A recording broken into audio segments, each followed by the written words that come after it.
need the proof. Mo need the evidence láti mú dání in case tí wẹ́ẹ̀ bá ṣe tẹ́tẹ́ bá tí wá bá mi mo máa lè present máa lè ju ara mi. Only voice recording yẹn. Then I started recording every conversation. Mo dey wà diplomatic pẹ̀lú wọn. Mi ò jẹ́ kán mọ̀ pé bóyá mo record or anything. And sọ fún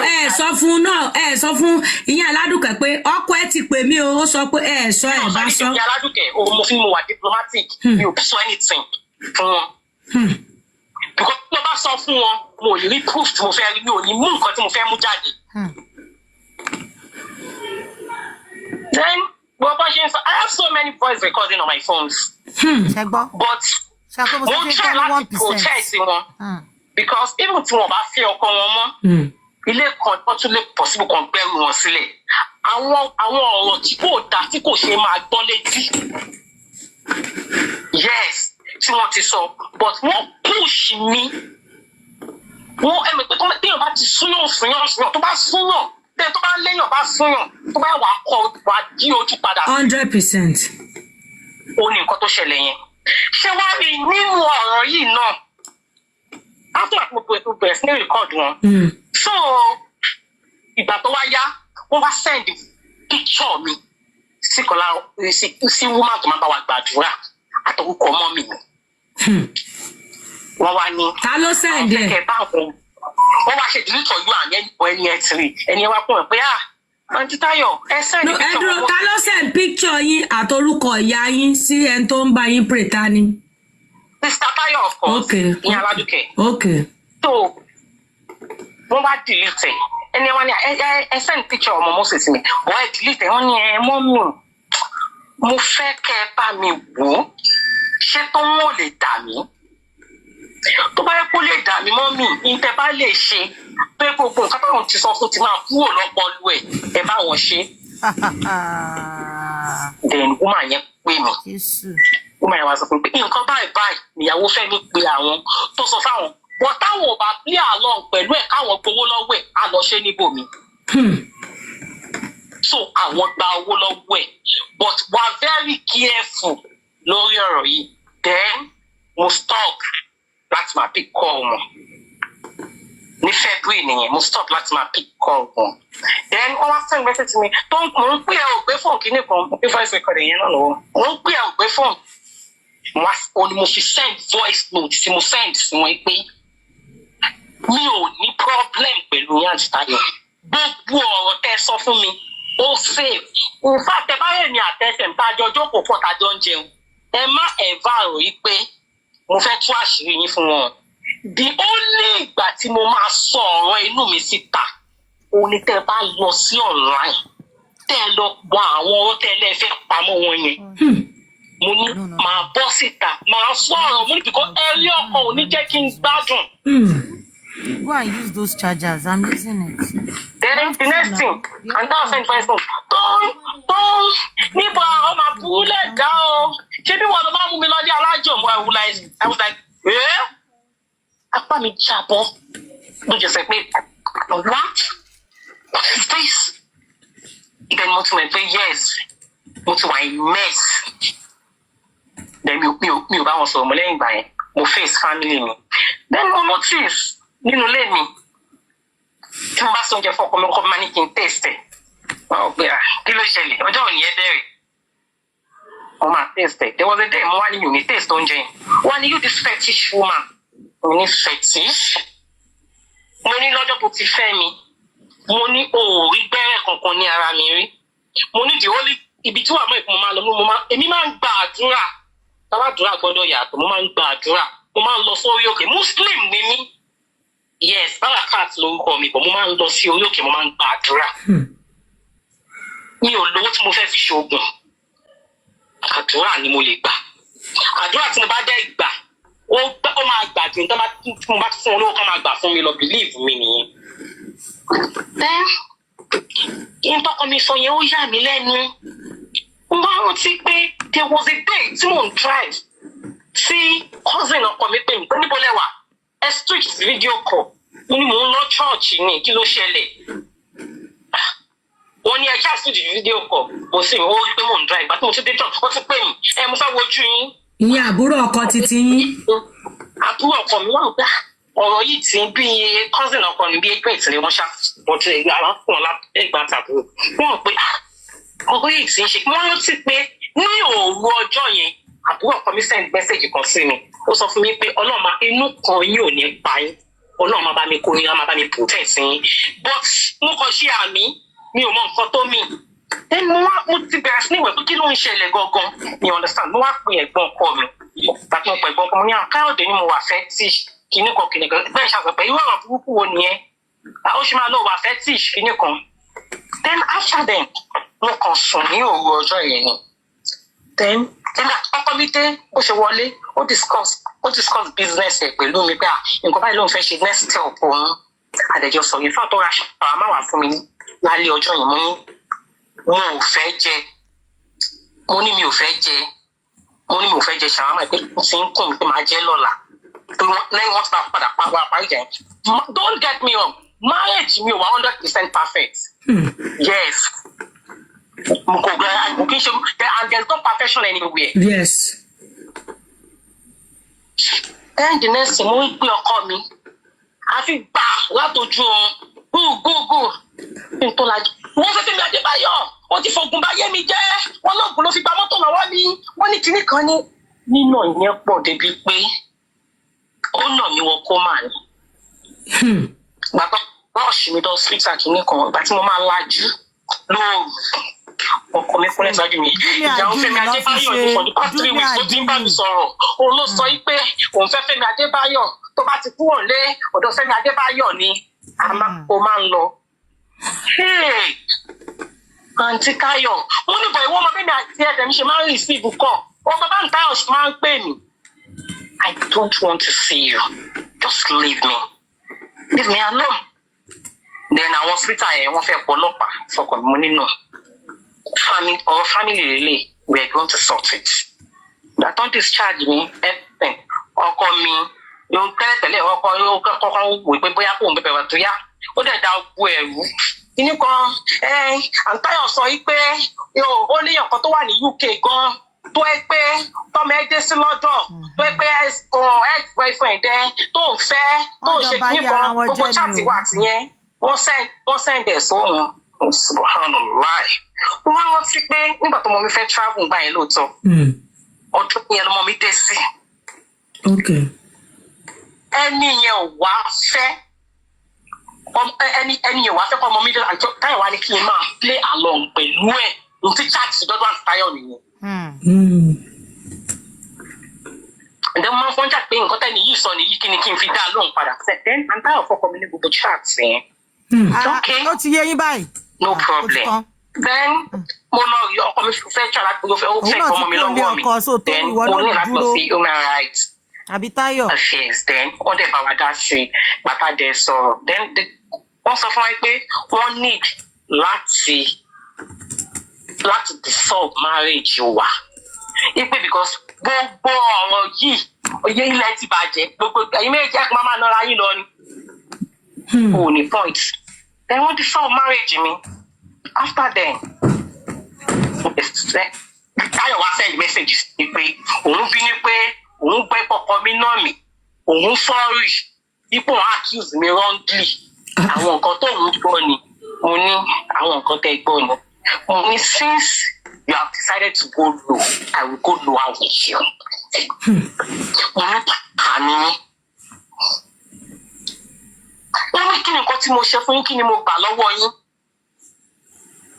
Mo ní ẹ ti wá ṣé wá rí o kò sí pàbẹ kó gba àwọn fámìlì ọkọ mi lórí chat lẹ́yìn kọ̀ọ̀kan tó sọ fún pé mo máa ń ṣọ́ọ̀gùn mo máa ń mú òun lọ lé olóògùn ṣe ti understand.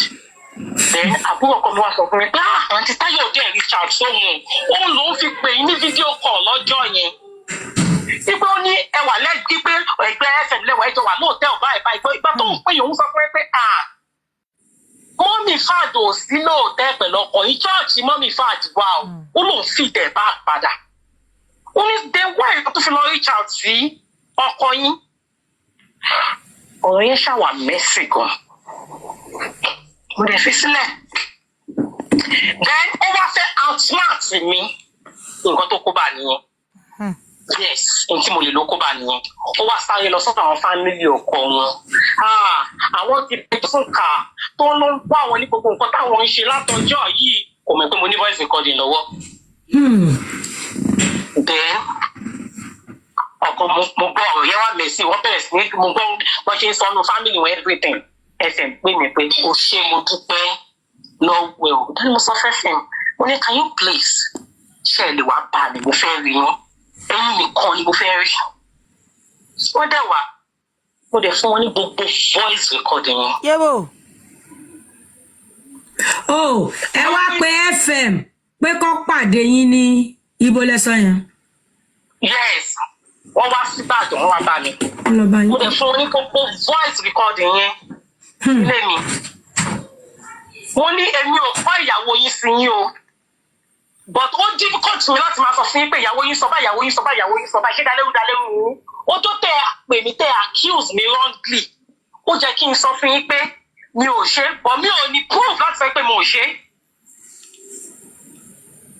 Because wọ́n bá ní mo ò ṣe ẹ̀ ní believe mi.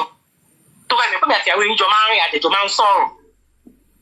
Mo nítorí ẹ̀ ni mo fi bẹ̀rẹ̀ sí ní record wọn. Mo ní so àwọn nǹkan tí mo record ni wọ́n dẹ̀ gbọ́ so many ọ̀rọ̀ wọ́n gbọ́ oríṣiríṣi nǹkan good. Mi ò ní mind láti release voice note tí kò bá kí n ṣe pé wọ́n lọ sọ́dọ̀ àwọn family ọkọ wọn. Láti parọ́.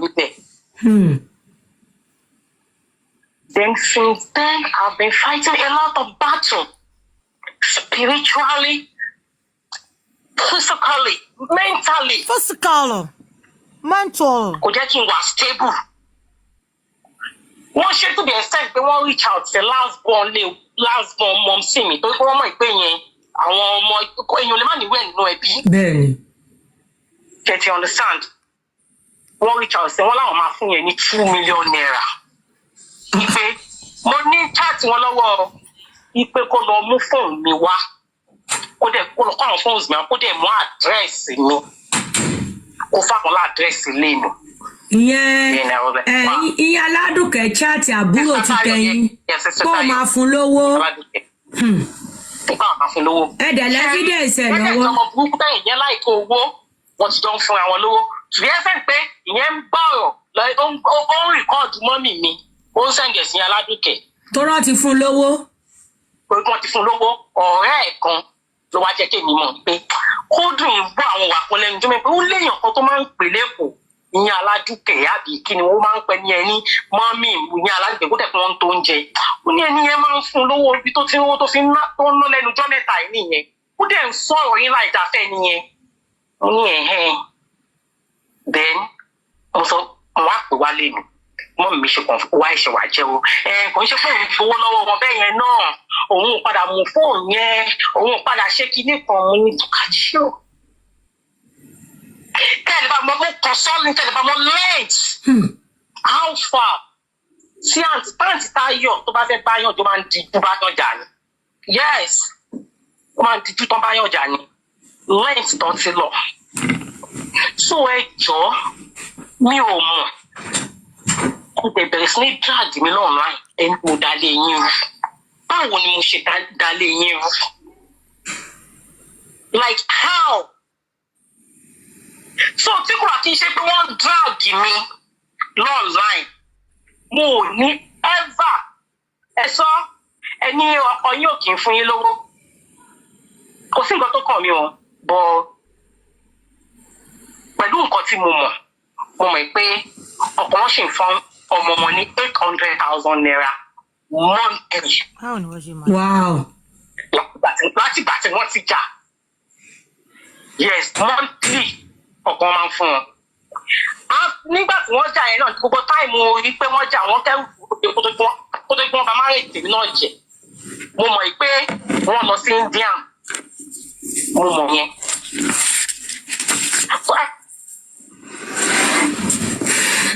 Anything nǹkan tó prompt mi tí mo fi ṣe recording omi sọ yẹn. And the reason tí mo padà release the voice yẹn síta ó ní pé kí ló dé mi ṣépè lónìí wọ́n fún àwọn ọmọ mi ṣépè wọ́n ṣépè fún mi wọ́n ṣépè fún àwọn ọmọ mi ẹ wá ní kí n má sọ̀rọ̀ ṣé kó ó ti kó ó ń ṣe mí spiritually ṣé kó tún pa mí kókókó. ó ká lọ́wọ́ ẹ́kṣídìn tí mo fi mí nìkan ni kò tí ì gbà lọ́nà ò sì fún. but alhamdulillah. Nǹkan tí mo fẹ́ sọ gbẹ́rẹ́ and then mind you èmi tí mo sọ̀rọ̀ yìí òun ló máa jẹ́ ọjọ́ tí mo máa sọ̀rọ̀ mọ́ lórí ọ̀rẹ́ láì kò ń ṣe ti kú láì ṣe tààrùn tí máa sọ̀rọ̀ anybody máa pè mí tí mo máa dá lórí ọ̀rẹ́. Okay. I don't need validation from anybody. Alone, come. As long as your conscience is clear. Yes, as long as my conscience is clear. Okay, kí lẹ mọ̀ sí ọ̀rọ̀ shop àti ilé? Your truth. My truth. Oh, me really wò pé ẹ kí n bá wọn dá sí ọ̀rọ̀ yẹn, but my truth, tẹ́ bá fẹ́ kí n sọ my truth. Ẹ sọ. Torí pé mo family wọn tí mo mọ̀. Ní tí mo mọ̀ ni pé ilé yẹn àti Táyọ̀ mọ̀ dáadáa wípé mortgage ní bank loan lẹ́fẹ̀ẹ́ ń fira. Tó dá wọn lójú. Mo dẹ̀ mọ̀ wípé nígbà táwọn nǹkan kan ń ṣẹlẹ̀ bóyá wọn ráyè wọn lè sanwó kínní yẹn mọ́. Mo dẹ̀ mọ̀ pé wọ́n reach out sáǹtì Táyọ̀. Yes, mo gbọ́ wípé wọ́n reach out sáǹtì Táyọ̀ pé wọ́n máa offer àwọn lówó láti lọ rent ilé comfortable tó bá fẹ́ pẹ̀lú ọmọ wọn kọ́ máa gbé because anytime ní báǹkì lè gba ilé yẹn. Ṣé ti understand? And then about the shop. Ṣé tó tí wọ́n jà ọkọ̀ wọn ra ilẹ̀ fún wọn lẹ́gbẹ̀ẹ́ ṣọ́ọ̀bù yẹn tí mo mọ̀ àti Táyọ̀ sọ fún mi so tí mo mọ̀ dá. Wípé ọkọ àwọn sọ yí pé káwọn dìbò pé bẹ̀rẹ̀ àwọn máa lò bóyá ọkọ àwọn máa lò second side in tí mo mọ̀ nìyẹn. Then nígbà tọ́rọ̀ yẹn ṣẹlẹ̀ bóyá àwọn báńkì ẹ̀ take over ẹ̀ don't know. Mo mọ̀ yí pé ọkọ wọn reach out sí wọn. Ìpè ọkọ wọn reach out mo mọ̀ ìpè ọkọ wọn reach out sí wọn. Ìpè kọjá káwọn ọmọ bọ́ ṣe máa develop ilẹ̀ yẹn. But ìgbà tí mo máa gbọ́dọ̀ máa bẹ́ àgbo padà realize pé àti Táyọ̀ ti lọ talẹ̀ yẹn ti wọn. Nǹkan tí mo mọ̀ nípa ọ̀rọ̀ ilẹ̀ àtìlẹ́ nìyẹn. And then mo dẹ̀ mọ̀ pé ìgbà tí wọ́n lé wọn kúrò nílé káwọn báńkì lọ bá wọn. Immediately tó ń reach out fẹ́fẹ́ mo mọ̀ pé fẹ́ ń gba apartment fún wọn lójú ẹsẹ̀. I think apartment yẹn gan ni wọ́n ṣì máa wà till now. Wow. So ìgbà tọ́rọ̀ ṣẹlẹ̀ tí báńkì gba gbogbo ẹ̀ FM ṣì lọ rẹ́ǹtì ilé fún Iyanaladuke. Wọn ò tí ì rẹ́ǹtì ilé fún wọn àti Táyọ̀ gba owó wọn dáhùn wọn kúrò ní not until táwọn báńkì tó wá lẹ́tẹ̀ wọ́n wá lọ gba apartment fún wọn kán sì dúró ń bẹ̀ nà ìpè kí wọ́n lọ wá ilé kán máa comfortable ilé tán máa dúró tán fẹ́ máa gbé. For apartment tí wọ́n bá ti gbalé yẹn mo mọ̀ pé apartment yẹn wọ́n ṣì wà báyìí. Ṣé wọ́n ti divorce ara wọn legally? Wọ́n ti lọ court? I cannot really say about that one. Ọmọ mọ̀ ẹ̀gbọ́n wọn wà ní court. Wọ́n court. Okay. Ṣé màá ti tó gbogbo awọ́rẹ́ àwọn èèyàn bú Ọ̀gá Bello? Ọ̀gá Bello dá bàbá burúkú ni wọ́n ọ̀dá sọ̀rọ̀ yẹn. Ṣé kò wọ́n lè bá Fẹ́mi sọ̀rọ̀ ni? Ìgbésẹ̀ wo lẹ̀yin rí táwọn family gbé? Ṣé mo mọ̀ pé wọ́n dá sọ̀rọ̀ yẹn ní gbogbo àtọ́rọ̀ yẹn ìṣẹ̀lẹ̀ tó ń pọ̀. Sọ ti password tẹ ní pé ẹni mọ̀ pé sọ pé Ọ̀gá Bello ní ó yá change password ẹ fóònù ló ń dájà lẹ̀. Yes, fóònù ló ń dájà sílẹ̀. Yes, Ọ̀gá Bello ní fóònù ló ń dájà sílẹ̀ nígbà yẹn. Fẹ́mi change password ẹ. Password kan change ló máa mọ̀ nípa ẹ̀ sọ pé nǹkan tó wà ní àwọn ò dáríjì wọ́n because wọ́n believe pé wọ́n láwọn fẹ́ 100% nínú marriage àwọn. Ní pé àwọn ní láti ní password ọkọ̀ àwọn ọlọ́mọdé máa ń sọ fún báyìí náà lè máa gẹ́tẹ̀ tó máa padà máa fún yín. Fóònù náà lọ máa ń lé kiri ẹ fún wọn lẹ. Gbogbo ọ̀rọ̀ tó ti ẹyin kọ́kọ́ ṣe láwọn kọ́ lọ nílẹ̀ nà kọ́ tó fún yín bóyá nǹkan táwọn dájú wa ṣe nìyẹn o. Ẹjọ́ yìí ò tẹ́ àǹtí Táyọ̀ lòkun nǹkan tí mo ṣàmọ̀ nìyẹn. Ẹ dẹ̀ sọ pé ọ̀gá Bello máa ń gbàdúrà gan fáwọn ọmọ ẹ̀. Dájú máa ń gbàdúrà, yes. Dájú máa ń gbàdúrà. Bí àgbà tí mo súnmọ́ wọn yìí, mo máa mọ̀ pé dájú lè jì ní bí a tó máa jẹ́ láti 6. Ó di 9 o'clock kan tó parí prayer tó máa ń ṣe prayer. Wow. Yes. Wow. Kò dẹ̀ kí n ṣe àwọn ọmọ wọn ní dájú máa gbogbo ọmọ òun dájú máa ń gbàdúrà.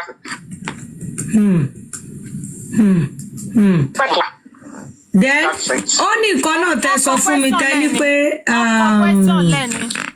mọ́mì Iyanaladuke sọ pé skẹ́ẹ̀tì pé ó ti gba ṣòkòtò mo fẹ́ kẹ́ sọ bẹ̀yẹn fáwọn èèyàn.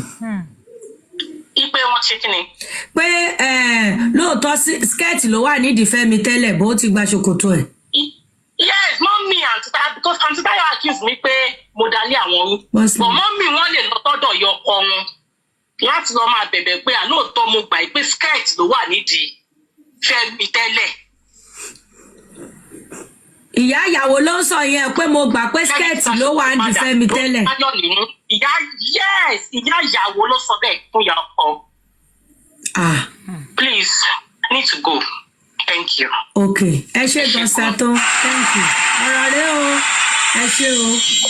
Ọ̀rọ̀ rẹ o. Ẹ send request onílàákàyè ni kó send request o. Tó o bá ti ní làákàyè. Èmi kanra o. Máa lé yẹ dànù ni o. O gbọ́dọ̀ ní làákàyè. Mi ò fẹ́ rádaràda o. Ọ̀rọ̀ rẹ o. Ẹ̀yin adájọ́ Aké. Àní tọ́rọ̀ bá ti dé social media. Bless me. Ó yá onílàákàyè ni kó gbẹnu sí máìkì ń bíbá náà o. Mi ò fẹ́ ni tọ́pọ̀lú ẹ ti kú o. Onílàákàyè èèyàn àti comment section àtorí síìtì o. Onílàákàyè èèyàn tó bá mú yọ ọgbà tó bá lè put ẹ̀ bẹ́ẹ̀ èmi náà máa put ẹ̀ bẹ́ẹ̀. Àti comment section o àtẹ̀yìn tẹ́ jókòó sórí síìtì o. Onílàákàyè èèyàn ni kó wá bá mi gbé ẹnu sí ọ̀rọ̀ tí a fẹ́ sọ yìí ní ibi báyìí náà. Ọ̀rọ̀ láti gbọ́ yìí kí a fi làákàyè ká fi tu wẹ́wẹ́ ká mú gbogbo ètò ṣe tiwa náà ká mú níbẹ̀. Mi ò fẹ́ ẹni tí ò lọ́pọlọ lórí kan tó kàn máa ju sub tí nìkan onílàákàyè. Ọkọ mi sister mi ṣe ti sùn da British are you there jẹ́ ń pe roster Dupsy Federal. Èmi ń jẹun lọ́wọ́ náà. Ẹ máa jẹ́ mo ṣàfẹ́ mọ̀ bẹ́ẹ̀ ẹwà elébù. Dupsy ilẹ̀ pẹ̀pẹ̀ onílàákàyè òkè. Wà ń bí ló lọ́pọlọ pátá. Ṣé wà ń bẹ̀? Àwọn aláìlọ́pọlọ wà ní the other side. Ẹ sọ̀rọ̀ náà. Kí ni kípa ìta sọ? Mò ń pe Rosa lọ́wọ́ ẹni kípa ìta sọ̀rọ̀ náà. Kí ló ṣẹlẹ̀ sẹ́yìn tẹ́yìn ò lè kọ́kọ́ sọ̀rọ̀? Dupsy ṣe bá ń tẹ́ bá busy ẹ jẹ́ kí n lo space nǹkan tí mo ṣe ń pè yín nìyẹn. Tẹ́ bá tí ní nǹkan tẹ́ fẹ́ sọ. Ẹ bẹ̀rẹ̀ o, ọ̀dọ̀ tèmi lẹ ti máa sọ kí o sì calm down o. Ẹ fi àrífínlẹ̀ kí anybody má rí mi fi o, bí you grandma bí you anybody o. Ìyá ọgbà ló sọ onílàákàyè èèyàn bẹ́ẹ̀ yẹn sìn. Ẹ sọ fún ìyá ọgbà kó calm down o. Èmi ni gbogbo yín máa rí lẹ̀dí mọ́ o. Tẹ́ bá débi tó ti ń fàyín ní kóró ọyàn, ẹ nílé sọ̀rọ̀ ń bẹ̀ o. Gbogbo nǹkan tèmi máa gbà ń bíbà yìí, tẹ́ bá débi tó ti ń fọ́gi mọ́ yín lórí ń bẹ̀ yẹn sìn. Gbogbo yín ò ní sọ̀rọ̀ ẹ máa pè mí creator. Ẹni sùúrù madam creator. Àwa mélòó ló wà ń bí tẹ́tí rí ń bẹ̀ yẹn? Among all of us here, have you ever seen us over there? Ẹ máa dúró àwọn jẹjẹjẹjọ. Don't I know what I'm talking about. Everybody know what I'm talking about. Ẹ máa dúró àwọn tí mo ní comment ṣe bí kọ́ mo wọnú bẹ̀ lọ ni. Ṣé mi ò ráwọn tèmi platform bẹ̀rẹ̀ pẹ̀tẹ́ ni? Creator Temi, take it easy o. What are you talking about? Mayor founder Temi ní ìsìnkì ṣe creator. Okay, founder Temi. Because this pankere that you are trying to give us, ọ̀tọ̀lẹ́ntó ṣe ọ̀tọ̀lẹ́ntó ń jẹgba. It's not about pankere. I'm not giving anybody pankere. We just have to. Onílàákàyè èèyàn. Onílàákàyè. Àwọn onílàákàyè ti dùkẹ́. Ẹ jọ̀ọ́ ẹ káalẹ́ kí ló ṣẹlẹ̀ kí ló ṣẹlẹ̀ òsì kí ló ṣẹlẹ̀. Ẹyẹ kẹ́gbọ̀n máa pè mí tẹ́ bá ń pè mí creator yẹn lọ mo máa ṣe lọ. Ṣé àwọn péyàn kan dìde láti lọ change username sí creator Temi lánàá kẹ́lẹ̀ ẹ fẹ́ frustrate mi nínú ẹ mọ̀ nǹkan tẹ́ ń ṣe. Gbogbo yín mọ̀ nǹkan tẹ́ máa ń ṣe. Sọ creator Temi. Ìyá Túndé ni mo kàn ní wọn tó ń power tap mo bá rí creator tèmi mo àti voice note tó jáde àti ìta ti gbọ́ so ẹ jẹ́ ká ganu sí let's learn from it and actually there's a lot of lesson in what has happened and it can happen to anybody. Yeah. It can happen to anybody. Anybody. Thank you. Ẹ jẹ́ gbé máìkì lẹ̀. Bene, my own approach, woman different. Me, because me, I say things unconventional truth. I say things the way it is. Emi on sugar quotes. This is my own opinion. You don't need to agree with it. It's my opinion and my opinion alone. There is nothing, absolutely nothing that Toun will say that will stand with her. Me, I won't. As a friend, there's what you call when you hold your friend that trust, regardless. Let's see. If your friend ideology doesn't align with you, you can abandon that friendship. Tí mo bá ń bá ọ̀rẹ́ rìn, because tèmi bá ń bá ọ̀rẹ́ ṣe, èmi ò ń ṣe ọ̀rẹ́ orí àwọn, èmi ò ń ṣe ọ̀rẹ́ kárí mi. Tí bá mú ẹni, if I call you my friend, I call you with all sincerity. And if I'm your friend, your ideology doesn't align with me, our outlook on things like marriage, like raising children, like career doesn't align, I will excuse myself. I will not allow that friendship to get to the extent that our ma bẹ̀rẹ̀ sí ma de trap fúnra wa, our ma bẹ̀rẹ̀ sí record ara wa. So to me, Toun, in my own book, you are not a friend. And I hope people who are close to you, if they love themselves, if they love their life, they should stay far away from you. Iyanaladuke, I'm speaking on the aspect of friendship. I'm not speaking on the aspect of marriage here. I'm speaking on friendship. You are friend to Tayo. You are not friend to Femi. You are a colleague to Femi. But you decided to model everything up. You blur the line between friendship and colleague. And the problem in Nigeria, we don't know how to differentiate. We don't know the difference between acquaintances. We don't know the difference between friends. We don't know the difference between colleagues. Nigerians will just mix everything up. And that is why we get ourselves into mess. How can you say you call Tayo your friend? Because before this marriage broke up, all these voice notes, you've given it to Femi. Gbogbo èyí tẹ́ pé ó wá sọ pé mo da family wọn rú ẹ̀wọ̀n ni mo fẹ́ gbé fẹ́. Femi has been privy to all this recording before the final breakdown. I'm telling you. After tó bá fẹ́ parọ́ fún ẹ, àwọn tó bá believe ẹni ṣá, me I know. Because oni tí ajá bá ń gbó, ajá òun dédé gbó, máa ní kan tó rí náà, ó máa ní kan tó gbọ́. Òun ṣe síbí, òun ṣe sọ́hun. And now to the marriage issue. Me, I say something. It takes two to tango. Tayo lè ní lọ́wọ́, but kò ń ṣe wèrè now. Kí ni Femi ṣe fún? She's not a mad person. She's not a crazy person. And for you to even be dealing with an autistic child in an environment like Nigeria, it takes toll on you, mentally, physically. And if you give birth to a child and you realize that the husband is not pulling his weight to support that child, it will hurt you as a mother and as a wife. Because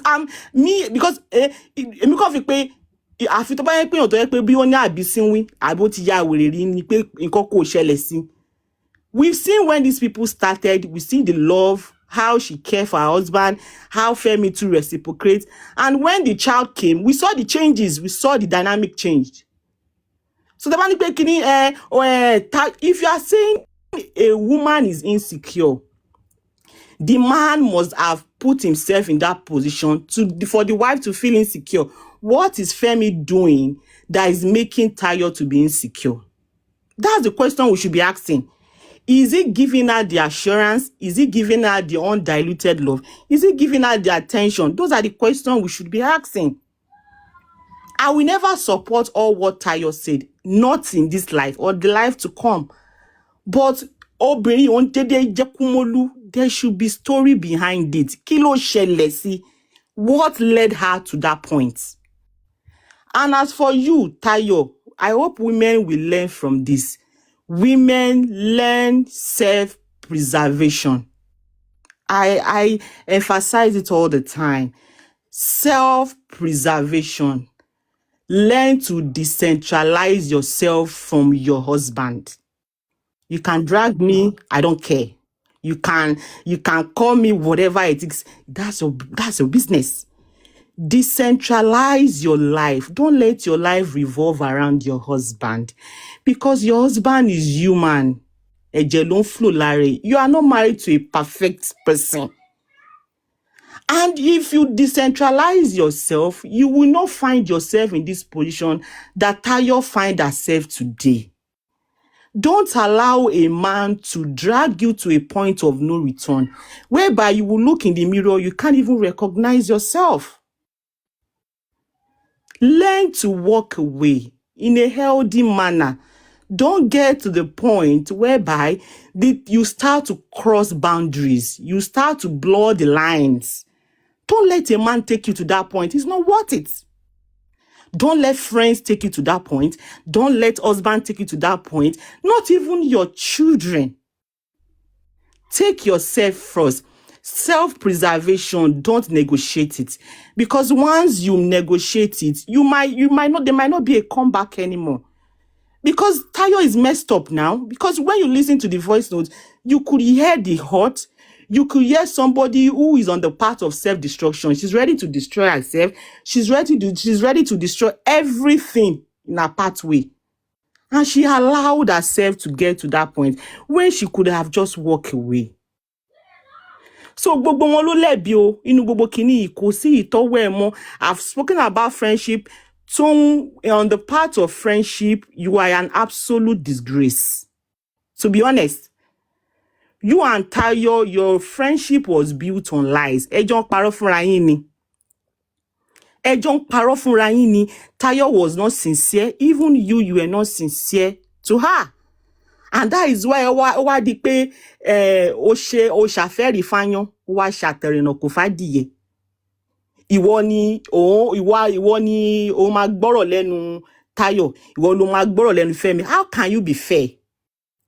You will say you are loyal to Femi, you are loyal to Tayo. How can you be fair to both of them? You can't. Ó máa fi síbì kan ju bì kan lọ.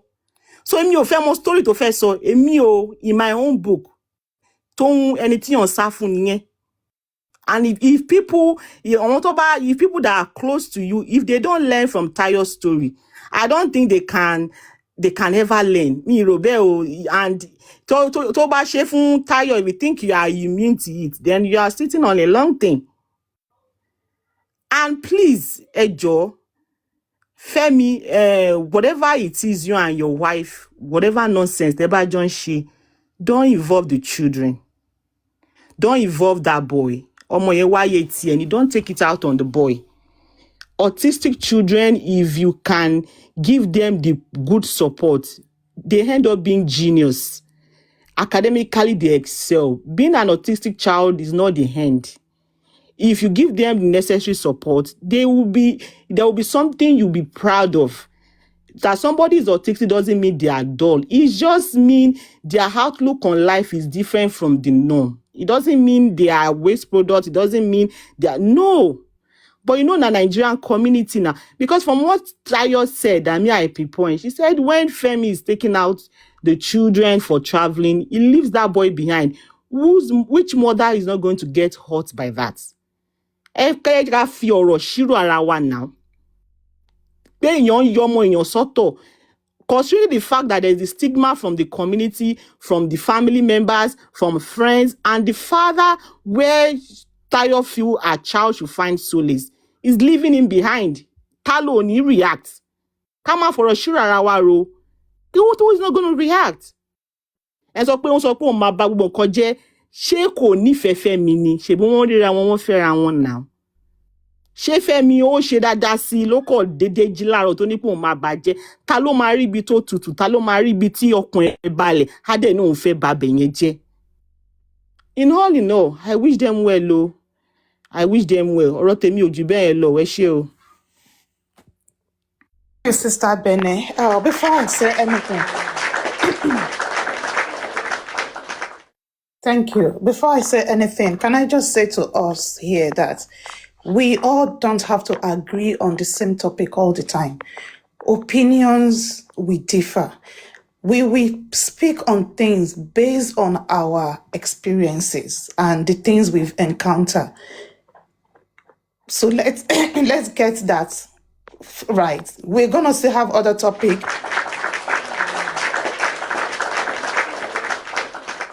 So ẹ jẹ́ ká take it easy there on ourselves. We don't know these people. They brought their self here, and we're going to say all these things based on this thing. Àdúrà tèmi ń gbà fún àwa tá wà ń bí. We that are here, we've known each other for the last 2 years, is we will never be tested beyond what we can deal with. Ọ̀rọ̀ wa ò ní di nǹkan tó máa table on any platform. I pray that. Honestly, I pray that. And like Bene have said, if you remember a few days ago, I said I don't actually want to delve into the matter of this marriage because marriage is very, very tricky. Oh, marriage can make you or break you. Marriage is that one thing that can derail your journey. Marriage can mess you up. Especially if you are broken-hearted, if you're just broken-hearted, it's easier, you'll be fine. But if you start losing your soul, your mind, if you start being of sound mind and of sound spirit, you will need Yabakpausio.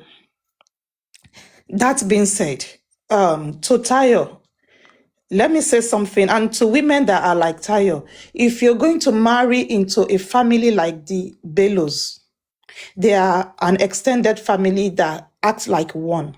If you're going to marry into such family and you want to be doing me and my husband, please abort that mission. You can't do me and my husband in this type of family. You can't. You really cannot. That is the truth. Except your husband wants to separate himself from his family and say, okay, the same country is going to be very, very hard. And another thing is, outsider having so much information, not just about you and your husband, about his family, about his siblings, about all these things. It is a disrespect in all levels. This is not about this family being known, being popular.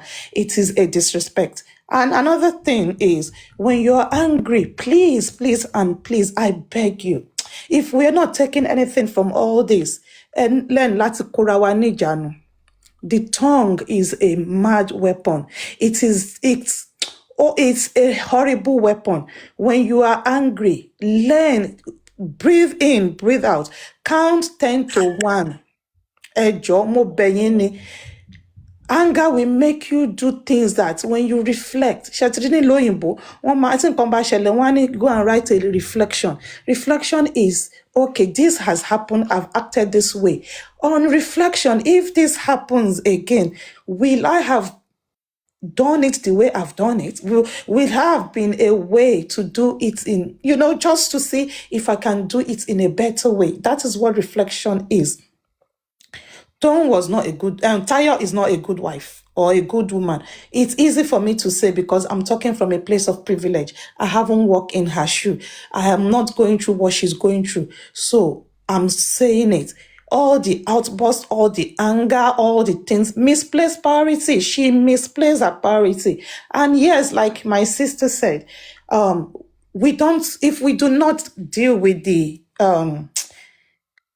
root cause of this whole problem, if we do not deal with the root cause, we will still keep having the same problem. And to FM, if you're not dealing with this problem, I'm sorry to say your next marriage will go through the same rubbish.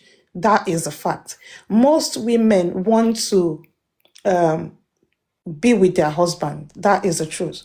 You want to be with your husband. You want to spend time with your husband. You want your husband to be involved with your life.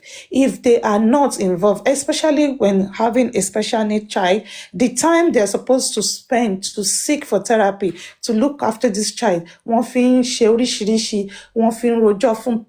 it's just all messy. Honestly, I feel there is still more to this.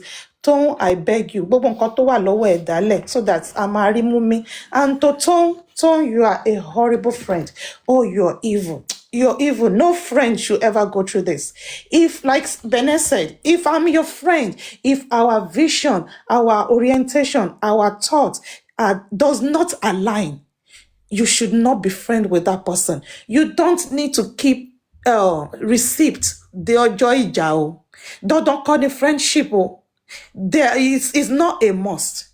Because I could see some people saying that she's trying to defend herself. She should never have put herself in this situation at all. She's lost her own marriage as well.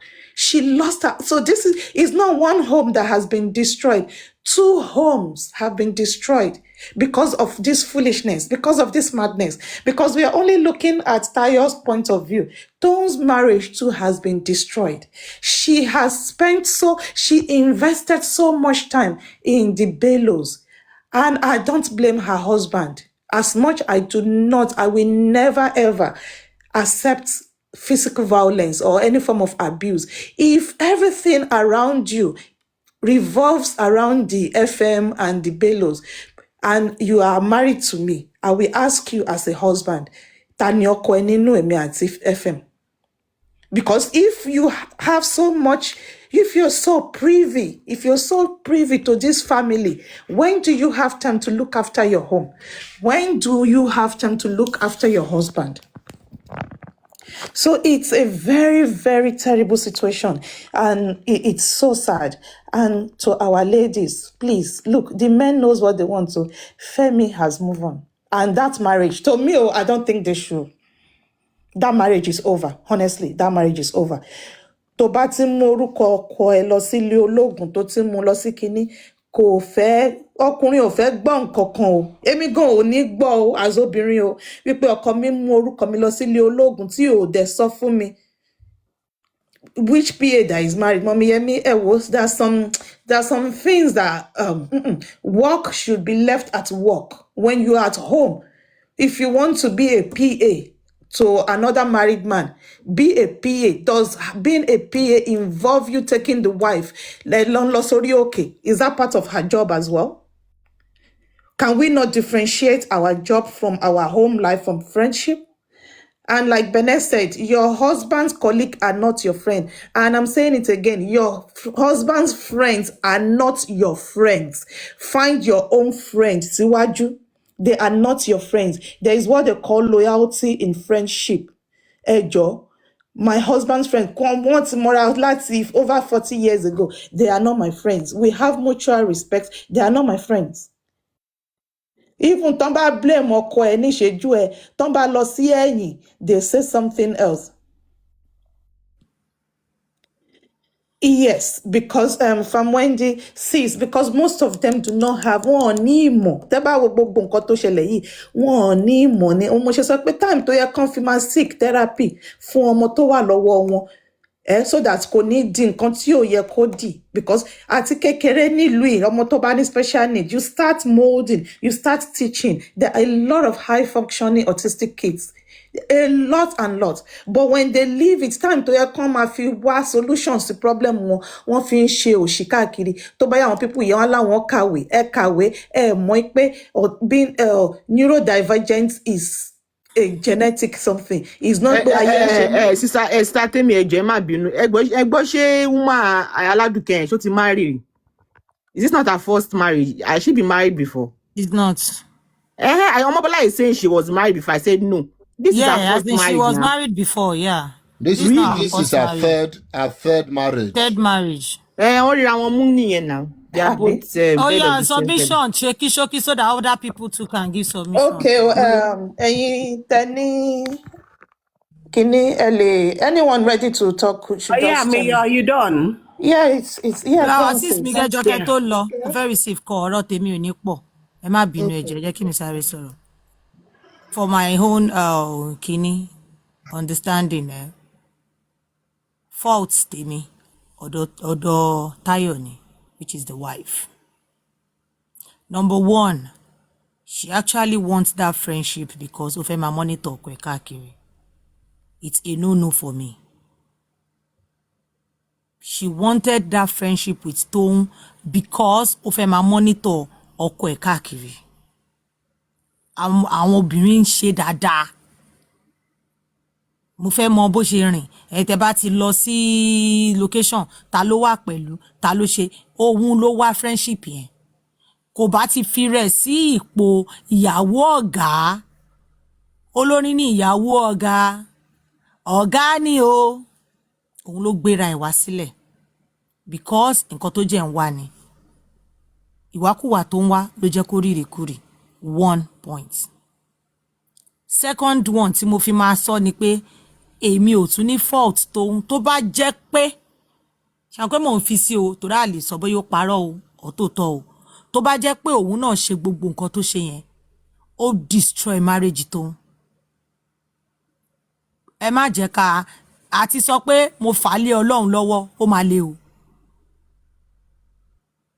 If truly, because what Toun have said now, ọkọ ó sọ ó ti sáré pa àwọn àbúrò ọkọ ó ní kó máa pè ní fídíò call ó no lọ bí báyìí ọkọ ẹ̀ sọ pé ó mú lọlé ọkọ ẹ̀ náà ń pè òun náà lólógùn ó ń pè láláwo ó ń pè ní kinní kan tí ìyá Aládùkẹ́ bá request pé tó bá fi pa òun léèyàn tó ń pray tí Aládùkẹ́ bá sọ fún pé òun ò lọ kò sí big deal níbẹ̀ tó bá offer ẹ̀ àbí tó bá rí pé ó ń complain nípa ọmọ ẹ̀ tó jẹ́ wò pókè jẹ́ ká lọ pray ń bí báyìí tó bá jọ lọ èmi ò rí big deal níbẹ̀. Ìyá Aládùkẹ́ should not use it against her.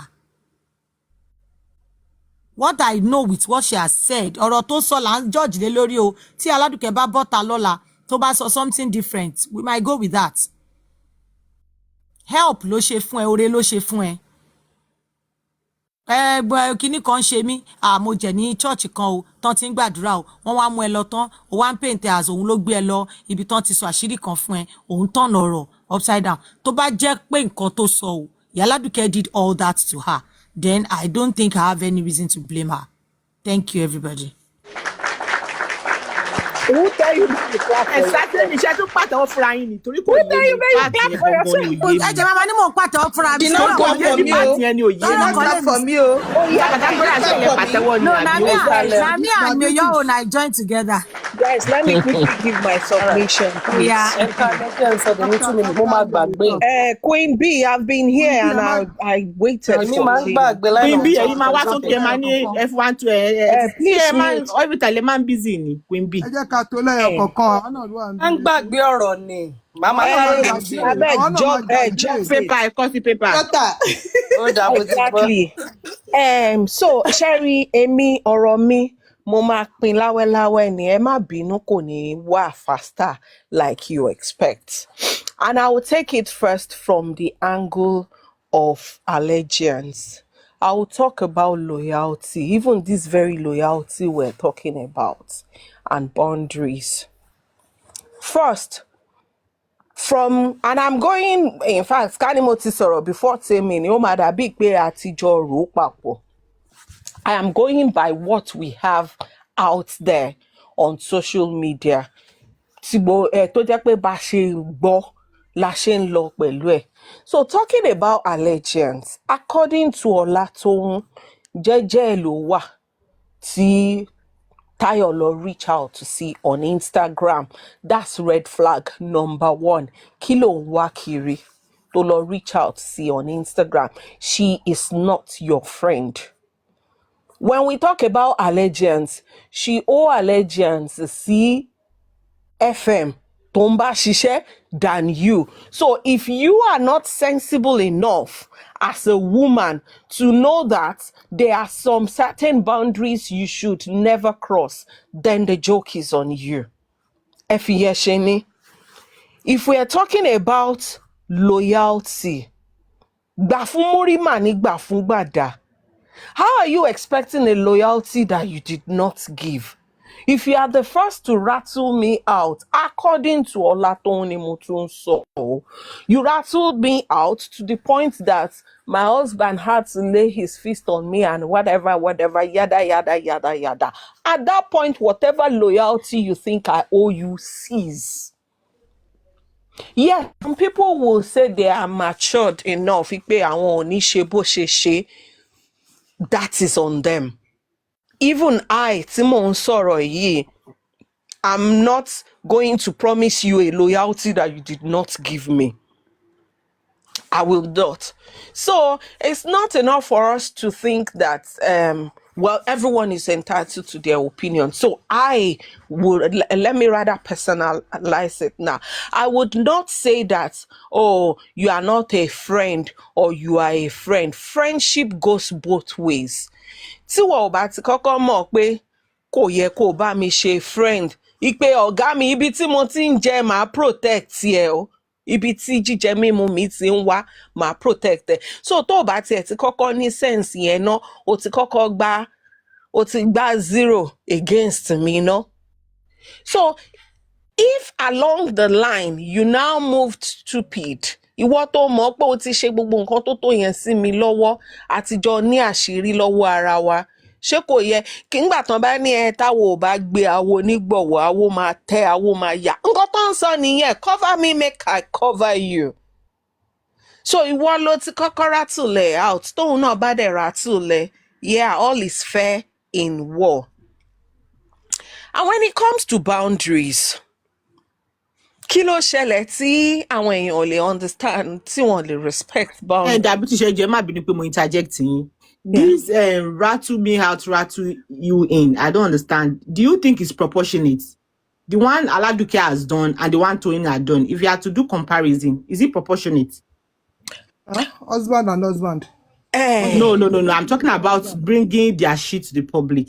The thing she has divulged, and because me, I'm not following this nonsense story. The only thing that I see Aladuke said was she was the one that destroyed their marriage. I think I saw the update one time. I'll be right. Yeah. And we learned that this lady, the thing she has divulged, even going to the extent that she knows everything. To me, do you think it's proportionate in your own opinion? Like I said, all is fair in war. O lè fi ọwọ́ kékeré kó fi gbá ńlá, o dẹ̀ lè fi gbá ńlá kó fi gbá kékeré.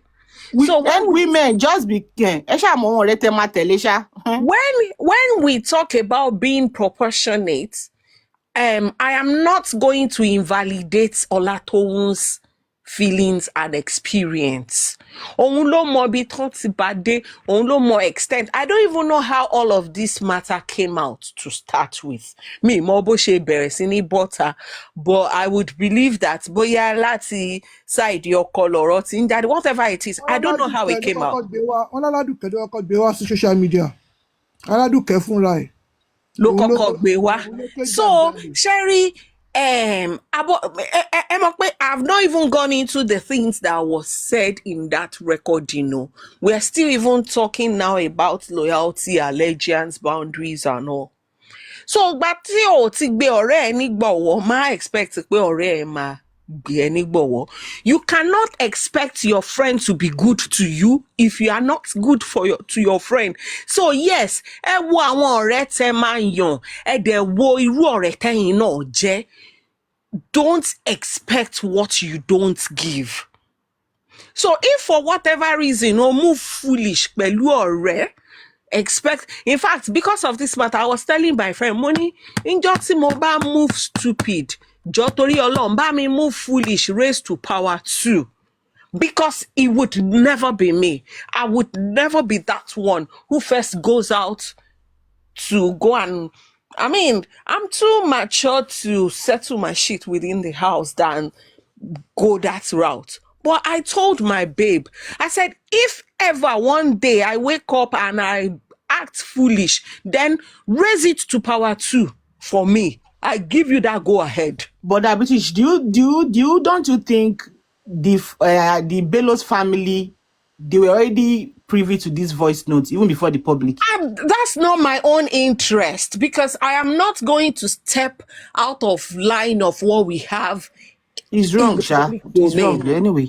Yeah, but everybody with their own, with things that they can do, Sha. Anyway. Exactly. So my own is do unto others what you want them to do unto you. So if you cannot take it, don't dish it. Because you only serve 2 spoons, Kalomi serve any 10 spoons. You don't, at that point, you don't get to determine how the other person would react. Because on no more the extent to tifi affect. Now let's now go into the manner of things that was said. How dark can the mind and heart of a wife be towards her husband? How? And if anyone doesn't even have issues, well, again, I take that back. Let me personalize it again, because I know that we are polarized and I don't want it to seem like I'm shading anyone. This is my opinion. I have issues with the type of things that was revealed in that VN. And I am saying that if you as a woman know that this is the extent you have committed yourself to someone, then you shouldn't be the first person to cast a stone towards that person. Kódà kó tiẹ̀ wá jẹ́ pé later ó wá ń gbọ́ pé as Benin is insinuating pé bóyá àwọn the Bellos, they are privy to the voice note. Kó wá máa gbọ́ later pé so tiẹ̀ ti release ẹ̀ fáwọn ọkọ mi, okay, torí ẹ̀ lèmi náà ṣe sọ̀rọ̀ fọ́kọ ẹ̀ ìpè jẹ́ kájọ da gbogbo ẹ̀rú. So my submission yesterday was that gbogbo wọn wọ́n ti play even. EVEN. Kéèyàn kan má lọ rò pé mò ń pe evil bíi ti Papa Shit. I mean even. They've all played even in this. Sis, sorry to cut you. Yeah. One thing that I'm just thinking about is how was Toun's marriage for whatever Tayo have said to get to this marriage and destroy this marriage? Are we going to talk about that as well? Because I'm thinking something, like I said in my submission, that it's not just one marriage that has been destroyed. Two marriages have been destroyed. How was her marriage? What was she doing at home as well? Yes, that's my own point too. Where exactly? At what point did Tayo destroy the marriage?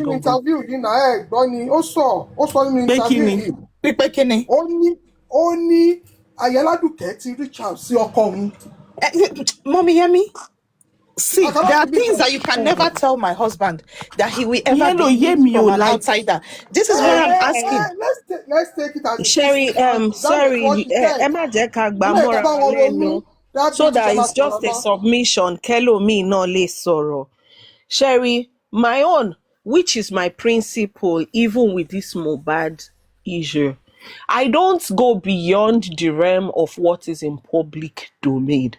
So whatever it is, it's not for me. Sorry, I have too much on my head to start bothering about the situation of Toun's marriage before Tayo. But whatever it is, I am going by the fact that okay, ó ti ń sọ̀rọ̀, wọ́n ti kọ́kọ́ ń sọ kiri, ó ń ṣògùn, òun ló mú lọ ilé babaláwo, kinní kan, ó dẹ̀ sọ̀rọ̀ fọ́kọ ẹ̀ lu òun, until Aladuke comes out to refute that. I am going by that. And I am going by what Toun, so far. That's what I am going by. So I am not taking a peep into the situation of her marriage prior to whatever Tayo said to her husband. So if you have cursed your friend, someone you called a friend, as a matter of fact, so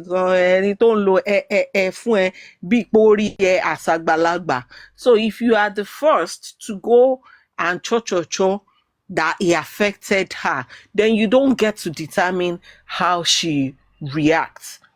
Then I was on the type of things she said. John Toriolo, Tani kò ní, ta ló máa tiẹ̀ ever gbọ́ pé PA òun, staff òun, colleague òun, ọ̀rẹ́ òun ó sọ adúrú ọ̀rọ̀ tó bẹ́ẹ̀ yẹn pẹ̀léyàn kó má sọ dé ojú òun. Like the other time I even have a misunderstanding with my friend. It was even because of something small tí ò kọ̀ tiẹ̀ sọ lójú mi lásán. I took it personal. And don't forget, I started with, she actually owe allegiance to her oga than even the Tayo that didn't know her place. As a maybe because to me now, you've not faulted Toun in any way. Well, that is Submission in my by. own opinion. Okay, that's fair. That's fine. Yeah, that's my own opinion. So, of course, Motiso, Money, they've all played even. They have. I think my stance on data protection is not hidden on this platform. But I don't even want us to now start going into that legal aspect of it. Because if we want to go into legal aspects, then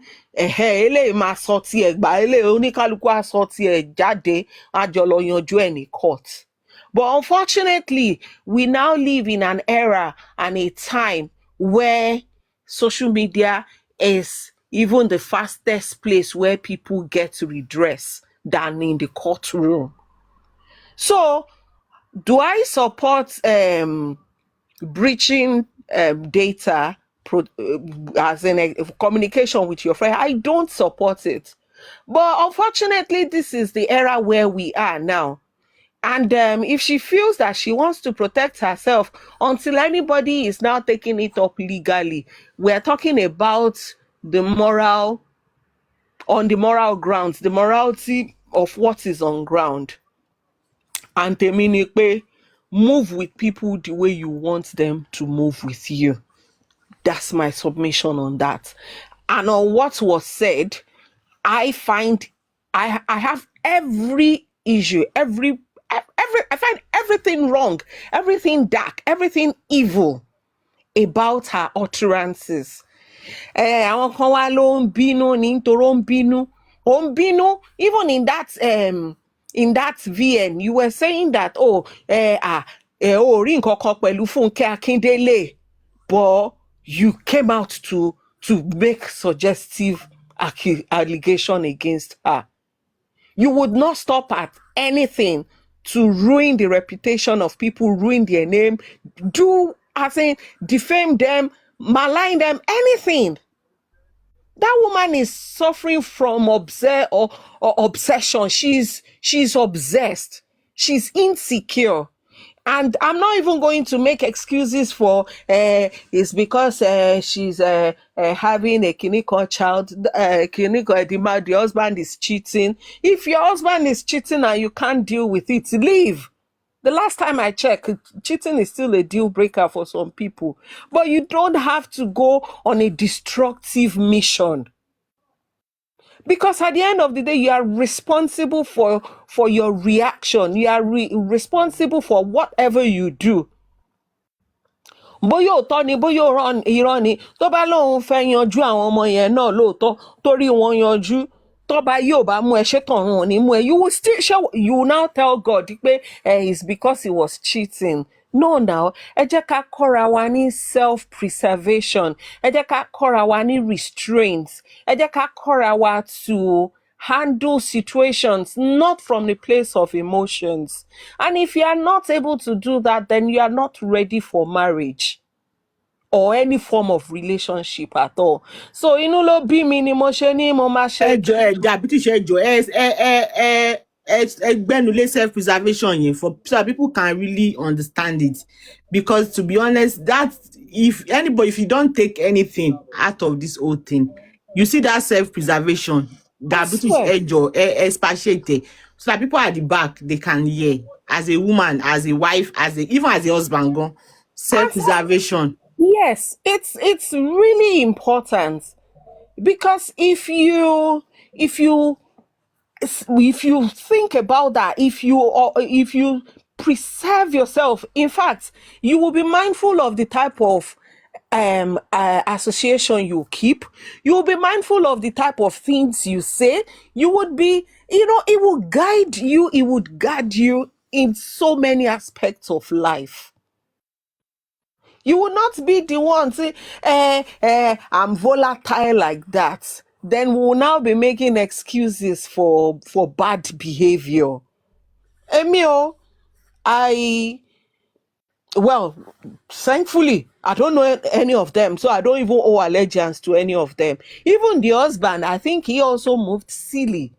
Because, yes, after all said and done, But now we are hearing that he did say, go and get an accommodation, go and do this, go and do that. Maybe he could have done more. I don't know. That aspect of the financial or the bank coming for the property, I don't know what happened in that regards.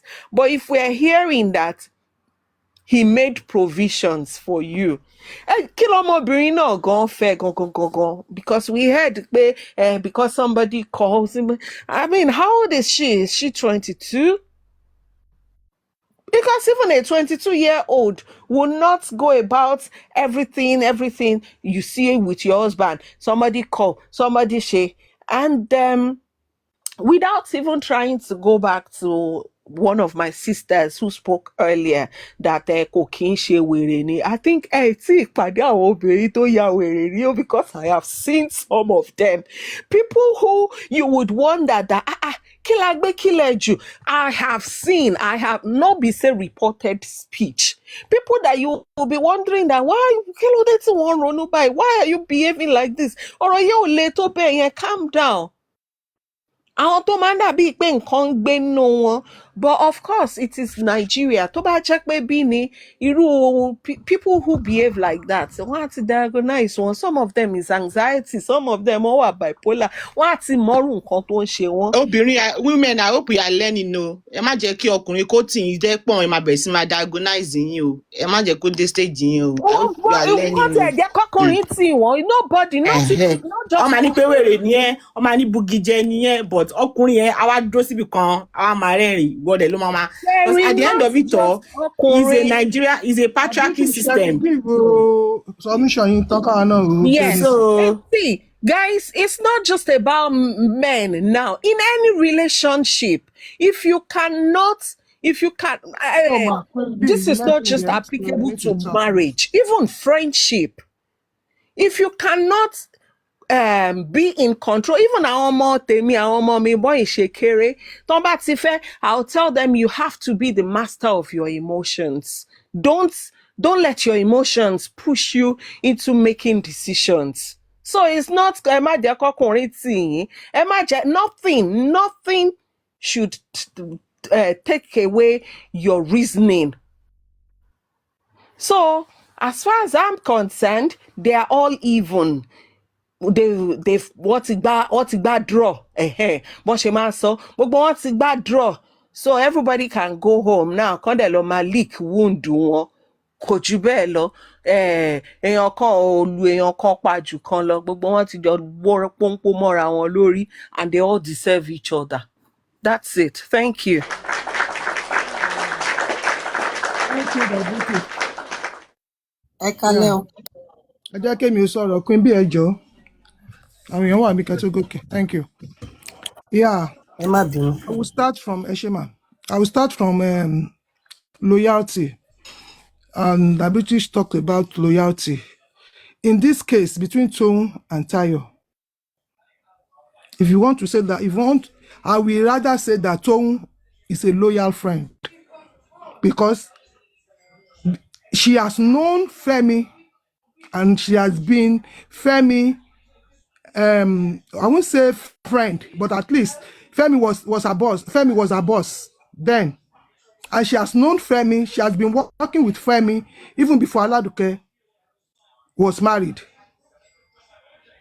So if you want to talk anything about loyalty, I will say Toun show loyalty to Femi, because someone that you have known for long, and the wife came into your DM and he sent you on an errand, and you discover that this errand is going to destroy a man that you have known for years, that has contributed to your life, to your career, and you now kept short.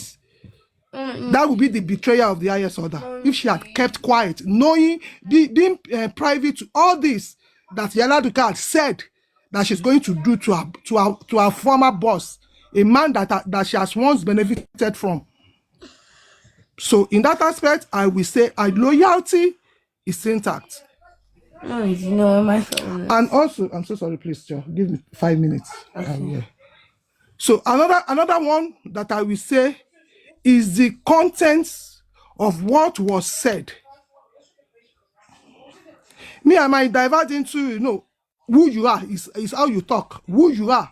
Your personality, if Benevolence is talking now, she will say something about law. She will quote it that even you are not a lawyer, and you will get to understand. So your loyalty is always reflect in what you are saying and your act as well. So me, I will say that, of course, every one of us here, we are 20% of us. We are all family people. And we all pray that every evil act of the enemy, God should expose. This is an evil act that has been, because if you listen to that voice recording, we will know that there's no more evil that can be perpetrated. This is not a moment of rage. This is a well-planned, orchestrated act. She has planned it out well. So for such act to now be exposed, it is as a result of prayer. It is as a result of prayer. Probably that Femi is praying or the parent has prayed in the past. And we all knew this family.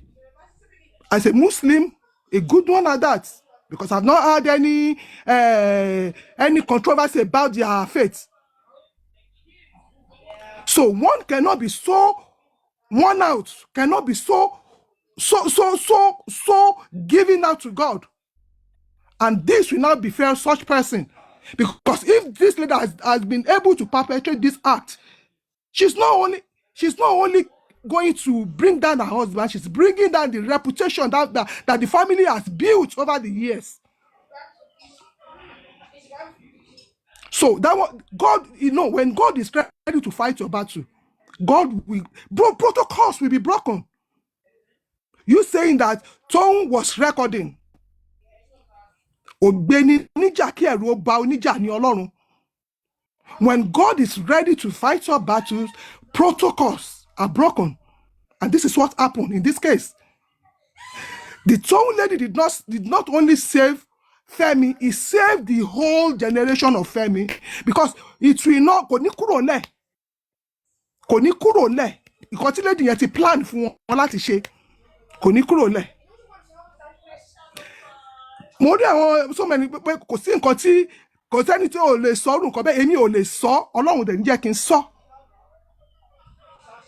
From the abundance of the heart, the mouth speaketh. Each individual, we should know our strengths. And even people that are around you should know. Mo gbọ́ pé ẹni báyìí sọ kínní yìí, ìwọ tó ti ń bá ẹni yẹn rìn for some years, wàá ṣì fún ní 80% pé irọ́ kò lè sọ́sẹ̀. Ká tó wá níwọ̀ fúnra ẹ̀, you should know what you can do and what you cannot do.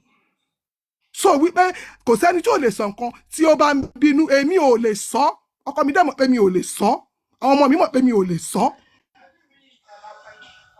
Those things were not just anger. And tabade to observe, nínú the voice note àti gbọ́ tí òun fúnra ẹ̀ sọ, there was never a place tó sọ pé Fẹ́mi ṣe nǹkan báyìí fóun. Because ká jẹ́ wípé ó ní nǹkan tí ọmọkùnrin yẹn ṣe fún tó dùn tó yẹn ni, ìyẹn ló máa jẹ lẹ́nu. Gbogbo nǹkan tó sọ nínú voice note, there was never a place.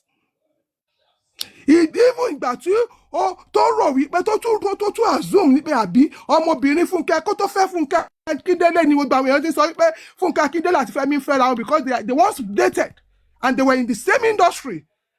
So even the bloggers, everybody, anything bá ti ṣe báyìí, wọ́n ní Fúnkẹ́ àti Fẹ́mi. So she might have run with that, and she called òun fúnra ẹ̀ ló sọ lóun send the message sí Fúnkẹ́ Akíndélé. Òun ló fẹ́ nu ara ẹ̀ sọ pé Fúnkẹ́ Akíndélé òun kọ́ ọ, oníṣẹ́ òun rí nǹkan kan ní ṣé òun ká wọn ni, òun ò ká wọn náà. So èèyàn tó ó ti ṣe yẹn nìyẹn, ó ti ṣe títí Fúnkẹ́ Akíndélé nìyẹn o, ẹ wá ní kò ní mú mi. Then on the issue of Toun, when it first started, the Toun was not recording her. Not at all. Even when she knew that this thing is becoming dangerous, she did not record her until this lady began to affect her own life. To back herself up, that was when she went back. It was a recording of confirmation.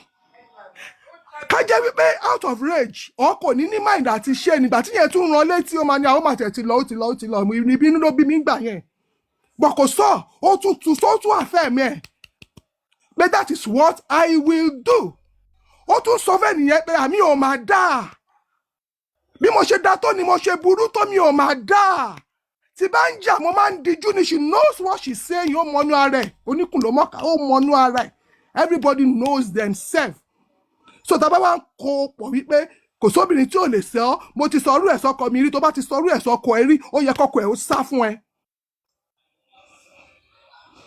irú nǹkan tí ìyá yẹn ṣe tó bá ti sọ orú ẹ̀ sí ọkọ ẹ rí ó yẹ kọ́kọ ẹ̀ ó kó jáde bí Fẹ́mi ṣe kó jáde ni. So kò yẹ ká máa encourage evil in the society. We are all mothers, we are all fathers. Àwọn ọmọ wa náà bí ọkùnrin àbí obìnrin. We should condemn it. Nobody says she should àwọn kọ́ lọ́lọ́run. Tá a máa sọ pé life at the end. No. But according to what was released on the social media, what we heard kì í ṣe nǹkan tó yẹ kí etí máa gbọ́. Especially obìnrin sí ọkọ tó fẹ́ tó pè lọ́kọ ẹ, bàbá ọmọ ẹ. Kò dé outline gbogbo bí wàá ṣe bá yé ẹ̀jẹ̀ kò dé outline ẹ̀.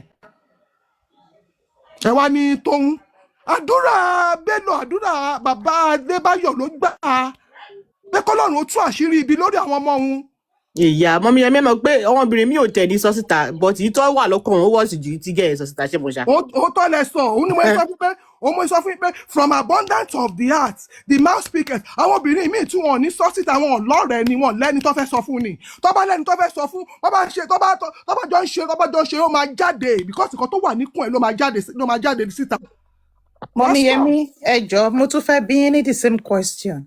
So nínú gbogbo scenario yìí as Saint Toun yes is she was so invested in the Bellos that her own marriage got broken because Toun is a saint.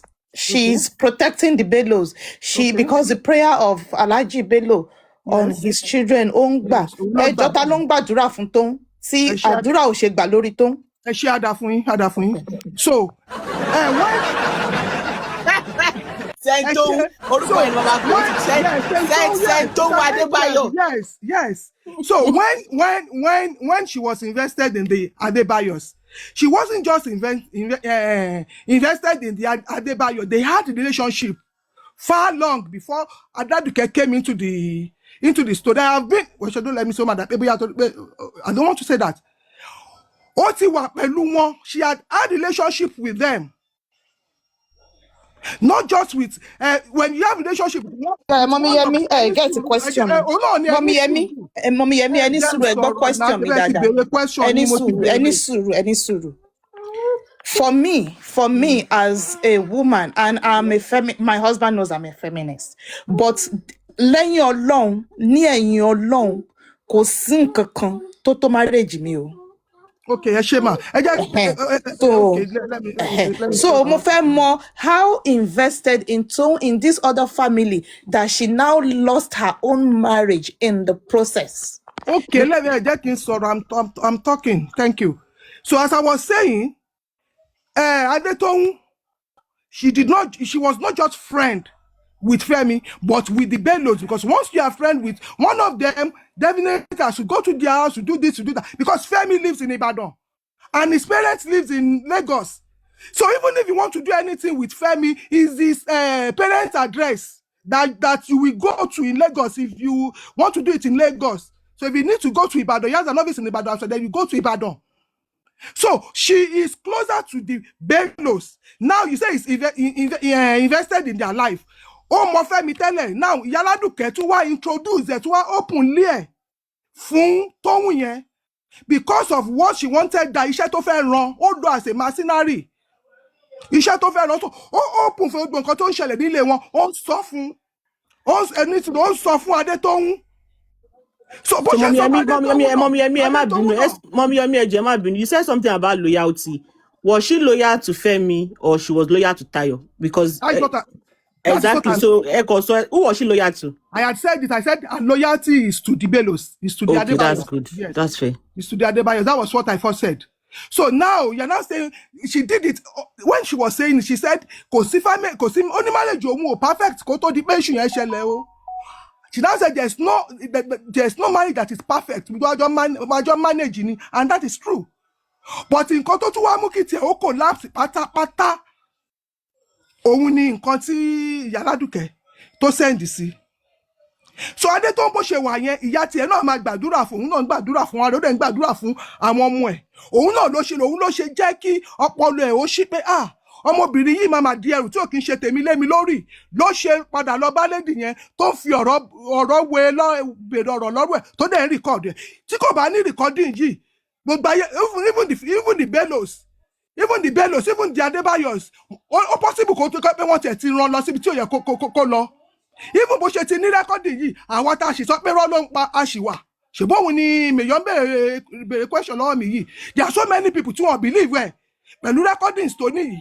But at least to an extent, she was able to clear herself to those that matters, to the Adebayos, àwọn tí wọ́n ní ẹjọ́.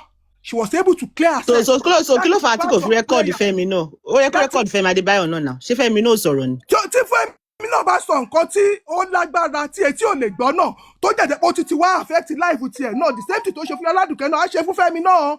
She won't do it because she's loyal to the Adebayos. She won't do it because she's loyal to the Adebayos. Okay, fine. But we have not seen anywhere tí àwọn yóò dẹ̀ jáde wá sọ anything. It was this Ìyáládùkẹ́ that came out to say something.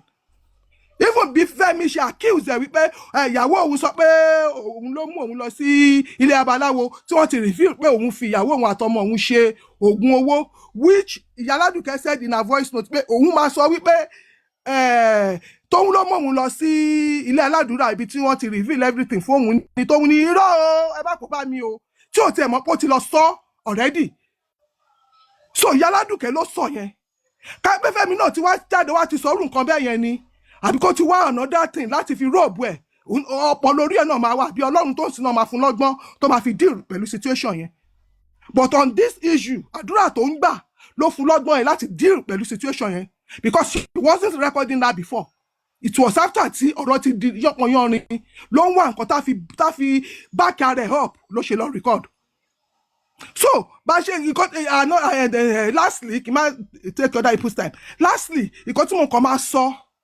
Nǹkan tí mo máa sọ ni wípé we should know who we work with, because jẹ́jẹ́ ni Toun, jẹ́jẹ́ ló dúró kí Ìyáládùkẹ́ kó tó wọlé lọ bá.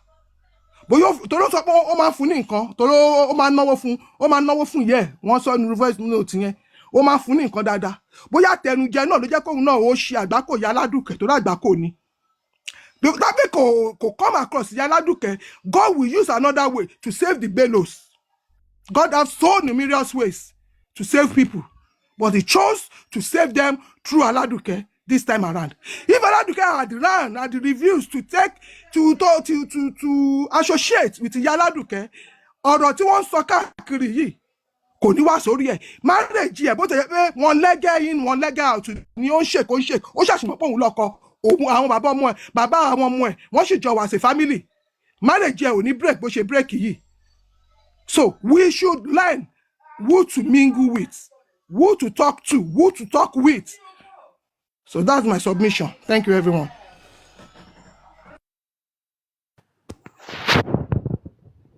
So ká ṣàgbà pé Toun sacrifice marriage for the Adebayos, being the saint. And I keep saying You can deduce your whatever you want from what I have said. If that is what you can take home, all well and good. I keep seeing people saying that nobody will trust Toun again.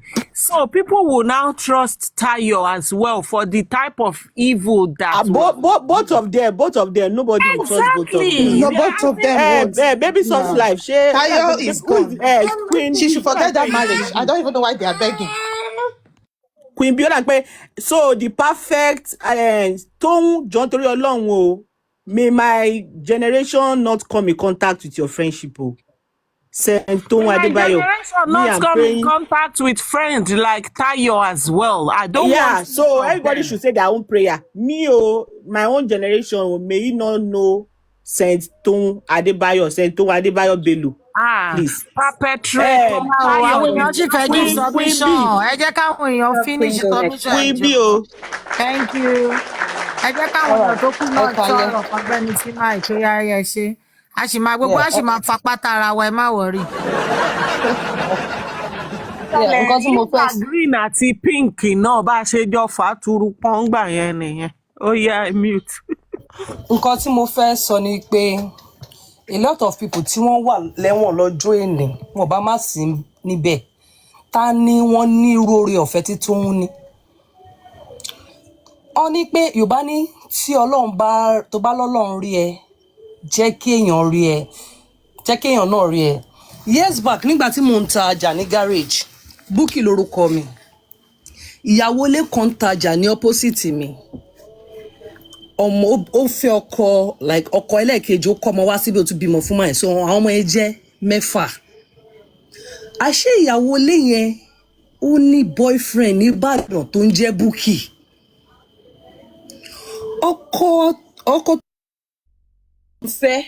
ọkọ ilé tó ń fẹ́ gáréèjì wa yẹn náà ni driver ni so ọkọ ilé yẹn mọ̀ mí kọ́tẹ̀ tó máa fẹ́ra wọn lọ́mọ̀ mi àjọ wà lẹ́nu géètì ni náà ìyàwó ilé yẹn ó wá ní àwọn kákọ́ọ̀sì tiẹ̀ náà nínú ọjà yẹn but igi mú jìnnà sórí ó jù mí lọ ṣùgbọ́n bí àǹtí la máa ń ṣe ra wa èmi ò dẹ̀ mọ̀ pé ó ní boyfriend so tó bá ti wá ń bọ́ ọkùnrin yẹn sọ̀rọ̀ ńlé ó máa ń fi free láti bọ́ ọkùnrin yẹn sọ̀rọ̀ torí ìyẹn ń jẹ́ Bukky gbogbo èrò ọkọ ẹni pé èmi ló ń bá sọ̀rọ̀ ọkọ máa ní irú ìfẹ́ ló wà láàrin wa àti Bukky dẹ̀ wá wọlé wọ̀de báyìí bó jáde bí òsùn lé mọ́jú ó máa nílé Bukky lòun lọ so ọkọ yẹn rò bóyá close ó wá díjọ́ kan ó wá travel ó lọ bó ṣe dé Ìbàdàn tó ń lọ ó pa fóònù ọkọ ò rí pè mọ́ last born ẹ wá síkì gbà tí màá yẹn tọ́jú ẹ̀ fún bíjọ́ méjì tí kinní yẹn ò gbọ́ treatment mọ́ ó gbé ọmọ ẹ̀ dìgbàdìgbà àtẹnu géètì ló ti ń pariwo pé kí wọ́n bá òun wá Bukky jáde ibi tó fi ìyàwó òun sí wípé pàtí tí mo mú ìyàwó òun lọ àwọn èèyàn wá sọ pé igbá mi rèé èmi ò tiẹ̀ wá sí ní orí ìjókòó bọ́ máa yẹn ti fà pé tóun ò bá rí ìyàwó òun kódà tálóun bá mi ni òun máa tẹ ọmọ yẹn sí mi lọ́wọ́ ni gbàtẹ́mi máa dé làwọn èèyàn wá ń pè mí pé wàhálà ti ṣẹlẹ̀ o ìyá alágbájá nǹkan báyìí ni wọ́n níbo ló fi ìyàwó sí mo lé mi ìdẹ mọ́ nǹkan kan mo bẹ̀rẹ̀ sí ní panic wọ́n ní ọkọ yẹn lòun padà bọ̀ ibi tí mo ti wá ń gbọ̀n káàkiri àwọn kákọ̀sẹ̀ bí mo ṣe lọ sáàrin wọn lọ́nà ẹ̀yẹn má wọ́rí ntì wípé ó ní ẹnìkan tó ń fẹ́ níbàdàn tó ń jẹ́ Bukky ó kàn forúkọ ẹ̀ka sára nǹkan tẹ́mi mi sọ ni pé tí ó máa yìí tó wáyé pé wọ́n ti gbé lọ́nà àbí kankan ṣe kí ni mo fẹ́ fi wẹ̀ ẹ́ mọ́ if not that I recorded ibi tí àwọn ọ̀rẹ́ ẹ̀ tí wọ́n ti ń sọ̀rọ̀ yẹn pé yẹn máa lọ́ máa tajà ń jàre kò sí nǹkan kó máa dé ó mọ̀ ọmọ pa fóònù ó sọ fún àwọn kó tó pa fóònù kíní yẹn ni mo mú lọ fún àwọn market authority torí mi ìmọ̀ nǹkan tí wọ́n yẹn ń bọ̀ wá bá mi fà I was so scared àwọn market authority lọ wá pe ọkọ pé fi ọmọ yẹn lẹ̀ o kò ń ṣe Bukky eléyìí ni o gbà tí àwọn jẹ́ kí máa yẹn gbọ́ but àwọn gbọ́ kíní yẹn so ìgbà tó kọ tíyàwó wá dé ọkọ wá fèsì ẹ̀ ilé wá gbóná gbà tí ilé wá gbóná tí ìyàwó máa yọ sọ́jà gbogbo wọn wá sọ fún mi wípé ìkànnì mi aláìdáni mi mo dalé onílé rú pé báwo mo ṣe máa lọ sọ̀rọ̀ àṣírí ẹ̀ pé ṣèbóbìnrin ni mí ó yẹ kémi cover ó yẹ kémi kí n cover wọn ní tí ò bá dé mọ nǹkan ní kí n gba gbéjáre mi ò já and it turned really messy at the end of the day Bukky Ìbàdàn yẹn ni lady yẹn lọ padà lọ ṣe introduction pẹ̀lú inú ilé ọkọ ẹ̀ ló ti lọ ṣe introduction tó fi lọ kó bá woman tani kò dé àti pé tani mo ní ẹ̀rí yẹn tani pé kò padà dé ńkọ́ ṣé nǹkan tá à ń sọ yìí la máa sọ tá bá ní ká sọ òótọ́ tó wà ń bẹ̀ lady ó nífẹ̀ẹ́ Fẹ́mi Adébáyọ̀ kẹ́ wá lọ wo gbogbo àwọn obìnrin tó wà lẹ́wọ̀n lórí pé wọ́n gún ọkọ pa èwo ni ò nífẹ̀ẹ́ ọkọ wọn nínú wọn ìfẹ́ gbígbóná ló ní fún ọkọ yẹn àwọn ìfẹ́ pé tí mi ò bá ní ẹlòmíì ò ní ni màá bàjẹ́ àwọn ọ̀fẹ́ tó yẹ pé àmì ìdẹ̀mọ́ mo ṣèṣì ni o mò ń rẹ́lá lọ́wọ́ ni ó ṣèṣì balẹ̀gbẹ́ ni ẹ jọ kó tó di ọ̀rọ̀ ní voice note ò ṣe voice note tó yẹ pé ibi tí wọ́n ló ti lọ attack pé mi support máa yẹn o tó róhun náà pọ́nyàwó ẹ̀ lè according to nǹkan táwa náà kàńtà wípé ìgbà tó máa ṣe fíìmù ẹ̀ yẹn ojoojúmọ́ ni wọ́n máa ń gbóúnjẹ lọ èèyàn kan lóhun tẹ̀ wá bèrè lọ́yìn pé oúnjẹ tó ń gbé lọ fún ọ yìí báwo ló ṣe ṣé wọ́n sanwó fún ẹ wọ́n ní pé ìyàwó fúnra rẹ̀ ló tún lọ gbé ọ̀rọ̀ fọ́kọ tí ó change ẹ̀ fún pé kí ló kan òun so ó sọ pé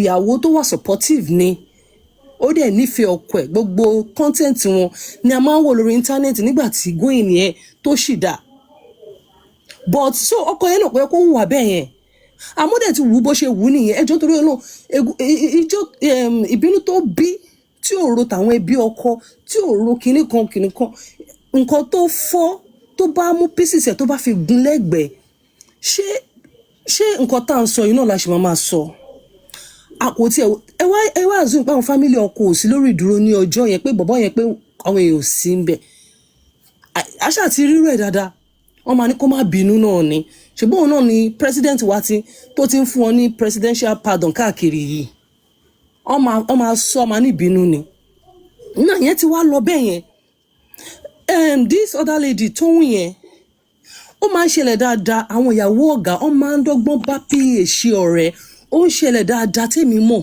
at least mo ti mọ̀ 1 or 2 wọ́n máa ń close mọ́ PA ìyẹn ló máa fún wọn ní information obìnrin tó wọlé obìnrin tó jáde obìnrin tó yẹ pé àfìgbà tó bá tó sack PA yẹn ní máa tó free gbogbo call gbogbo number gbogbo everything àwọn ìyàwó yẹn máa mọ̀ ṣe àwọn tó súnmọ́ àwọn ọmọọṣẹ́ ọ̀gá wọn máa mọ̀ ṣe dáadáa ni torí selfish interest ìgbónára wọn lọ́ fi ṣe kó yẹ pé bóyá ó love wọn náà ó ń lo as a tool ni now nígbà tó dẹ̀ ti wá rí bẹ́ẹ̀ yẹn èmi mo support kinní kan nígbà tí ó ti ń gbọ́ gbogbo orú àwọn ọ̀rọ̀ yẹn because èèyàn ò lè má dá sọ̀rọ̀ ọ̀rọ̀ tí lady padà wá repeat yìí tó ń sọ fún ó ní nǹkan tó ń náà fún yẹn tó yẹn ó ní nǹkan tí yẹn náà ń fún lésì tí ó fi encourage ẹ láti máa sọ̀rọ̀ dé level yẹn because for example ó ti lè sọ rírí pé bàbá yẹn náà ó ń support ẹ because tí ó bá ní pé bóyá ó ní anything against bàbá ọkọ ẹ náà kò ní tún mú ti bàbá ọkọ ẹ mọ́ náà pé ó máa ní stroke ó máa ní kíní kan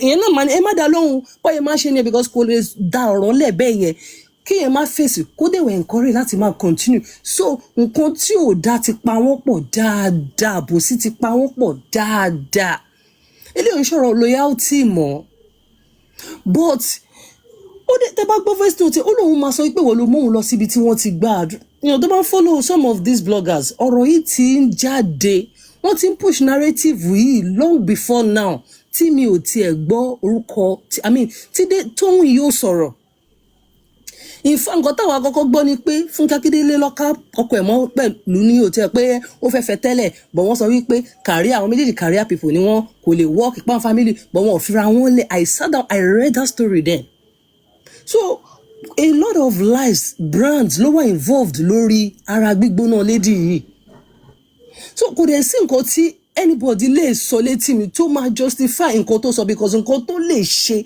nǹkan tó imagine nǹkan tó rò pé òun lè ṣe kò dẹ̀ tẹ́bà ó tún sọ́gun rẹ́rìn ọ̀tọ̀ ni kéèyàn máa sọ nǹkan nígbà tó ń para lọ́wọ́ pé yé ìwọ níbi báyìí wàá kú obìnrin lè sọ bẹ́ẹ̀ fọkọ ẹ̀ wàá kú èmi kan ni mo sọ ẹ́ di báyìí kíní kan but this one ó ti sọ tẹ́lẹ̀ in fact ó ń drive lọ́wọ́ ní tá a bá ń gbọ́ background yẹn so ó ti gbogbo kíní ó ti play out lórí ẹ̀ pé if I can't have him ó ti ní issue tẹ́lẹ̀ bóyá lórí ọ̀rọ̀ nǹkan tó fọ́ bóyá yẹn ti wálẹ̀ if I cannot have him ẹlòmíì ò ní have kò tún wá fẹ́ tágẹ́ẹ̀tì òun nìkan ó tún wá tágẹ́ẹ̀tì Instagram gbogbo ó ní nǹkan tó mú ìdùnnú ẹ̀ at least bí ò tiẹ̀ jọ kọ ẹ̀ mọ̀ ṣe bó jẹ́ bàbá ọmọ ẹ̀ so me I will not blame that Toun for having that evidence a lot of people ní evidence irú nǹkan báyìí ti save last born wa tí ó lọ́mọṣẹ́ lọ́dọ̀ tọmọṣẹ́ yẹn ṣe bábà lọ́dọ̀ ẹ̀ ọmọ lọlé ọdún gbà tó di ijọ́ tó yẹ kó wá ọmọ yẹn ò fẹ́ lọ bàbá ní kọ́ ọmọ máa lọ ọmọ lòun ò padà mọ́ pé kò padà sọ́dọ̀ àbúrò mi mọ́ pé kò fún pocket money bàbá yẹn wá na ọmọ yẹn bàbá òde jẹ́wọ́ pé òun na ọmọ. That was the last time tí wọ́n fojú rí ọmọ yẹn. Ọmọ wa sá kúrò nílé, ọmọ tó ṣẹ̀ mú wá láti Ọ̀ṣun state. Ọmọ yẹn wá ti sá kúrò nílé láti December. Tẹ̀lé a lè sọ pé sá kúrò nílé because ó wà missing lélẹ̀ báyìí. Wọ́n rí pé wọ́n rẹ́ anything, ọmọ yẹn ò dẹ̀ mẹ́kọ́. Bó ṣe wá láti ìlú látọ̀dọ̀ màmá ẹ̀ pé baby mama ni ó ní ló mú wá sẹ́kọ̀ọ́. Bàbá yóò dẹ̀ jẹ́wọ́ wípé òun na ọmọ òun ni.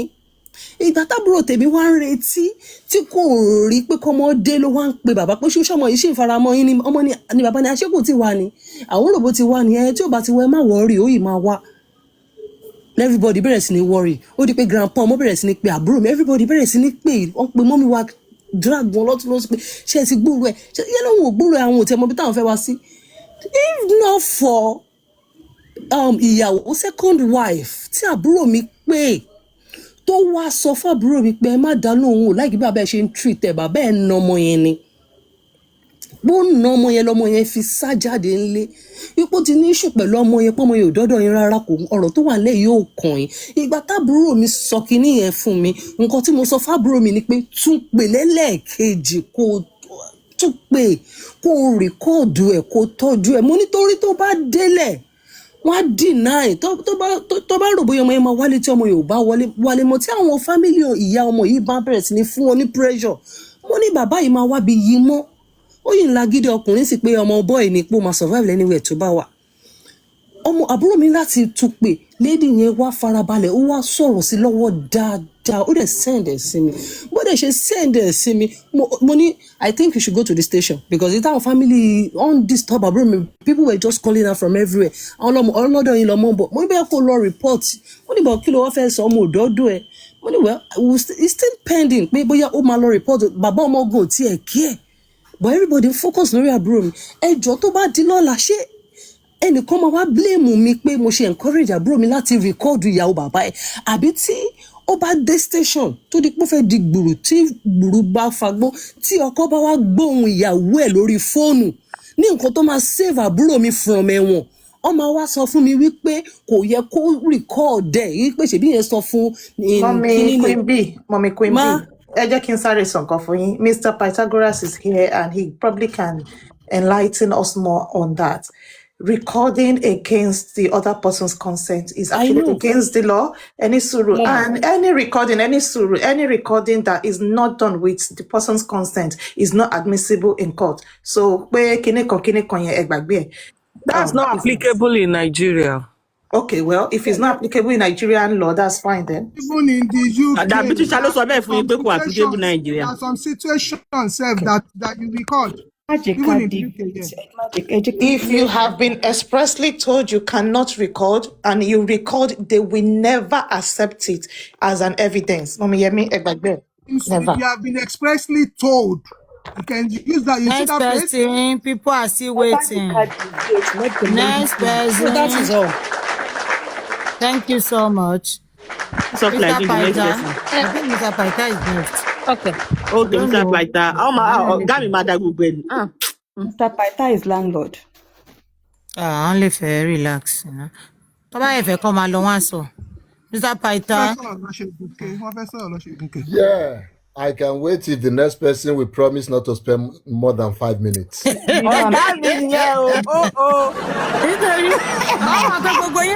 story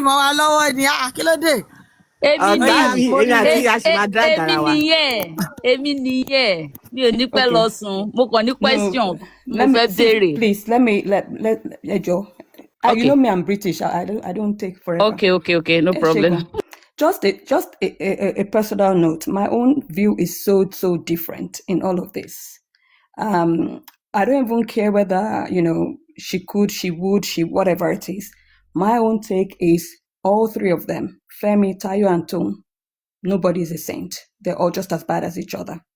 And my reason for saying that is, for Tayo to say the things she was saying, it means that's the way she normally talks. Because there's some ways people talk that I never speak like that, but I would be gracious.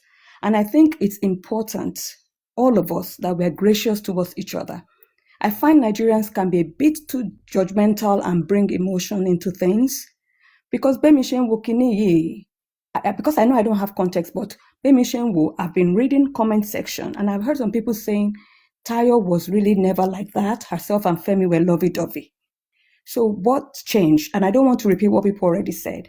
First of all, Toun has no reason to have that level of relationship with Femi. It's all shades of wrong. She should know her place as PA. And Tayo should know her place as a Iyawoga. There's a way your wife relates to your whatever. So even Femi himself is too close to the PA, in my own opinion. So all three of them, just as bad as each other. Now, Tayo's way of talking, I would never ever condone it. But I have a funny feeling that that's the way she talks. And it's just like the way I would maybe say certain things. And I'm not, like I would never argue with my husband and even say stupid or even say shut up. But some people would argue with their husbands and they would say, Olori Buruku kind of thing. Now, to me, that Olori Buruku might be like, wow, look what they've said. But it might be the way Toshiman Barawon sọ̀rọ̀ nínú ilé wọn. I'm not saying it's right. I'm just saying that I will not stand on my high horse and say that because when I argue with my husband, we don't even say shut up to each other. We address the issue. We never address ourselves. I will now not say that because I will now not say that that person necessarily hates their person, because from the comment section, some people were saying they loved each other. Now, this is my angle. My own angle is I see a woman who maybe came from a previous relationship, and Femi had a previous relationship, and she was just insecure. There would have been some maybe potentially, Bene said they would have diagnosed that maybe some bad trauma, some, issues she might have had from the past. Please, I'm not justifying Nkotoso, but I'm just saying, that's my take. But there are some issues with her. There's some sort of like low esteem, or she's not sure of her place. And if your husband does not make you sure of your place in the home, because for me, it's getting too much. The family too is there. These people are there. There are too many people involved in their relationship. So if she's not sure of her place and her husband has not made her sure of her place and she's had to treat maybe like an infection, whatever it is, it makes her a bit like all over the place. Now, I don't see it as a big deal because I had a neighbor when I was growing up as a child who did that anyway. So some people as housewives or something, maybe their husbands don't eat out, do it. So I personally am not interested in going into unsneak ground or kwe. Now, the way that VN was obtained, I do not like it because the thing for me is at the time herself and Toun were having their banter. And I don't know if it's a girly nonsense or whatever, they were just talking, because some people would have probably said, oh, my mother-in-law is a witch. But if they now carry that to your mother-in-law, would you remain in the house? So let's just always be gracious. And that's my take on life. So Toun at the time, Tony conversation, did not think anything of it, did not see any urgency. But she's saying that if to impact home Toun, don't decide, okay, and then she needed proof. So for me, if she really wanted to buy this family like the way people are saying it, she would have done it. But Toun had to wait for her own to be impacted, for her to now say, okay, let me go and now for a while. That one is that. But also, the last thing I want to say is, do you know, okay, but if Femi was not a popular face the way he is, would everybody still have judged this the same way? That's just a question I'm going to throw out there. However, if you are a parent or if you ever know a parent of a child with SEN, with special educational needs, you will understand what they go through. And sadly, in Nigeria, there's no awareness of these things. And people see it as a stigma. They see it as an embarrassment. They see it as a form of disgrace. And maybe if I have chance tomorrow, I'll come up and talk about this thing because it is not an illness. Now, the thing with this poor lady, and from what I read in the comment section, I could hear people saying, well, she has a child with SEN. She should focus on her child. Yes, she should focus on her child. However, did you all remember Femi has parental responsibility as well? Where is he as a father of a child with SEN? Should it only be the woman? Because we need to be asking ourselves some solid questions. I don't care how much he pays. I don't care how much money he gives. Children who have SEN need more than money. What they recognize is tactile. It's got to be touched. That aside, okay, one year holiday, and some people were saying, oh, because the child has autism. I have seen children with autism even fly first class with their parents. If you are proud of your child, why can't you take them wherever they want to go? In fact, I tell you this, a lot of children who are autistic are very comfortable in the company of their parents. The woman show. They have traveled with the boy more than 4 times so abroad. It doesn't matter. I don't want to know, Mommy Yemisi. Mommy family I don't want to know, Mommy Yemisi. I really don't want to know. I can see that he is non-resident from the little things I'm hearing. And you see, if this woman is worried that the way Nigerians stigmatize people,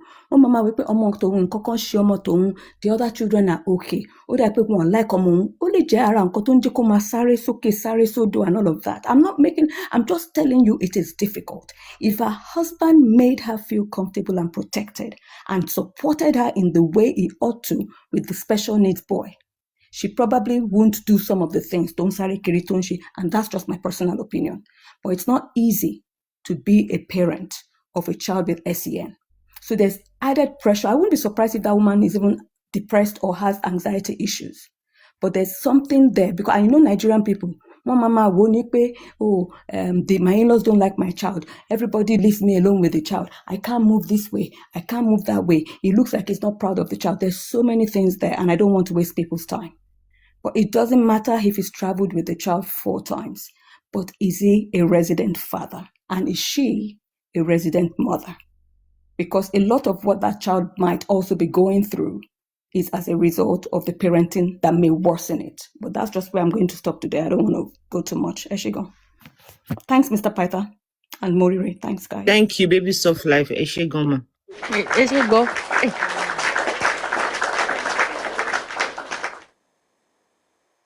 Morire, 2 minutes. Okay, sir, kò sí problem mi ò tẹ̀ ní pẹ́. Dáàmì kí ló ṣẹlẹ̀ ẹ̀ tẹ̀ kí bí iṣẹ́ máa ń rí mi ni àbí kí n gbogbo ní. A lè kíra wa opponents ni wá nínú ìjà yìí. Ó bẹ̀tà everybody shout tí ọ̀n dàlẹ́. Ṣe rí, in fact, mo like platform yìí. Platform tó bá ti fi àyè sílẹ̀ fún everybody láti sọ opinion ẹ̀, mo like ẹ̀. Ṣe rí question kan ni mo fẹ́ béèrè. Ní pé kí ló dé tí Toun ò rìkọ́ọ̀dù nǹkan tó ṣẹlẹ̀ láàárín Fẹ́mi àti ìyàwó ẹ̀ tí Aládùkẹ́ wá fi sọ gbogbo irú àwọn ọ̀rọ̀ tó sọ yẹn tó sọ jáde. Kí ló dé? Ìyẹn number 1. Secondly, nǹkan tí mo tó fẹ́ sọ ni pé tó bá pèrè ó sọ pé because mi ò listen sí gbogbo àwọn nǹkan tó sọ, because to me anybody tó bá ti ń record kò ń ṣe ọ̀rẹ́ mi, because mi ò kí ń record èèyàn, mo máa ń sọ mi ò ń record. So èèyàn kan wá bẹ ẹ ń sọ pé tó ń pé ó lóyà Toun ò lóyà nínú ilé yìí, ẹ jẹ́ rọ̀ṣẹ̀ ọ̀rọ̀ mi. Ọ̀rẹ́ ọ̀gá ẹ̀ ní Fẹ́mi, ìyàwó ẹ̀ wá bá ẹ wá bẹ̀rẹ̀ sí ń bá sọ̀rọ̀ bó ṣe, because mo wà sure pé bí Toun ṣe ń sọ ti Fẹ́mi, bó ṣe ń gbé ọ̀rọ̀ Fẹ́mi wá fún Aládùkẹ́, bó ṣe ń gbé ọ̀rọ̀ Aládùkẹ́ lọ fún Fẹ́mi ló máa tún lọ gbé ọ̀rọ̀ Fẹ́mi náà wá fún Aládùkẹ́. Òun ló prompt Aládùkẹ́ láti lè ní confidence nínú ẹ̀ tó fi ń sọ gbogbo àwọn ọ̀rọ̀ tó ń sọ yẹn. Èmi gẹ́gẹ́ bí èèyàn kan, Toun ò kì í ṣèyàn, Aládùkẹ́ ò kì í ṣèyàn, ìkà làwọn méjèèjì, ìkà ni. Nítorí wàá máa lọ ṣe rí, kò ń ṣe gbogbo èèyàn bí mo ṣe ń sọ. Ọkọ mi sọ, ó béèrè question kan lọ́wọ́ mi nígbà tí mo sọ fún, tí mo ní ìyẹn Aládùkẹ́, mo ní mo ní èṣù ni, mo ní nǹkan tó ṣe ò dáa. Ọkọ mi ní ṣé mo mọ nǹkan tó ń go on láàárín òun pẹ̀lú ọkọ ẹ̀ tó fi wá rí ara ẹ̀ pé ara ta ló yẹ kóun lọ máa fi ọ̀rọ̀ ọkọ ẹ̀ lọ, pé ṣé mo mọ̀ ó ní ìjà lóde tó rin dòwe, gbogbo nǹkan tí mo tiẹ̀ play ọ̀rọ̀ tó sọ lòwò òkè ẹ̀ ó ní ìjà ni. Okay, kò sí wàhálà. So to me àwọn méjèèjì ni ìkà, àwọn méjèèjì ni, torí tó bá ti lè allow èèyàn láti máa sọrú àwọn ọ̀rọ̀ yẹn tó lè caution ẹ̀, ó sọ̀rọ̀ kan ó ní ìyá ẹ̀ pé ó lọ bá ó lọ sílé àwọn Fẹ́mi ó lọ sọ pé èèyàn kan gba skirt má gba skirt definitely ó yẹ kó ti mọ Ìyá Aládùkẹ́ ńgbà tó bẹ̀rẹ̀ sí ń sọ àwọn ọ̀rọ̀ yẹn jáde kó tó sọ pé ó ṣẹ̀ wá lọ record wá ti call attention tó rà pé wá àwọn ọ̀rọ̀ yìí má lọ sọ́ńbì mí o ọ̀rọ̀ tó ń sọ ẹ má jẹ́ kétí méjì bọ́ tó bá jẹ́ pé lóòótọ́ ló fẹ́ràn Aládùkẹ́ bọ̀ torí pé ó fẹ́ dalé wọn rú ó ti dàrú yẹn náà wọ́n ní bí ògiri wọ́n ní tí ògiri ò bá lanu wọ́n ní aláǹgbá ò lè wọ̀bì then ó ti lanu sìn yẹn Aládùkẹ́ aláìníròònú ọlọ́pọlọ àgbà tí ò níròònú ọlọ́pọlọ lílọ́ tóun náà bẹ̀rẹ̀ sí ń kà bòròbòrò òun náà ó ti rí ń sìn so to me àwọn méjèèjì lè ṣù àwọn méjèèjì ni so bó ṣe jẹ́ nìyẹn because kò sí nǹkan tí mo fẹ́ sọ mọ́ àwọn èèyàn ti sọ gbogbo nǹkan tó yẹ kí mo tún ṣe màá tó wà máa repeat ni so nǹkan tó wà ń bẹ̀ nìyẹn ẹ ṣé gan sà.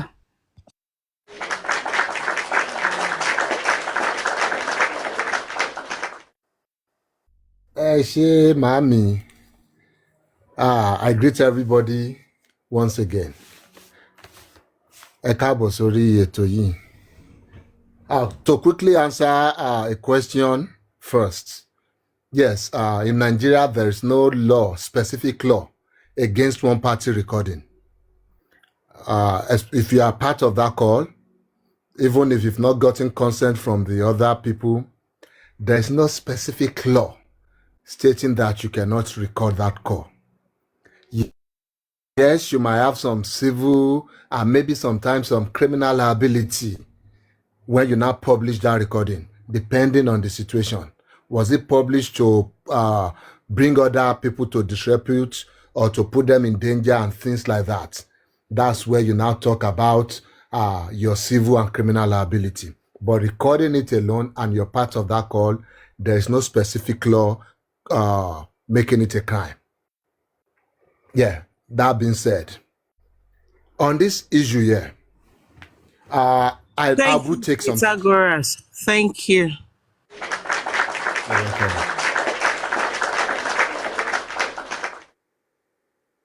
On this particular issue here, I know we found a way somehow to make it an issue of Adetoun, is it Olaton or Adetoun, Toun and Tayo.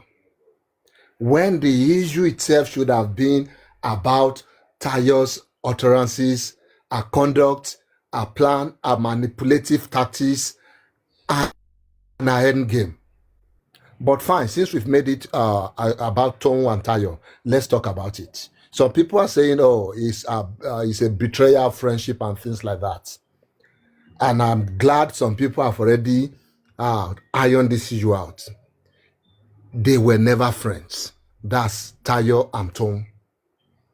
I don't know how you see friendship. I don't know what you want to define friendship to be.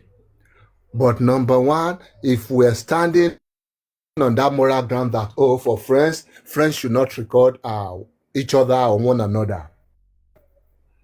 Yes, they should not if they are friends, but there's still a caveat on that. It's to a limit. It will not be to the detriment of yourself. It will not be because at the end of the day, self-preservation comes before any other thing. Whether I'm your friend or not, whether we're family or not, that is the natural and basic instinct of every human being. You want to preserve yourself first. You want to protect yourself first. If you analyze the situation at any point in time, and you think you might come to some personal harm, you will do everything in your power, everything reasonable to you, to try and prevent that. So, like I said, these people were never friends. She reached out to Toun with the aim. Yeah, maybe we don't know. I like to stay in the realm of things we know, because we can all conjure things, we can bring in assumptions. Even if we bring in those assumptions, it will still be very bad for Tayo.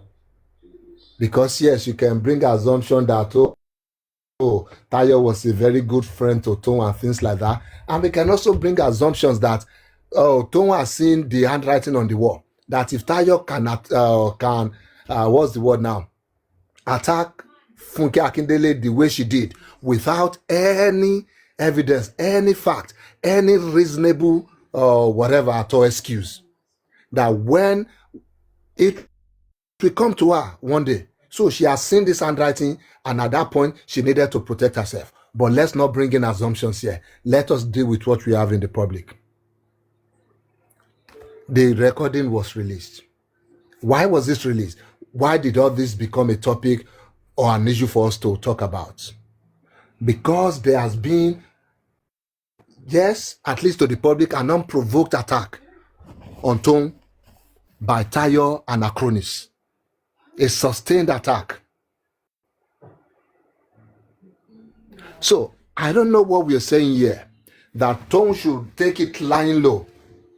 She should take it as every good friend would take it. Allow your friend to strip you naked in the public marketplace. And not even do anything to defend yourself. Not even call out to caution, not do anything at all. Is that what we are saying that, oh, to be a good friend, that is what you must do? Let's assume they are friends. Yes, let's assume they are friends. Because it is clear they were never friends. What's his name again? Femi. I don't know if it was or is a mentor to Toun, a senior colleague. Femi is a movie producer, meaning she will be needing services of Toun or Olaton. So are you saying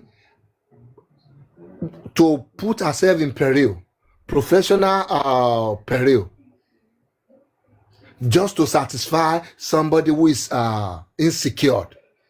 Yes, we want to give her defenses. Oh, she's battling some emotional stress. She's doing this, she's doing that. The question we should be asking ourselves is that, is Femi the reason for Tayo's mental or emotional state? Emotional, whatever she's going through, conflict in her mind. Is Femi do we know for a fact that Femi was the reason for that? No, it's because we want to bring in assumptions to this case. And that's where we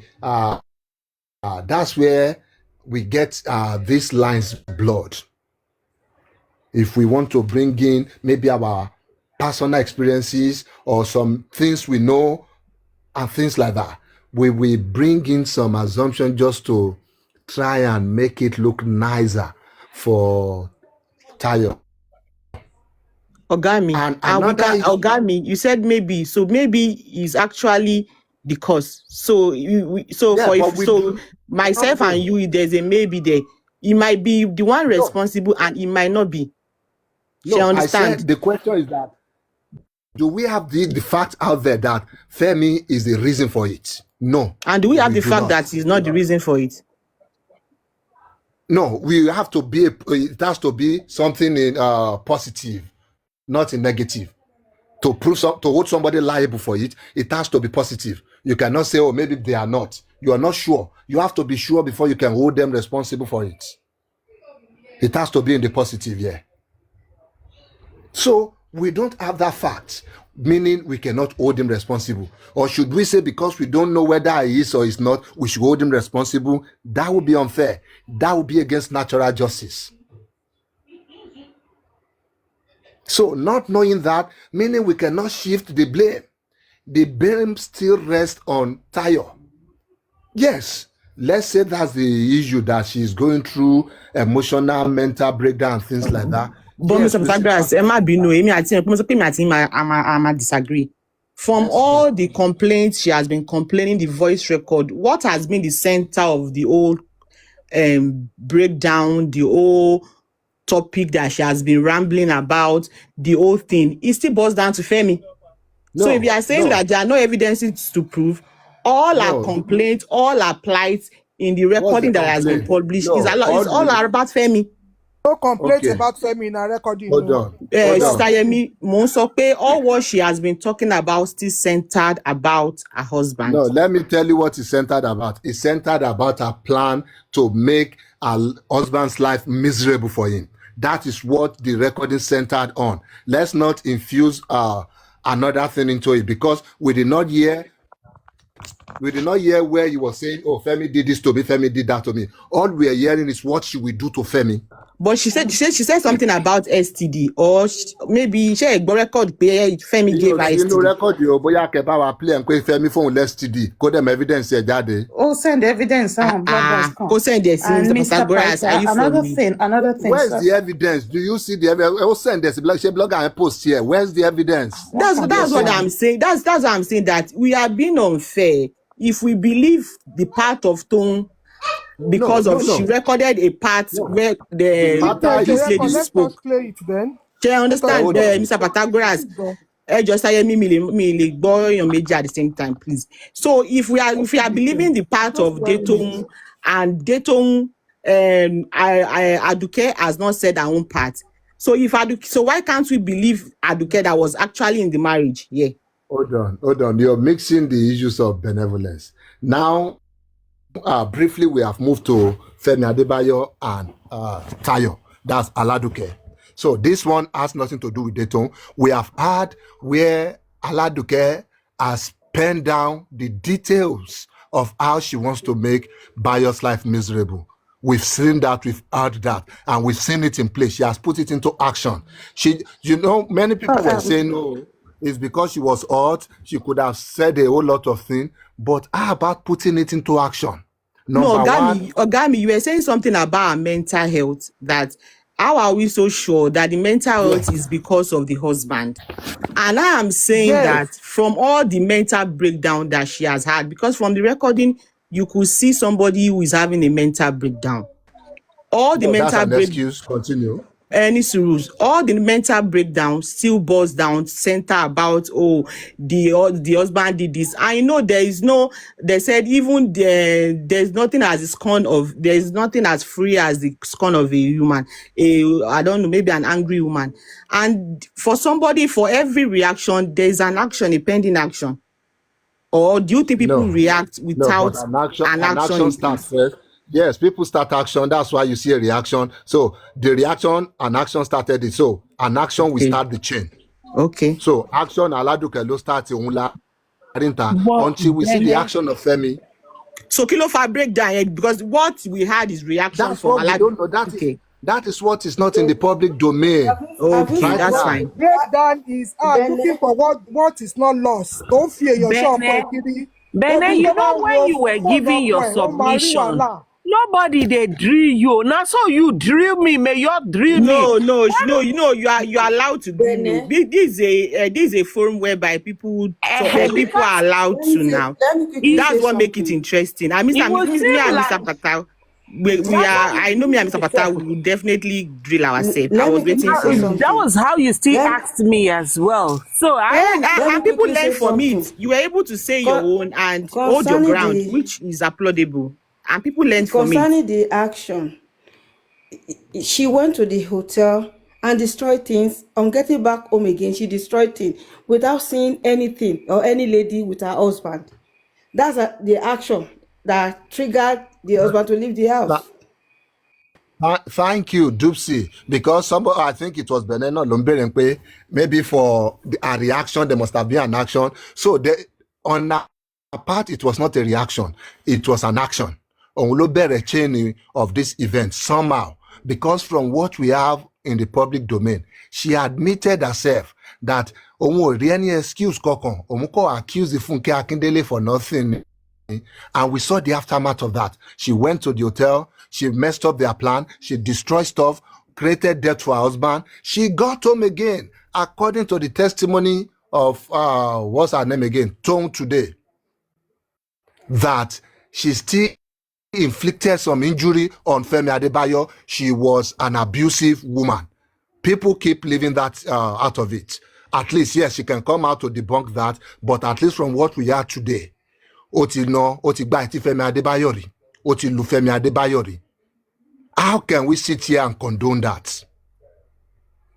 Yes, she can come out tomorrow and debunk it, and we'll weigh both statements and we'll see which one we want to go for. But as at this moment, that is what we have. An abusive woman, physically abusive. So yes, for whatever reason or for whatever thing that might have caused her to be in this kind of state. Yes, as humanity will dictate, we will empathize with her. But that will not stop us from calling out these are evil actions. These are evil plans. I will not try and gloss over it. I will not try and make it something little, and things like that. No, I will not. I will rub it in well. Good evening. Femi Adebayo. Yes, please hold on. Femi Adebayo, we don't know if he's the cause of this, so we cannot hold him responsible. And I know some people talked about, maybe it's the burden of having to deal with a child with special need. Yes, the responsibility should be both the father and the mother. We do not know the dynamics of their family. We do not know who is doing what, who should be doing what. We do not know that. So we cannot say Femi Adebayo neglected him, or neglected his son or daughter here now. We cannot say for sure. We do not know the dynamics. We don't know what take care. So we should try and stay on what we know, because all these things Let is me appearing like also they're add, just looking for excuses. Yeah, she did not even also mention in any of the VN that she is being neglected. As a matter of fact, she's also been in the 3 months they said they spent during the shooting of that movie. She was with her man. So there's nowhere she even complained of being neglected. I just wanted to impute that. Yeah, thank you. So we do not, it's clearly, yes, she was insecure. We have seen that the mere fact alone that she went to Olatun's DM to try and start a relationship with her.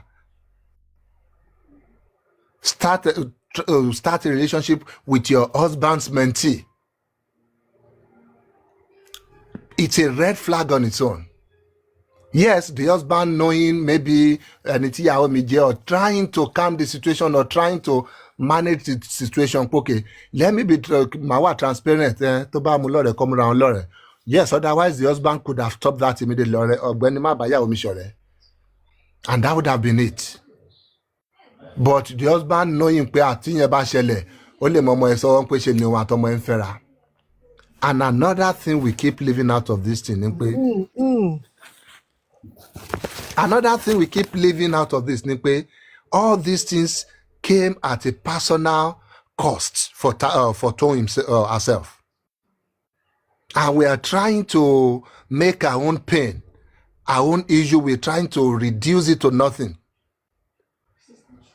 And we want to, what's the word here now? Afesheleshe in the public. Invalidate her feelings, undermine how she also feel in all of this. I love you, Jare. I beg you.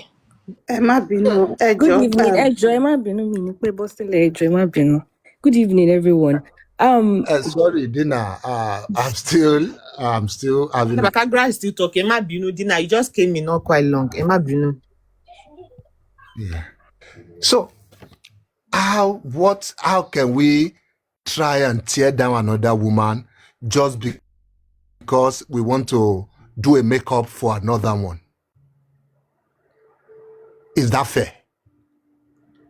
We want to make Aladuke not look like the evil personified she is. So tell me, how can we now decide that we have to tear down another woman to do that? But Gami, at this point, Toun is doing a good job at tearing Aladuke. At this point, they said maybe we are not saying it the way it is. No, she's the one actually doing a very perfect job. Toun is actually the one doing a perfect job at this point. Yeah, I'm talking about the public. Now we want to tear Toun down. Some section of the public wants to tear Toun down just to give a makeup to Aladuke. And it's not fair on Toun. Toun lost a marriage too. And that's the one we know. My mother, she took a beating of her life over this issue, over the rumors and end up in ICU. The insinuations of Aladuke, she took the beating of her life over that. Our marriage was already shaking. This Aladuke issue shouldn't. No, Aladuke can we are just. Anyway, Aladuke can do that. We have seen a woman. The husband will still talk no. Yeah, we have seen an Aladuke that is meticulous in her plan to bring down anybody she wants to bring down. We've seen it. She created a whole national debate, putting Funke Akindele's reputation into question. Look at the number of people she wants to destroy their reputation, their career, their own homes, just because you are insecure. Look at that. Look at the number of people she put in harm's way. To demonstrate in Benye. We were here on this platform then. That I'm trying to cover on we try to shift the blame to Femi then. And Noara Lofi admit in recording ye that onko fi yen se on fe fi je ko mo po ya were gan on de man diju to nba nja ni. Having heard all of these things, see, even if you are still of the opinion that, oh, the recording should not have happened, but having seen what has come out of this recording, this sinister plan, this evil agenda that has been uncovered from this recording, I think the good of this thing should outweigh the bad there. I believe so, because at the end of the day, for any good, there will be a cost. And that is the cost. If you call it betrayal, yes, I'll put it in quote for you. This betrayal is a justifiable excuse to do good to Femi Adebayo, to do good to the Adebayos, and to do good to every other person whose career might have been online because of this mad woman's obsession. That's Aladuke. So, everyone's okay. She Toun saint in Toun, in my own book, Toun is a saint. That's the name I gave her. Yeah, she is a saint. So, she recording ijade ki yes, family and things like that. It didn't come out until she launched a full campaign, sustained campaign of calumny against Toun, and Toun wonder. Let everybody go back and lick their wounds. But no, she was hell-bent on destroying these people. So, in my books... Ogami, I'm not going to do job. The reason why I was saying that Toun was not, from what you said, when you were about to give your submission, you said they were not friends. That was what you said. So yes, you've actually admitted that Toun never took Tayo as a friend from the onset. Even though maybe in our own friend too. That's what I'm saying. No, it's Mr. Pythagoras, if you take somebody as a tool, you won't be that vulnerable to that extent. You won't. No, she's saying that one to create some form of vulnerability there too. And we know Mr. Pythagoras, it takes a lot to open up to somebody. No, even as a friend. It takes a manipulative person to open up to another person. Mr. Pythagoras, he's understandable. Exactly. It takes a manipulative person to open up to anybody at all. Someone that went to still meet her husband as business associate or whatever. Okay, anyways, what my own stand, and I'm not going to move from it, is that if you are in a friendship or whatever relationship you have with somebody, and you see that you are not aligning, you've discovered that she's a narcissist according to what people are saying, she's a sick person, you have an option to excuse yourself. And some people were saying she was the one that sought out for the friend. Not before she saves a life. she needed to save a life there before moving on. Okay, she can't keep quiet. She Joshua already is knows. So save a life in what the word says. Because their friendship was for how many years? Was how many Let years now? Gina talk. Let Gina talk. From 2023. Just been we. Papo ní Pala 2023. Ẹ má bínú, ẹ ṣáà ní sùúrù gbogbo àjọ wà Ẹ jọ̀ọ́, ẹ má bínú, èmi ò kí ń pẹ́ ń bì báyìí, mo kàn fẹ́ sọ ẹ má bínú, mo kàn fẹ́ sọ nǹkan sí nǹkan tí Mr. Pythagoras sọ̀rọ̀ nípa ẹ̀. To me, the victim here is Femi, and I don't see why we are justifying Toun because it's clear. Mr. Pythagoras, I just want to just give an example for what happened between Toun Aladuke right now. Now, ẹ̀yin àti Sister Temi, ẹ wà legally married, ọkọ àti ìyàwó. Èmi wá jẹ́ ọ̀rẹ́ Sister Temi. Yeah, more like analysis yẹn go on. Èmi wá jẹ́ ọ̀rẹ́ Sister Temi, ṣé ń gbọ́ sà? So Sister Temi wá pè mí, ẹ mọ̀ normally ọkọ àti ìyàwó máa ń ní issues like ó máa ń ṣẹlẹ̀ nílé. Sister Temi wá pè mí pé hello Dina, imagine kò sí Pythagoras ṣe mo ní kó lọ drop àwọn ọmọ yẹn ní school kò bá mi drop ẹ̀ tí mo ṣe rí yẹn kí kò mú lórí kí n fọ́ lórí kémi wá gbọ́ kí wá ní ó yẹ kó fọ́ lórí dànù ni ó ṣe máa wo bẹ́ẹ̀ yẹn kíní kan. Ṣé mo pé Sister Temi máa tún wá bá mi again pẹ̀lú ọ̀rọ̀ yẹn wá sọ fún mi the same thing. But tí Sister Temi bá wá bá mi tó wá sọ pé Mr. Pythagoras ṣe báyìí ó yẹ kí n fọ́ lórí ni kémi wá ní ó ṣe máa fọ́ lórí ọkọ ẹ̀ mà ní má ṣe bẹ́ẹ̀ wọ́n báyàn gbọ́ o. Ṣé rò bí Aládùkẹ́ ṣe wà comfortable tó fi jábọ́ tó yẹn sí lọ́wọ́ ó máa ṣẹlẹ̀ second time débi kó máa rí record. Because any sùúrù sà in Aládùkẹ́'s mind any sùúrù in Aládùkẹ́'s mind she will be like ẹni tí mo sọ̀rọ̀ yìí fún the first time tó shun me off tó sọ fún mi pé báwo mo ṣe máa ṣe irú nǹkan báyìí sórí mi pé ṣé o fẹ́ pààyàn ni ṣé o mọ nǹkan tó máa consequence pé tó bá pààyàn ṣé ó máa easy fún mi láti tún sọ fún the second time pé àní mo máa pẹ́ ní iṣẹ́ kò possible they were too comfort any sùúrù sir ẹ má bínú I have some people hold on. I have some people on this platform that they have come to me to talk to me about some issues around platform and our justice for Mohbad. And some of them have actually shown them, some of them have actually told them, no, you are the one wrong here. But that has not stopped them from coming back to me to tell me things again, to maybe tell me, this person did this to me.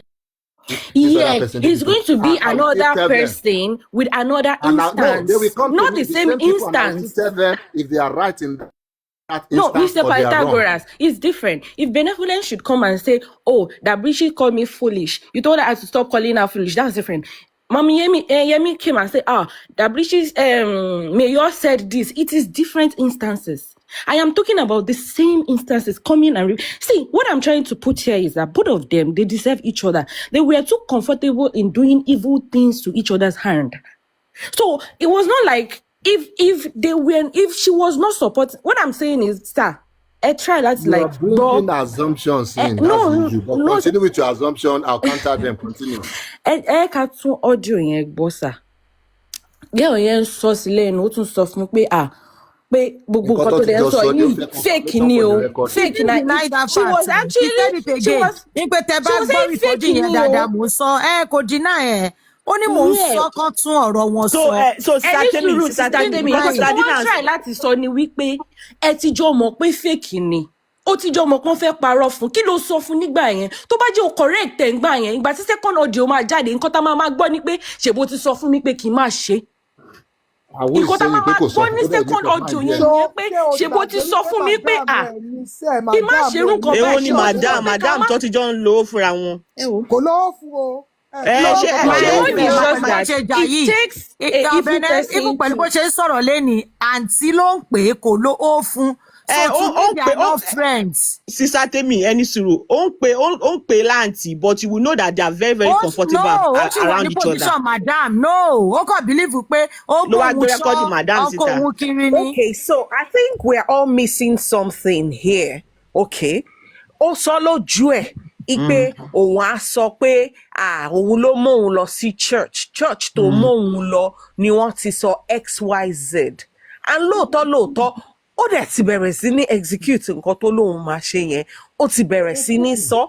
So how are we saying that she should have stopped her ipe kó má sọ when she already knows that nǹkan tóun sọ òun máa ṣe and ó dẹ̀ ti bẹ̀rẹ̀ sí ní ṣe. So that British, are you saying that if you have a friend like Tayo, which in your own opinion is vile, from what she has been discussing with you, are you saying you will continue to engage her or like continue with that kind of that kind of relationship? Will you continue that British with that kind of person? Well, Okay, let me tell. I love that question, Pytha. Please let me answer her. Yeah. One, I don't move stupid with friends. That's good. She would not have been my friend. And like I said, like one of the first thing I said in my submission, if Tayo was not sensible enough to know that Toun doesn't owe her allegiance, then it is on her. Exactly. That's good. That's good. And the bridge is people that are actually wicked, people that have wicked things to do, they don't say it, they just do it. I'm not supporting her. I'm not supporting her. But most people incorrect. People that have no. She's even doing it. She's even doing it. That's the thing we keep. I'm not supporting her. But what I'm saying is, let not leave Toun alone and blame only her. Okay, like she's not they both deserve it. Dina, 2 more minutes to round up. Dina, continue. That's just what I want to say. I just feel like they both deserve each other because she enabled her from start. Thank you. That's my stand too, Dina. I will never excuse Toun. I won't excuse Tayo.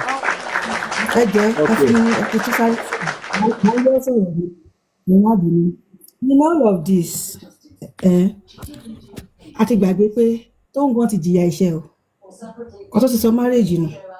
Ó dẹ̀ jẹ́ victim tó yẹ pé Ọlọ́run lè jẹ́ kẹ́mi ẹ̀ bọ́. But sọ pé òun náà ó saint. Tá bá fún the whole fault Tayo ló ní 90%. Tá bá tẹ̀ máa bú Toun gan 10% là kó náà torí pé ó sọ fún gbà tó ó ṣẹ̀ṣẹ̀ ń bá ayé Toun jẹ́ ni tó ṣẹ̀ṣẹ̀ sọ̀rọ̀ síta tí bàbá ayé Toun jẹ́ òun náà ní sọ̀rọ̀ ó ní yẹ iṣẹ́ tó jẹ́ ni ẹ má bínú tí bá tó fi nìkan máa tó sọ̀rọ̀. Okay, Eshe. Before I address Dina's submission, don't forget tí ọ̀rọ̀ yìí bá ṣẹlẹ̀, don't forget Toun still owes some, even if it's not loyalty, professional courtesy to Femi Adebayo to tell him in a way that your wife is doing some things. Try and make amends. Let's assume she told Femi Adebayo and Femi saying, no way, my wife will leave, so I'm not worrying about it's nothing. Tell me, how else will Toun be able to convince Femi Adebayo that ewu beloko longeo that Baba ye paramo, from what I've been hearing repeatedly? Because, like you said, she has been enabling her, meaning this has been a let's just, since we can put in 1 or 2 assumptions, let's just go all the way. Let's keep putting all the assumptions now. So, even without putting assumption, sorry, Pytha, that is another thing vital I just remembered now. In the previous recording, she actually did say, even gba tóun sunkún, òun wá wò pé òun ní arsenal, òun ní nǹkan tóun lè lò against her. That's one. Then 2, ó wá tún ní even tó bá tiẹ̀ fẹ́ forgive ipe ó ní ipe nǹkan kan tí wọ́n fẹ́ ṣe tó dẹ̀ jẹ́ pé you don't mind paying for it is to bring down his YouTube and Instagram. Nínú voice notes yẹn tún wá ń bi ẹ́ pé kí ló dé tẹ́ máa ṣe yẹn ipe kí nìyẹn wá ní ṣe. So she said it categorically pé òun mọ̀ pé àwọn nǹkan. That's not even the only one. Sis mi, ìgbà tí lady yẹn tún wá sọ pé àwọn èèyàn jẹ́ ní mọ̀ pé sàkámàjẹ ilẹ̀ ń ṣe, ó ní kí ni sàkámàjẹ, ó ní tóun tún máa bá àkẹ́ ọ̀ pẹ̀lú chat. Kò tún wá accept ń bẹ̀ yẹn gan pé òun kàn ń ṣeré ni o, ó ní kí ni yẹn ní àwọn èèyàn jẹ́ ní mọ̀ pé tẹ obìnrin lẹ̀ ń lò, ó ní kí ni ó ní tí màá tún máa ti bá àkẹ́ ọ̀ pẹ̀lú chat. Ó ní kí ni sàkámàjẹ. Ọ̀tọ̀ ní pé ó accept pé yes o, ọ̀rọ̀ tí mò ń sọ yìí mo kàn ń sọ ṣeré ṣe bí yẹn ṣe ń tì sí lẹ́nu pé kó tiẹ̀ sọ pé òun ṣeré ni òun dúró lórí ẹ̀ pé òun máa ṣe òun tún máa back up gan tó bá tún fẹ́ já. kò dẹ̀ sọ nìkan, ọ̀rọ̀ yẹn she pọ̀ put ọ̀rọ̀ yẹn all pọ̀ these the truth things be into told ọ̀rọ̀ yẹn action. pọ̀. She put all these things into action. That is the breaking point for me. If Mr. she was Python, just ẹ má ó sọ bínú. gbogbo ọ̀rọ̀. Ọ̀gá mi ẹjọ́ ẹ sọ kínní kan Yes. pé they were not friends. Ẹ̀yin believe pé if Tayo didn't see Toun in that light, do you think she would be that vulnerable of saying things that might instigate her in future? Do you think she would go to that length? Let me give you some personal example. When I was still in Lagos working, we used to have this PA, Taman share office in Bayern. One way or the other, my wife got to know her because most of the time I'm AY tí ẹ bá mi ṣe lé ta ni AY yìí ta ni kíni kan AY ló tiẹ̀ jẹ oúnjẹ tó kù tó gbé fún mi yẹn. It got to a point my wife started dishing AY's food tó bá ti gbé tèmi and AY ló nìyẹn o. One thing led to the other, I don't know. On the number ara wọn. Just àwọn akọ̀kí wọn báwọn ní kíní kankan mo ń tà láti pé ẹni báyìí ṣé wọ́n sí lọ́fíìsì ni. Ó wà ń bẹ̀ ìyá wa bá mi madam pé yín o. Okay mo ti rí miss call ẹ̀. All these things can happen. It is in the realm. Most women would want to do it. Yes, you might want to shift the blame pé bóyá ojú ọkùnrin yẹn wà ń ta ni àbí kò trust ọkùnrin yẹn tó ni. It happens. But there should be a limit to it. At a point, I had to give some reaction to AY. Pé o máa fọwọ́ mú kan nú ẹ̀ ni o tó bá fẹ́ ṣe ọ̀rẹ́ àbò fẹ́ ṣiṣẹ́ ń bì yìí. So it happens. You will sort those people out. You will want to know. It's just you trying to get information. So don't make it look like bóyá ó kàn fẹ́ jọ̀rẹ́ ni no. But Ogami, that conversation is too deep. It's very, very deep. Because I believe, because sometimes, Mr. Pata, I might call you my friend and you see me as not your friend. Shemo. I might say, oh, Mr. Pythagoras is my friend. Oh, he's my best friend. That's why they will say your bestie might be somebody else's bestie. Bene, I think you're also missing on the fact that they have this gap, this respect hierarchy thing between them. So, if not anything, she would think that, and Tayo yẹn ò ní sense ni, because she would think that no, she owes me this respect, she owes me this allegiance, she owes me this not to say. Whatever she was doing with Toun was not because she saw Toun as a friend. She thought that modulo age gap. No. I beg to differ. I don't see it in that. Well, that's the way I see it. No. I beg to differ. She won't open to that extent. Do you know this conversation was more than a year? It was like 2 years old. The mercenary say, Tobari as a machinery, no, I understand. Tobari as a machinery, no, you know the closeness between this lady. You must be able to trust her to an extent for you to be that vulnerable. She's too vulnerable. Or I won't say it. Can I quickly say this? We are, like I said, these two people are just as evil as each other.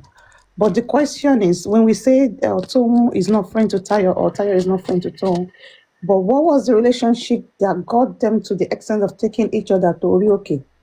Because Toun have said that she's a staunch Muslim, but she's able to know different Orioke to take someone to. And Mr. Paita, apparently, if you deduce from that conversation that I interviewed today, òun náà ní àwọn issue kan lórí ọmọ. Ó dẹ̀ sọ pé nítorí ọmọ kò sí Orioke tóun ò lè lọ, kò sádúrà tóun ò lè gbà. Muslim lòun, and that's why nígbà tí yẹn náà bẹ̀rẹ̀ sí ní complain nípa ọmọ ẹ̀, ó decide pé kí èmi náà ṣe àwọn kan báyìí tó dẹ̀ work fún mi. So that is it. Even a stranger can do that with you. And again, Ogami, ẹ sọ pé ó gbé ọ̀rọ̀ yẹn jáde to protect Femi. Nǹkan tẹ́ sọ nìyẹn o. So no, mo no record to no, protect Mọ́mí Yẹmí sọ pé àdúrà kan gbà lórí ẹ̀ to protect Mọ́mí Yẹmí. What I'm saying is that if that was her intention from the very get-go, she won't wait for herself and Aladuke to fall apart. No, to nítorí let ó ti Femi be away. ṣiṣẹ́ yẹn, ó ti fáwọn Fẹ́mi Adébáyọ̀, but because Aladuke now launched Okay, an for online family war, here. Thank you, Mr. ó ti fún wọn Pythagoras. tẹ́lẹ̀. Yeah, They've had family that Femi. recording since last year. So we can say she contributed to that marriage falling apart too. No, If she the did not family have been contribute. privy to that recording even before the public. Yes, because she saw the movie. If you But say our she own marriage, our own marriage has if you say broken she down before them. So do me, I do you, Lord Joshe. Bene, Our own marriage if you has say she broken down before them. contributed, then you are absolving her of responsibility. Diabetes, don't get me wrong. Okay. You see, issues between husband and wife, you can still resolve it. But when families are involved, it takes the grace of God. She understand? By family, I meant Adebayo. Adebayo bá dẹ̀ gbé lọ bá àwọn family ẹ̀, ó dẹ̀ kù sí Adebayo lọ́wọ́. That's what I'm saying. Adebayo, the lady yẹn release ẹ̀ fún, she said it nínú interview ẹ̀ yìí. Ṣé Fẹ́mi àbí Bello? Fẹ́mi lòun release ẹ̀ fún. Òun náà ni Mọ́mì Yẹmí, nǹkan tí mò ń sọ náà nìyẹn. So if we are saying that Tayo is not good, Toun is not good as well. What she did, because we should be careful the things we. On what basis? But Bene, Bene, sweetheart, let's take it one at a time. Are you not seeing it that Toun actually owes Femi that allegiance? If she hold Femi that allegiance truly, if immediately that Aladuke has started plotting this evil way back, she would have let him be aware. She wouldn't even allow it to fester for that long. So I disagree. She told him, Femi say, "Oya, lọ mú prove wá fún mi, má kọ accuse ìyàwó." Tó got to sọ fún yín ní Mr. Pythagoras. She got to sọ on record yẹn. That is what that's what Toun said in Ìyá Ọgbà's interview. Okay, so she now stayed there for more than a year. Ó ní wọn believe òun. Ó nítorí ẹ̀ òun ṣe lọ get. Okay, so wọ́n wà bẹ́ẹ̀ for more than 1 year láti gather evidence. Ṣé evidence ló gather for more than a year? At 2023 mà ló ti jọ wà. Bene. My question again that I have not gotten a proper response, Bene. By all means, very good. Bene, are you saying you cannot do that for your friend? That you see where they are plotting your friend's evil, you cannot reveal it. Are you saying that? And that's what I'm saying. That's what I'm saying. That if she knew that she couldn't be loyal to both husband and wife, she should have even gotten herself involved in the very get-go. You get what I'm saying? That means you are a two-faced person. And I don't expect people who are two-faced. She already find herself in this position. No, she's not a toddler. There's what they call free will. Mommy, everybody has a free will. You can accept friendship or take it. Let me play the scenario for Bene. Bene, this is the scenario. She stops being friend with Aladuke. Aladuke starts suspecting her immediately. Bomboko Musun. Aladuke alolu ni location. Aboruko eje online. So that is what will happen, and that is what is happening now. She accused her of Bomboko Musun. Ode lose marriage lori. So tell me, this is not something. This is not a pattern you can recognize. Oh no, but Mr. Pythagoras, koto di pe wa accuse benye. It's possible that she got to know that recording of conversation. Nǹkan tí mo sọ nìyẹn, lè sọ pé conversation yẹn ó ti fún Fẹ́mi. So if me, I'm divulging some personal issues during my vulnerable moment, and you decided to divulge it to my husband, I will be right to say that probably you have interest in him. She was never vulnerable. Mommy Yemi, you are not in her shoe. Vulnerable. You are not in her shoe. You are not in her shoe. Okay, she was vulnerable. Hold on. She was vulnerable, but how does vulnerability takes off the liability of the things you said? Why not? You are missing the point, though. I'm not absolving Tayo. But argument me lataro. Don't get me wrong, nobody should misquote me or misunderstand me. Okay, so let me get never absolve Tayo. What I'm saying is that Toun is not better. That's my own stand. Till the kingdom come, that's my own stand. I'm not absolving Tayo. Never. I will never our defense, absolve her. Our defense is that if they were friends, yes, we will question it. But then even the question will stop at the point where we can now see that this issue will be at a personal cost to Toun, or now that we now know that they are not even friends, meaning Toun did not owe her any loyalty, any whatever you want to call it. Toun didn't owe her anything. Because Mr. Pythagoras, have you asked Tayo if she sees Toun as a friend? Have you asked her that question? That's a problem. You're saying. That's what I'm saying. She might see Toun as a friend and Toun see her otherwise. No, but that's why people should define friendship. Let's even look at it rationally now. I'm waiting to make my submission.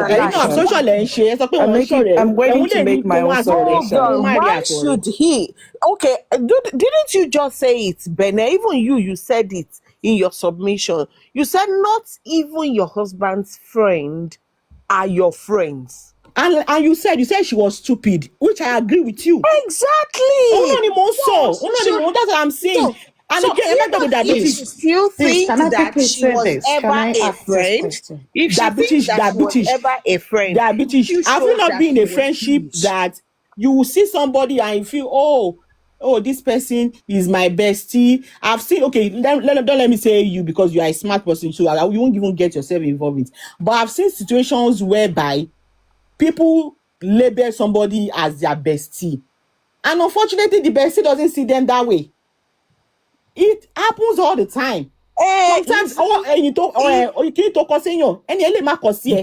it would then depend on where you are meeting them. See, forget if she had British, before you continue, I just want to ask Mr. Pythagoras this. Mayor, let me just quickly finish this. See, if what's it called? If Tayo, I keep mixing up their name. Her name is Tayo. If Tayo and Toun were doing their friendship outside of Femi Adebayo, tí ó bá ń ṣe through Femi Adebayo ló fi lọ bá and all of that, trust me, my stance will be different. It's just like the same way you would say that your husband's side chick owes you allegiance. From where to where now? Now your husband when you marry owe you allegiance. No, you were talking about if sometimes some people would think that people are their friend. And I am saying that to everyone who is listening to us tonight, learn to differentiate between colleagues, neighbor, in-law, kiniko. Know who your friend is. How do you even meet someone in 2 years? 31 share bestie, they be family. In fact, you can't put a gun to my head and I will divulge that. Benevolence, so drink water. Ẹ ti jẹ́ kí guest wa kan sá lọ ńgbà tí wọ́n ráyè sọ̀rọ̀. Mi gan máa tó sá lọ sí. Èmi gan máa tó sọ ọ̀gá mi, bọ́mọ̀ wá fún yín ni ọ̀gá mi. Bene, Mr. Pytha, you said we should look at the greater good. So what we are looking at here is Toun was not interested in mending her own marriage. She was more interested in all this balderdash. She was more interested in keeping records and keeping receipts and recording voice notes while her own marriage was in disarray, while she was denying her husband the attention. She was denying her own special needs child attention as well. But she was so invested in another person's family that she knew even the amount that she was being given monthly as Owonje. Please, I would really need to know that. I'm not absorbing any of them at all. Tayo is as bad as until Toun's husband comes out to come. But Toun's husband has beaten her and sent her to coma now. I have the satisfaction of waiting. I am patient enough. We will be here. For her husband to come out and say Toun neglected her home, she didn't have time for her home, and this year that. But that's what she's not making insinuating. That's what she's insinuating, that it's the things that Tayo said to her husband. It's you that deduced that. Mommy Yemi, Mommy Yemi, Emma emotions how do you know what she insinuated? But you are saying it. How do you know that was what she insinuated? That is what I heard from what she said. She has the right to Tayo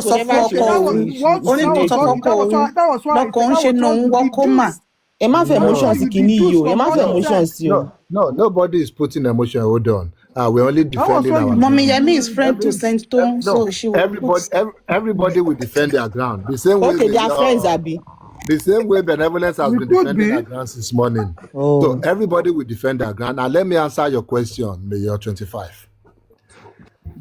What made Toun's husband, should I say, chased her out of the house or said she should go out of the house is because Tayo went there, or one way or the other, Tayo told him that your wife is sleeping with my husband.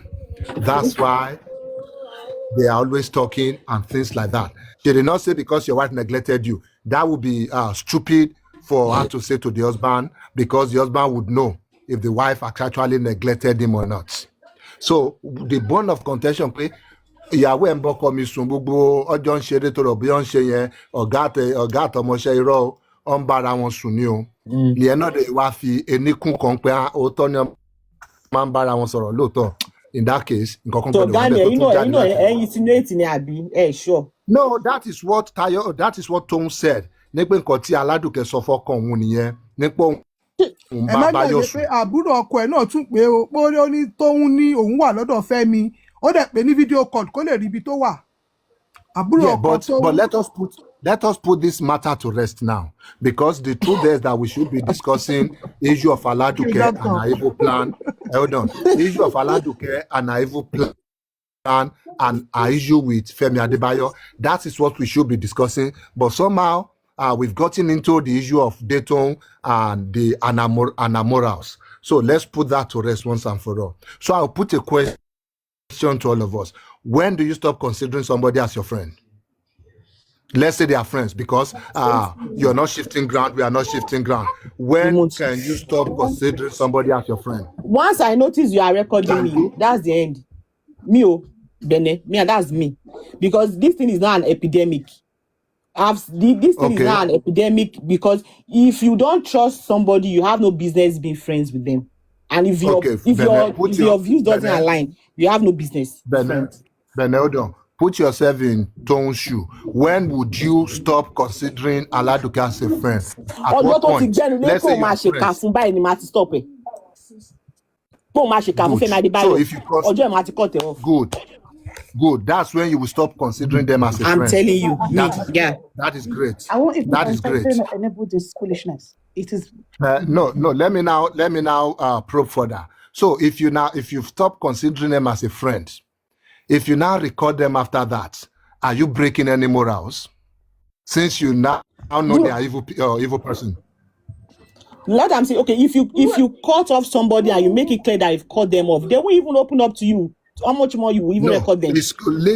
Talk about you making it clear to them. You have stopped considering them as a friend, because you can see these people, they are evil. They are plotting evil against you, against people you are close to. And you, in your own opinion, you no longer consider them as a friend, meaning they are not protected by any friendship code or any moral or any loyalty.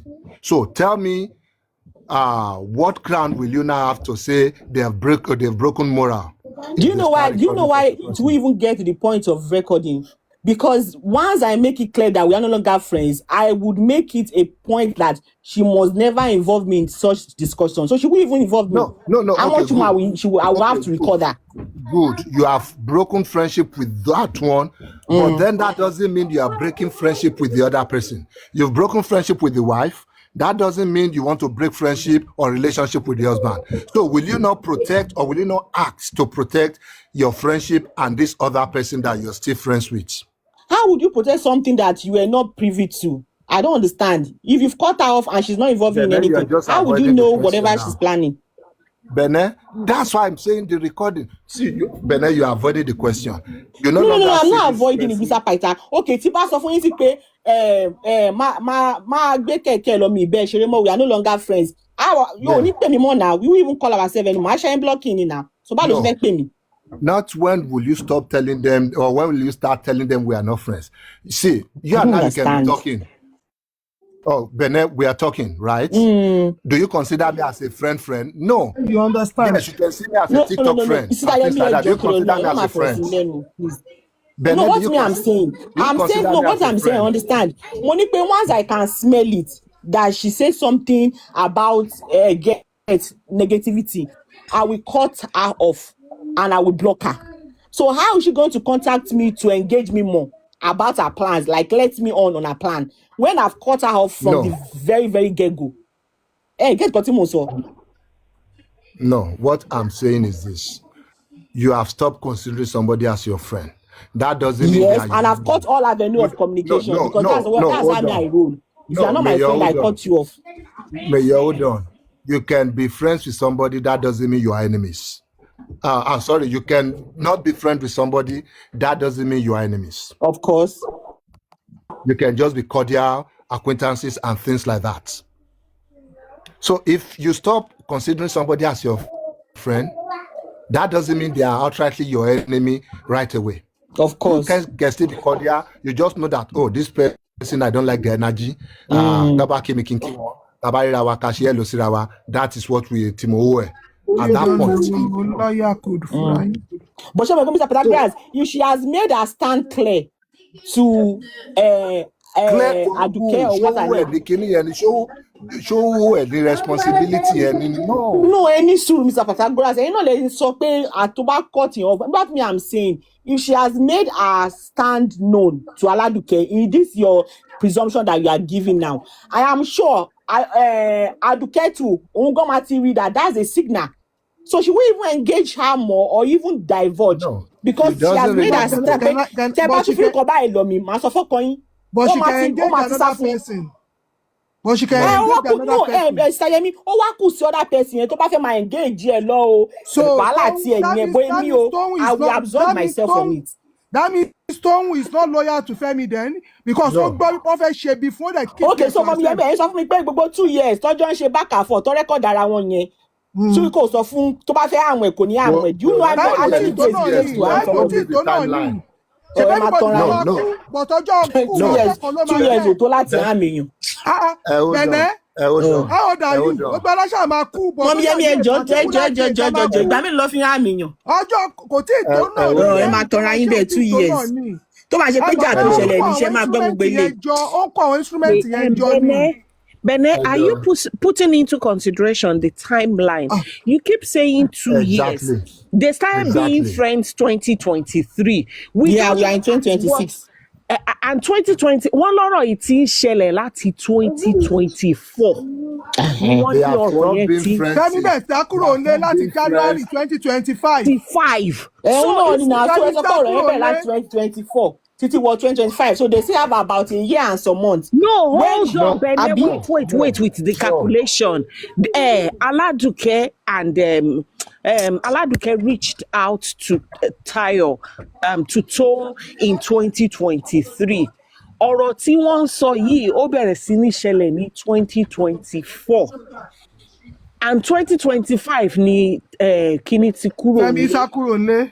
Fẹ́mi Adébáyọ̀. So even our bloggers wọ́n ní wọ́n ti ń gbọ́rọ̀ yẹn láti last year. Yeah. But wọ́n kàn ń fi ṣe kúrúkẹrẹ because they kept thinking the family will settle and the whole thing will end. So it was, if you listen to that VN, it was even during all of that ní kíni Tayo yẹn ní àgbà tó ń sunkún yẹn, she was actually sunkún. Let me use that signage. She was actually sucking for Femi to come back home at that point in time. So ọ̀rọ̀ yẹn ti ń ṣe gbogbo ipe kó padà wálé yẹn ló fi wá ń sọ̀rọ̀ pé òun máa ṣe báyìí, òun máa ṣe báyìí. But ṣé mọ̀ pé from what she told this ìyá ọgbà, she actually said that when her marriage destroyed, she got back at Tayo. Ṣé gbọ́ bá tó ń bá ìyá ọgbà sọ̀rọ̀? Yes. Don't admit to. Revenge match. Okay, let's even now say that. Admit. Let's say admit. So Bene, you are saying that she should not like fight back. No. That's why I'm saying whatever thing that Toun did is not because to protect Femi. Is a way to get back at Tayo. And in the process, the issue of Femi, so because of the interest of Femi, that was what led to the chain of reaction. No, is because she was hell-bent on getting a pound of flesh, which by Jove, I support her. Do me, I do your Joshi. But Emma can mix it up, but she did it for Femi. No, she did it to get back at Tayo. Give me 2 minutes. Give me 2 minutes. Let me paint the picture for you now. Maybe you understand it. Sometime around mid last year or towards late last year, Aladuke went to this movie, whatever their location. Family. You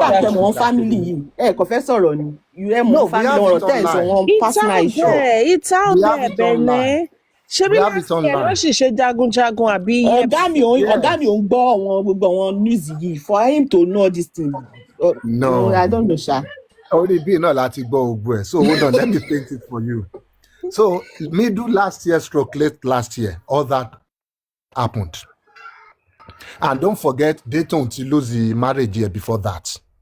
Order to mend defenses padà. According to Dayton, Aladuke ti try láti pacify and pé kò rí bẹ́ẹ̀ bye ni. So they are back on talking terms at that point.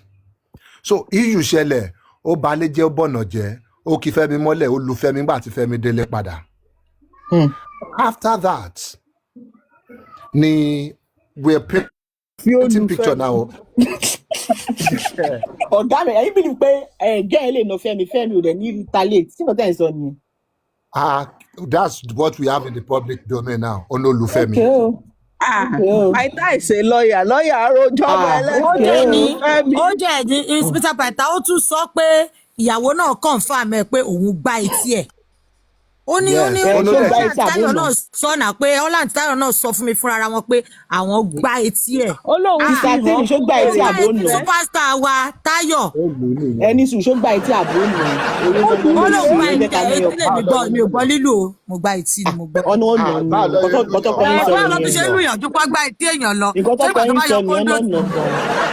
Kọ́tọ́kọ́ yín sọ ní ẹgbẹ́ lọ́ọ́ bàbá yẹ́lò. Lórí ìgbà tó bá yọ kóńdó tì yà. No, ẹni sùúrù ẹni sùúrù kí làwọn ta máa ń pè ní woman beater kí ló máa ń ṣe most of the time. Ṣọ́ máa ń yọ jìbì wọn ni jìbì wọn ti gbà náà. Ó lù ú nìyẹn. So ẹ má jẹ́ ká kó double standard wá síbí yẹn jọ, ó lù ú. Anyway, Sha, the fact that she said it doesn't mean that was that. How will I say it? That Tayo actually did. Hold on, baby. I will never support it. DV, I will never support it. I have not finished painting the picture for you. Hold on. So after I won't change my stand. Any sùúrù tó bà everything jẹ́ nílé. It was after then, from this narration, ni conversation ṣe wáyé láàrin Toun àti Fẹ́mi. Tí Fẹ́mi ṣe wá instruct yẹn pé ó lóun ṣe gbogbo eléyìí, mo need the recording. Tí gbogbo nǹkan báyìí bá ń ṣẹlẹ̀ lóòótọ́, bá mi record yẹ, mo ní láti mọ nǹkan tó ń ṣẹlẹ̀. It was after, meaning it was close to late last year. Key recording tó wáyé. So they've been friends for 2 years, and according to you, she has been a good friend because kò tí record yẹn gbà yẹn. Lẹ́yìn ìgbà yẹn ló wá ṣe lọ bá, and how can we know pé lóòótọ́ ni late last year ni recording yẹn ṣẹlẹ̀? Nítorí nínú recording yẹn, Tayo was mentioning pé ṣé ó rántí ìgbà tóun lọ da ilẹ̀ rú ní location pẹ̀lú ọ̀rọ̀ Fúnkẹ́ Akíndélé pé nǹkan kan ṣẹlẹ̀, òun kò fẹ́ jẹ́ kọ́ mọ who the bosses ni o. Nǹkan tóun ṣe nǹkan tóun ṣe yẹn nìyẹn o. So that has ìyẹn lè cement timeline yẹn fún wa pé the recording happened late last year. So if she's now releasing this recording to Femi after the fight, so when people are saying òun ló dá wàhálà lẹ̀, òun ló bóyá recording yẹn ló bà kíni wọn jẹ́, Aladuke ti lọ ṣe wèrè fún wọn ní location kó tó ṣe di ọ̀rọ̀ recording. It was after that ni Femi instruct her, according to her, ní pé bá mi get recording tó dẹ̀ ṣe recording yẹn fún. After that náà ni lẹ́yìn ìgbà, and why you can even know it was after that ni pé lẹ́yìn ìgbà ló ṣe launch attack against Toun fúnra ẹ̀, because at that point she would have known nígbà àti Fẹ́mi Adébáyọ̀ wá kó kúrò nílé tán, she would have known láàrin yẹn pé nǹkan tó fa wàhálà lélẹ̀ ó ti rí àwọn recording kan, wọ́n á ti sọ fún family àti pé ó sọ nǹkan tó yìí pẹ̀lẹ́ ó fẹ́ pa wá lọ́mọ another, ó ti mọ ibi tí ọ̀rọ̀ ti jáde. That was when she now launched the online war, the media war against Toun. Tí Toun wá ń pè pé ẹ fi èmi sílẹ̀ o, tẹ́ bá rí mi pẹ̀lú kíní ọ̀rọ̀ ọ̀tọ̀ là ń sọ o, kò ń ṣọ̀rọ̀ yín là ń sọ o. Nothing will come out from me if you maintain the peace here. At that point, wọ́n ti sever the communication line. So ó ti di war at that point. And Toun still maintained her composure while she was being dragged online by Aladuke. People were saying, ṣe ló ń fẹ́ Fẹ́mi, òun ló balẹ̀ Fẹ́mi jẹ́, òun ló ṣe gbá, òun ló ṣàwo. Are we now saying she should keep quiet? Be an obedient girl. Mr. Pythagoras, from your explanation now, Emma Binu. Yeah. So it was after the movie premiere that the recording came, and because Femi sent her on her errand, and by Jove, she delivered. In fact, she over-delivered. So it's from there that the marriage was bye-bye, hasta la vista. No, Abi? I didn't say it was there. What I'm saying that the nail on the coffin was actually the recording. But the man at that point was dead. So that should be the issue. There's a secret No, the nail on the coffin going should not be the issue. What led to the death should be the issue. Couples have misunderstanding, and sometimes they go beyond the misunderstanding and they grow past it. But sometimes there are some things that happen that there is this journey of no return. And in this case, this kind of recording, and especially if the family are involved, which they are, because they were privy to the voice recording. So if Aladuke now come out, you don't believe that a wife beating her husband? I'm saying that couples man issue or the man set way. But sometimes there might be a nail on the coffin. Enough to kill the marriage. Oh God! Marriage doesn't die overnight. It takes process. Sometimes there might just be, how will I put it, the breaking the breaking point. So in my own opinion, I think the breaking point was this recording which Toun went back to go and record. So if Aladuke now comes out and say that she was actually that put the nail on her marriage, she's right. She's right. No, whatever Aladuke said. I would help her put it in proper perspective. Her own terrible behavior and utterances. But the recording was actually on the contrary. Hold on, my lovely. On the contrary, if what she had said in that recording is I guess we should normalize recording now. Let's flip it. In that recording, she was saying, and I love my husband, though. He shouldn't be doing all of this to me. I'm hurting. I love my husband. He shouldn't be doing this to me. Toba jẹ́ yẹn náà release fún ọkọ ẹ̀, ṣé ilé ẹ̀ máa dàrú? Let her take responsibility. No, of course she has taken responsibility because that marriage can't be salvaged anymore. It doesn't matter. She has not taken responsibility. She has, because she has lost her home. What responsibility do you want her to take? No. She still she's crying wolf. She's crying like she's the victim. Except she's just lying to herself. No, she's crying like she's the victim. No, I see. That's what I'm saying. That, but Toba saw recording was the last straw for her marriage, and the author of that recording was Toun. Aladuke Oparo. But who is the creator of the fact still remains that what she said was the not right. What she said is not right. What she said was what ended her marriage. I will never agree to it. I will never, not today, not tomorrow. I will never agree. But the person that recorded it and gave it to the husband, knowing fully well it will break her home, didn't do any better too. But Aladuke too ended. Oh no, ni mommy do see what you share, do me I do. But no, I'm not even going there. And does 2 wrongs make a right? Some people will say yes, 2 wrongs make a right. No, these are extenuating circumstances. Under those circumstances, the recording should happen, which is allowed even in moral space and even any space whatsoever in a decent society. We want people there to save the lives of others. See, people are still not getting where my point is. If all these things has just remained in the realm of I want to do this, I want to do that. If that's where it remained in the realm of threats, just lay threats, empty threats, that would have been fine. But she moved beyond that. Don't forget, she has been making this threat all this while. That was why it was easy for her to repeat those threats on the conversation, on that phone conversation. She is hell-bent on, she's planned it already, and she was hell-bent on executing it. In fact, she started it already. We saw the one she did. So the problem, hold on, Bennett, just give me a minute. She started it already. She launched the attack on Funke Akindele. You might think it's just Ibonora Nikombe. She brought Funke Akindele's reputation, even her own husband's reputation in the industry. She brought those reputation into the gutters at that point.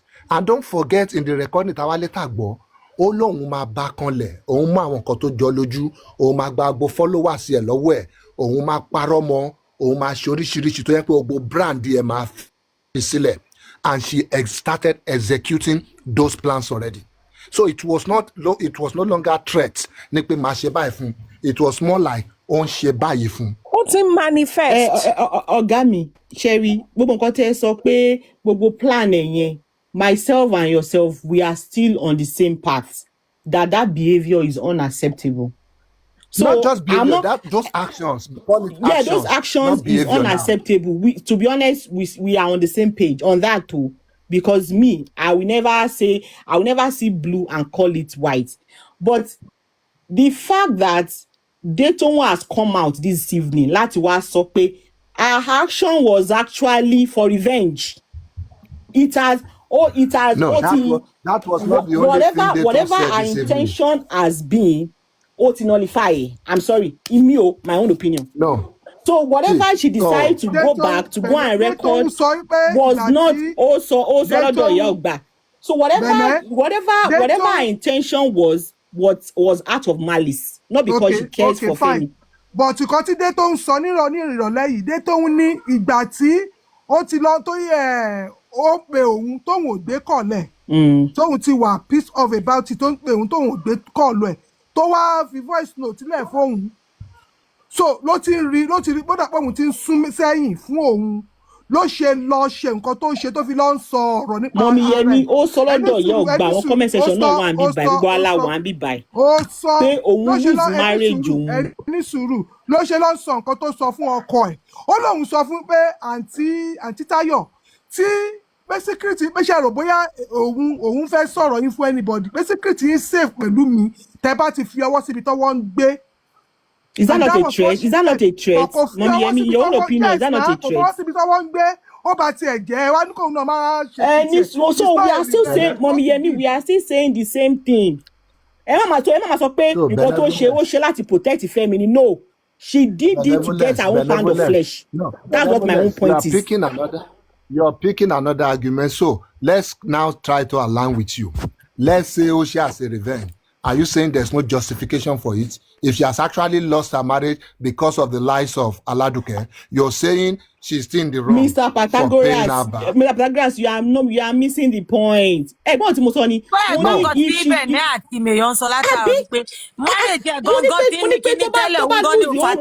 Marriage which Temi will believe. No, Sir Temi. Ẹ̀gbọ́n tí mo sọ ni. Mo ní pé tó bá lose home ẹ̀, tó bá fi pẹ́ ni ló ba home òun jẹ́, tó bá decide láti ṣe fine.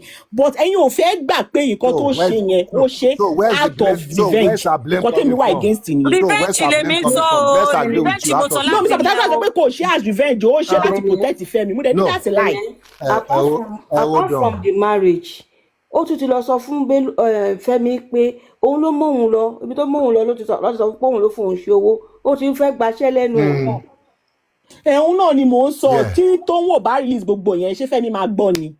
so that tó release gbogbo Ó ti voice sọ fún note Fẹ́mi fúnra ẹ̀ náà. Aládùkẹ́ ti fẹnu ara ẹ̀ sọ fún Fẹ́mi ní pé Dayton ló mú òun kiri lẹ̀ ìyálé ológun. Aládùkẹ́ ti fẹnu ara ẹ̀ sọ yẹn fún Fẹ́mi. Gbogbo tí mo sọ. Any sùúrù, maybe you are not getting it. And whatever she has done, in her own mind, she's justified. And I cannot tell somebody how to cry. Níbo ni ìdálẹ́bi wá wà fún ká lo ọ̀rọ̀ Mọ́njọ́lá? No, ìdálẹ́bi tèmi sọ ni wípé ẹ má sọ pé Toun is a saint. She is as bad as Tayo. No, and that is the hill I stand. No. So you are that is the hill I stand. Because nǹkan tí Dayton tí Tayo ṣe fún that she feel that is wrong by her losing her home. She did the same thing to Tayo as well. Bene, do you think it's wrong or you? So they are both the same thing. No. They are cut from the same cloth. No. So ẹ̀yin náà tẹ gba létí ẹ̀ náà ẹ̀yin náà ẹ ti jẹ́ the same thing. Tí yóò bá jí nǹkan yìí ẹ̀yin náà bẹ̀ lọ jí nǹkan ẹ̀ padà ó lè lẹ́yìn méjèèjì. Pátá ẹjọ́ jẹ́ kí n sáyé sọ̀rọ̀ ọ̀pẹ́ mi kí n pẹ́ ẹjẹ́ sáyé sọ̀rọ̀ kan. So Dayton was telling us that the reason why she recorded her was when she noticed that the way this lady was going, she was tired of her. She stopped talking to her, right? Then ó wá lọ report to Toun fún ọkọ ẹ̀ pé òun ló mú òun lọ ṣoògùn pé ó ní pé ẹbí tó mú òun lọ Fẹ́mi ló lo òun àti ọmọ òun fún ritual. Fẹ́mi wá confront Toun. Toun does not have evidence. Ó ní pé okay, I'm sorry. Ó wá bẹ̀rẹ̀ lọ́wọ́ yẹn kan pé kí ni kóun ṣe ní pé ẹ̀jẹ̀ tó bá ti pẹ́ kó máa ṣàṣírí recording. Bóun ṣe bẹ̀rẹ̀ sí ní recording ní pé at least tó bá lọ́tọ́ ó bà mí jẹ́ báyìí sìn and I have no evidence pé òun ló sọ̀rọ̀ èmi kọ́ ni mo sọ̀rọ̀. So òun wá ń try to gather evidence here. Then ó tún wá ní pé bí tóun tún wá mú lọ sọ́dọ̀ pastor kan pé ó pè báyẹn pé kó ṣe oògùn fún Toun pé nǹkan tóun ti jọba sọ kó rí Toun yí kó má rántí kankan mọ́. Pé pásítọ̀ ní pé òun dẹ̀ gbowó lọ́wọ́ ẹ̀ because ọmọ tó tún wá lọ ìyẹn wá sọ fún Toun pé this is what this woman is planning o go are very careful. But meanwhile wo Mr. Pythagoras Sherry Toun is the one talking. Toun ló ń sọ̀rọ̀. So if you call Aladuke òun náà máa sọ tiẹ̀ náà it might be different from what Toun has come out to say. Bẹ̀rẹ̀ ẹ̀ máa gbọ́ ọ sọ pé ó ti sọ fún ọkọ Toun pé Toun ń ṣe fetish pé ìgbà tó délé lára ẹjọ́ yẹn tó ní kó òun jẹ kí ló korúkọ ṣàámà òun náà ò jẹ òun dẹ̀ sùn bó ṣe bẹ̀rẹ̀ sí bí tó kó tó wá jẹ wá ní kó òun tẹ̀sí ojú oúnjẹ tó òun jẹ ipe even though our marriage was not even okay náà lọ títí but the fact pé ó tún wá lọ poison ẹ̀ ọkọ òun tí wá lọ òun pé ó fi wá da marriage fi wá túká gbogbo gbà yẹn ló fi wá move lọ sí Ìbàdàn then ọmọ last born ọmọ mọ́mí ẹ̀ ó tún lọ bá yẹn pé kó bọ̀ òun gba fóònù Toun nǹkan tí kẹ̀yìn Toun sọ níbẹ̀ yẹn nìyẹn pé ó tún lọ bá burú ẹ̀ pé kó bá òun gba fóònù tó fún un. ẹ̀yin ò gbọ́ pàtì pé ó yẹ kó òun lose ọkọ òun náà dẹ̀ decide láti gbọ́ side bẹ̀yẹn tó sọ lọ́dọ̀. Toun was not doing that for her because Fẹ́mi kan ti kúrò láti rà ṣe kúrò lé. That's what I'm saying, Sherry. That's what I'm saying. But the thing there is that if in your own opinion Toun is a saint, fine. In my own opinion, because I am not gonna normalize a lesser evil because it's less. No, evil is evil. No, Bene, you are right. The proportion might be different. Bene, but you are it right. doesn't make that lesser evil any better. That's my own point. But then, they are all these things, and the evil I know, but tí o bá gbọ́ ògbólé yìí sìn báwo ni Fẹ́mi ṣe máa wà careful? How is the family gonna be careful if this does not happen? ṣe rò bí a tó bá fẹ́ yanjú ẹ̀ kò ní ti yanjú ẹ̀ láti yanjú ẹ̀ ni. Àṣebó ń plan ni. Kò ṣeré fún man, kò ṣeré fún. If you truly have the interest of your guy at heart, ó ṣe ni máa mú lọ kí lọ sọ́dọ̀ pastor mú lọ sọ́dọ̀ onífá, ó ní máa mú lọ kiri. Nítorí ọmọ ẹ̀ ló ṣe mú lọ pé ọmọ yẹn ó ní ìdájọ́. Òun dẹ̀ ní pé òun máa lọ sọ́dọ̀ pastor, òun máa lọ sórí òkè lọ gbàdúrà. That was because they were close then. They were very close then. It was all of a sudden. Òun wá rí pé nǹkan tí woman yìí plan yìí òun ò lẹ́mìí ẹ̀ mọ̀ ẹ̀mí òun ò gbé mọ́. Ó fi wá pátì. Ìgbà tí ìwà rí bá sọ̀rọ̀ mọ́ ló wá rí pé àbọ̀dé máa lọ fi ẹjọ́ mi ó máa lọ tujọ́ mi sí gbogbo èèyàn. Ó tún wá lọ padà báyìí wọ́n tún wá continue because stop sí. Kò dáa ó tún wá continue again. Because ó tún wá continue because stop friendship. They were causing sì tó gbogbo wò mí eléyìí báyìí. tá à ń sọ yìí dùn nínú Bible, nínú Bible, when Anyway, me or hold on anything female guys, hold friendship, on me, I don't guys. wash my hand comot. So Who was that that was tempted in the Bible? Tíyàwó ọ̀gá ẹ̀ tempted. Ká ní ó ní voice recording kò ní bọ́ sínú wàhálà. Kò ní lọ sẹ́wọ̀n. Joseph. So ẹ̀yin èèyàn ní kẹ́ máa ṣáwọn ọ̀rẹ́ yín recording o. Joseph. Kò ní lọ Evidence o. sẹ́wọ̀n. Yes. So Ẹ máa ṣáwọn ọ̀rẹ́ yín recording o. Tẹ́ bá ti pè mí gan sí mi gan máa ṣáyàn sí recording mi fẹ́ gbẹ́ anything. Really. Torí mo ń protect ara mi. Bene, really. Máa ṣèké fún mi o. Bene, really, I don't want that to be the message we are passing because Me, I've taken that message. Diabetes, tẹ́ bá fẹ́ pè mí ẹ mọ̀ nǹkan tẹ́ máa sọ. Because in fact, I'm getting a recorder. Go my order lórí Amazon. I'm a better because everybody now. Everybody man keep evidence for tomorrow. Bottom line, imagine, don't let the lesson be lost on all of us, which would be my own summary at the end of the day. Sherry, relationship do come to an end. Whatever ship at all, friendship, marriage, business, partnership, whatever. But it doesn't have to end on a bitter note. You don't have to be the one who goes about with venom. And I am not here to teach anyone how to react. But at the end of the day, so that you don't end up labeling people as bad, when in the actual fact, you are the instigator, you are the provocator. And when you provoke people, remember that you no longer have that moral obligation to tell them on how to react. So normalize that your relationship can come to an end, even with your husband. Then you don't have to go mad and start talking out of place, start threatening. You don't have to get vicious because your marriage is coming to an end. Absolutely, I agree. Why you at divorce now? And I'm still in good accord with my ex, even with his family. So it doesn't have to get that bad. And ẹ má gbàgbé, Yorùbá ní ọ̀rọ̀ ló máa ń mú mokómoro wá. If you did tí etí ò bá gbọ́ ẹyin kí àbí tó ò bá fún èèyàn ní ọ̀rọ̀, if you didn't say bad things, there will be nothing to report about you.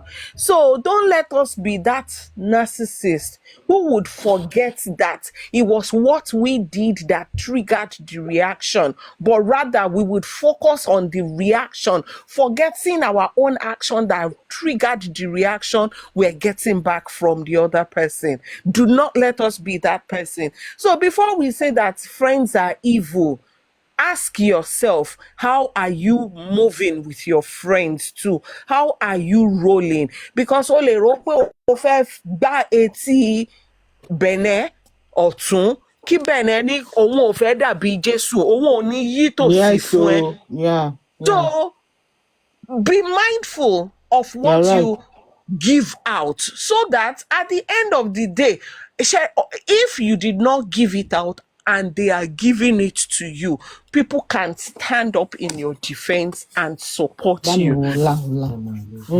So, and that's my take. I want to go to bed now, and this is what I'm going to say on this topic. I am going to overemphasize it again. If you are in a marriage, if you are in a relationship, if you are in a friendship, self-preserve yourself. And I would speak on marriage because in a Nigerian society, take it or leave it, is highly patriarchy. Because whether you as a woman or Sheju or Sheto, they are going to judge you. So if you are saying you are being a married woman in a patriarchy system, self-preserve yourself and be selfish at it. Don't lose yourself in a marriage. And nobody holds you happiness. Your husband doesn't hold you happiness. Your children don't hold you happiness. You are the one that hold yourself. So that if the marriage doesn't work out, it doesn't make you a monster. It doesn't make you a vile person. Because from that voice note, take it or leave it, it reeks of vileness. It's vile. Take it or leave it. And for her to get to that point, it shows she's a broken woman. and she allowed herself to get to that point. So if you are in a marriage, don't lose yourself. Don't lose your personality. Don't lose what makes you a human. No, don't do that. Preserve yourself. Be selfish at it, because the society, they are still going to blame you as a woman. Only gbono ara, kò nífẹ̀ẹ́ ọkọ ẹ̀ tó ni, ó ń jowú ni, ó ti dáná jù. Some people are even blaming her pé ṣe máa dáná lọ sí location, ó fẹ́ máa lọ ṣọ́kọ ẹ̀ ni. That is it. So preserve yourself. Don't lose yourself, so that you will not end up like her now. Because voice noting, to nullify whatever struggle she went through in that marriage. Nobody's going to listen for what she went through. Nobody's going to listen to the provocation that made her get to that point. Nobody's going to believe her anymore. Because voice note, to nullify everything. We can't say anything. When you even say we can only try. Character, how are we not sure that's not her character? That's what I cannot say. I cannot say diabetes, because at the end of it, we don't know these people. But the Bible also says that out of the abundance, that's what I'm saying. Sometimes the mouth speaks. Sometimes diabetes is possible. I might meet you in your bad time. God forbid. Maybe, God forbid, you might be a good person, and maybe on the day I met you, you were in a bad mood. Doesn't mean that's you. And the bad unfortunately, it might just be that situation at that time, but it doesn't define you. If we can have this conversation all day. Bad time. So that's what I'm saying. Even when they still came back to her, that's what I'm saying. Still before she got married, she had already started sustaining. Before she got married to Femi, I don't think there was any report of her like that out there. They said she has also been in 2 marriages, and even Femi too. This is second. If it's that good, his first wife. I mean, so eventually, if that's so Emma, let me just say what like my own take on this. So if you are a wife, if you are a mother, please invest in self-love. Love yourself. You cannot give out from an empty cup. Don't give too much, where you will leave yourself high and dry. From that voice note, I can see somebody who is broken. Somebody who has, like, she's ready to for her to get to that point. It will take its stages. So that's my own point. Don't lose yourself in marriage. Self-preserve yourself. Má gbé fẹ́ sórí, gbé sí orí, má gbé sọ́kàn, gbé sórí ni. Sister. Ire o, ẹ jẹ́ kí n tó nǹkan kan fún yín. Sí, ẹ má jẹ́ kó máa jẹ́ pé gbogbo nǹkan tá bá rí obìnrin tán bá throughout la máa ń believe pé broken. See, from the fact, mo jẹ́ kí I've been quiet because I want people to have this argument. I will give you chance now. But kí ló dé tẹ́ ní jẹ́ kí baby mi sọ̀rọ̀? Like, I don't understand the people. Má bínú. Adé orí ọ̀kìn, ẹ má bínú. Àfi bẹ́ẹ̀, ẹyẹkẹ́yẹ. Ask the question o. Adé orí ọ̀kìn, ẹyẹkẹ́yẹ. So, yeah, I love the fact that we have this conversation, and I love the fact that some of us are in support and some of us are against. It's okay. It's just a learning argument for every one of us. We learn from the submission of Bene. We learn from everybody's submission. But Bene, I will tell you, gbogbo àlàó obìnrin máa ń rí tí nǹkan bá ti ṣẹlẹ̀, a máa ní obìnrin yẹn nǹkan ti ṣe ti pẹ́, ó ti wà broken, ó ti wà kíní kan. And mo fẹ́ sọ call attention yín sí, a lot of àwọn obìnrin à ń fi kíní yẹn ṣe excuse nsìn, and which is not right. She understand? Ẹ lè má sìn bí a ti ń sọ̀rọ̀ yìí díẹ̀díẹ̀ láti bí 4 days ago. Iyaladuke, I know somebody that is close to her. That's the truth. I know Ẹ̀gbọ́n Fẹ́mi kan. I know the wife. So if the husband family are saying nǹkan tó ṣe ò dá, àwọn ìyàwó tó tún jẹ́ ìyàwó kò yẹ káwọn náà wá against ẹ̀.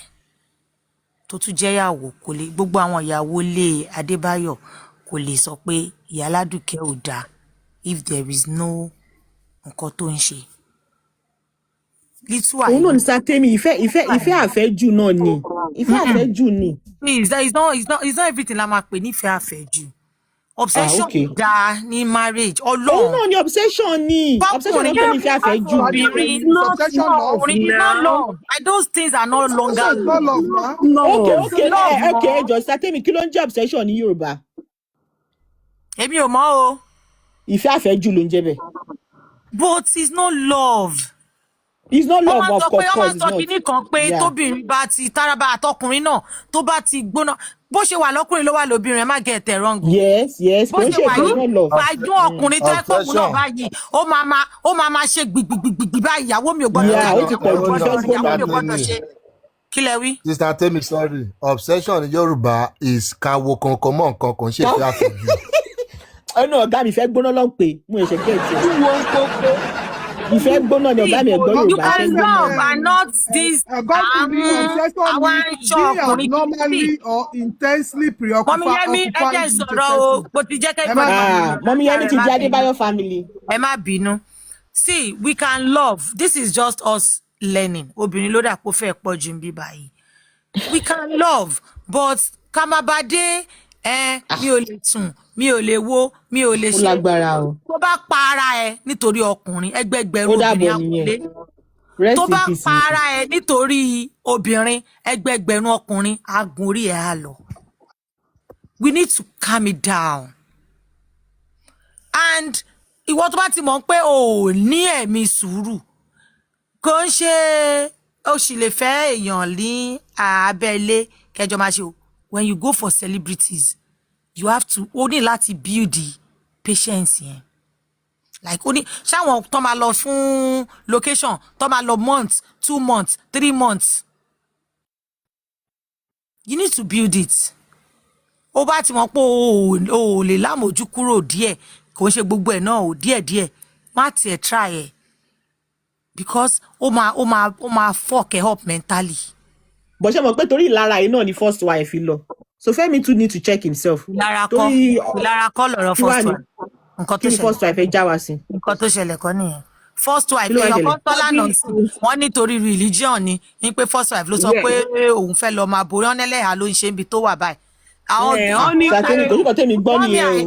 What me I know about the first wife pé lady yẹn rude very arrogant lèmi mọ̀ nípa ẹ̀ àwọn tó jọ wọ́n jọ lọ sí school ni àti Fẹ́mi. Sátẹ́mi kò ń ṣe bíborí ló fàjà o ẹ lọ find disease not the bíborí. Okay, Bẹ̀nẹ̀ mi ò fẹ́ máa name drop Bẹ̀nẹ̀ mi ò fẹ́ máa name drop nǹkan tí mo sọ nǹkan táwọn èèyàn mọ̀. ṣé mo pé ilé àwọn ọkọ ló máa ha obìnrin lẹ́lẹ́hà àbí o ṣe bọ́kọ ni. No, Bẹ̀nẹ̀ that's not what happened. Ó ní Islam ò fàyè gba eré orí ìtàgé. Ṣé kò tíyàwó sọ nìyẹn? Bẹ́ẹ̀ ni. According to mi gbọ́ kọ́ nìyẹn o ẹ mọ̀ pé everybody pẹ̀lú their own narrative. Yes mo ti gbọ́. My best friend. Nǹkan tẹ̀yìn gbọ́ lè yàtọ̀ sí nǹkan tẹ̀mí gbọ́. My best friend is their mọ̀lẹ́bí. I was theatre student na Fẹ́mi theatre student. Abájọ. So ó ní pé according mi kò ṣojú mi o bọ́ ó ní pé Islam ẹ máa pé àwọn kan ń ṣẹ̀sìn tí wọ́n ṣẹ̀sìn débi pé wọ́n á ní Islam gan ni kán má ṣe vampit wọn. Ṣé ẹ̀rí pọ́ máa ń bá àwọn àfáà yẹn máa ń fọ́ọ̀tì Ibrahim Chatta but yẹn ò gbà nínú. Mo fẹ́ nǹkan kan tí mo fẹ́ káwọ̀ èèyàn má máa ṣe ni pé because marriage èèyàn kan ò first marriage kan ò work a ní láti wá wò pé tó bá wá go out of the second one ká wá wò pé òun ló ní lọ́wọ́ no. Ṣùgbọ́n wọ́n sọ pé ó lè yàtọ̀. ṣùgbọ́n níyàwó náà ṣùgbọ́n ní pé Àdùkẹ́ náà ṣe bí this is her second marriage ó fi dáàbò náà. Peter Paita má bínú ẹ sọ̀rọ̀ kò sódà pé a ti ń lọ sọ́wọ́ rounding up àjẹ́ tí jẹ́ kẹfà. Ọ̀gá mi ó yẹ sọ̀rọ̀ nítorí máa tẹ̀ lọ sẹ́sìn. Bẹ́ẹ̀ ni ò jẹ́ kí Peter Paita nílì fàájà dídé ni yóò dà pé wọ́n mú lórí ìjẹ́rìí àbíjọ́wò òkúlókù náà sọ fún gbogbo àwọn obìnrin tá a wà lórí TikTok. Ajọ́ máa múra wa sọ́wọ́ wọn ni. Kò bá gbogbo wa báyìí nínú ilé wa tá wà. Lọ́yà ní àníjọgbà fúnra wa ni. Peter Paita ẹ dúró ẹ má bínú Paita. So I don't know if this is true but Toun said something. Apparently she already told the Ìyá Ọgbà before, so that one was just asking her that you said something about was skirt what were painting sing that the Tayo's mom went to body part kan tá kan fojú fòṣà that part tó ń sọ̀rọ̀ pé wọ́n gba ògo kí lorúkọ ẹ̀ Latif wọ́n gba Latif ògo náà Abdulateef ṣé àwọn ọ̀rọ̀ yìí pọ̀ ó ti pọ̀ jù.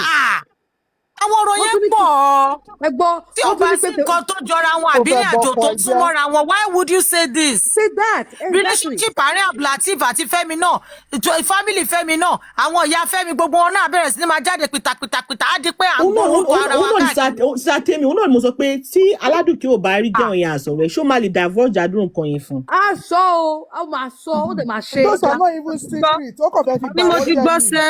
okay o. ó máa sọ de ẹgbẹ́ tó fẹ́ sọ ni pé what do they mean by pé he was wearing skirt before.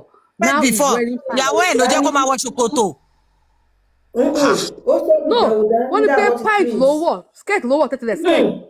ó ní lóòótọ́ ó ní ìyá ẹ̀ sọ pé ó mọ̀ pé lóòótọ́ mo mọ̀ pé lóòótọ́ ó ti wọ skẹ́ẹ̀tì fún un that means pé ó ti sọ́ di gbẹ̀wù dání.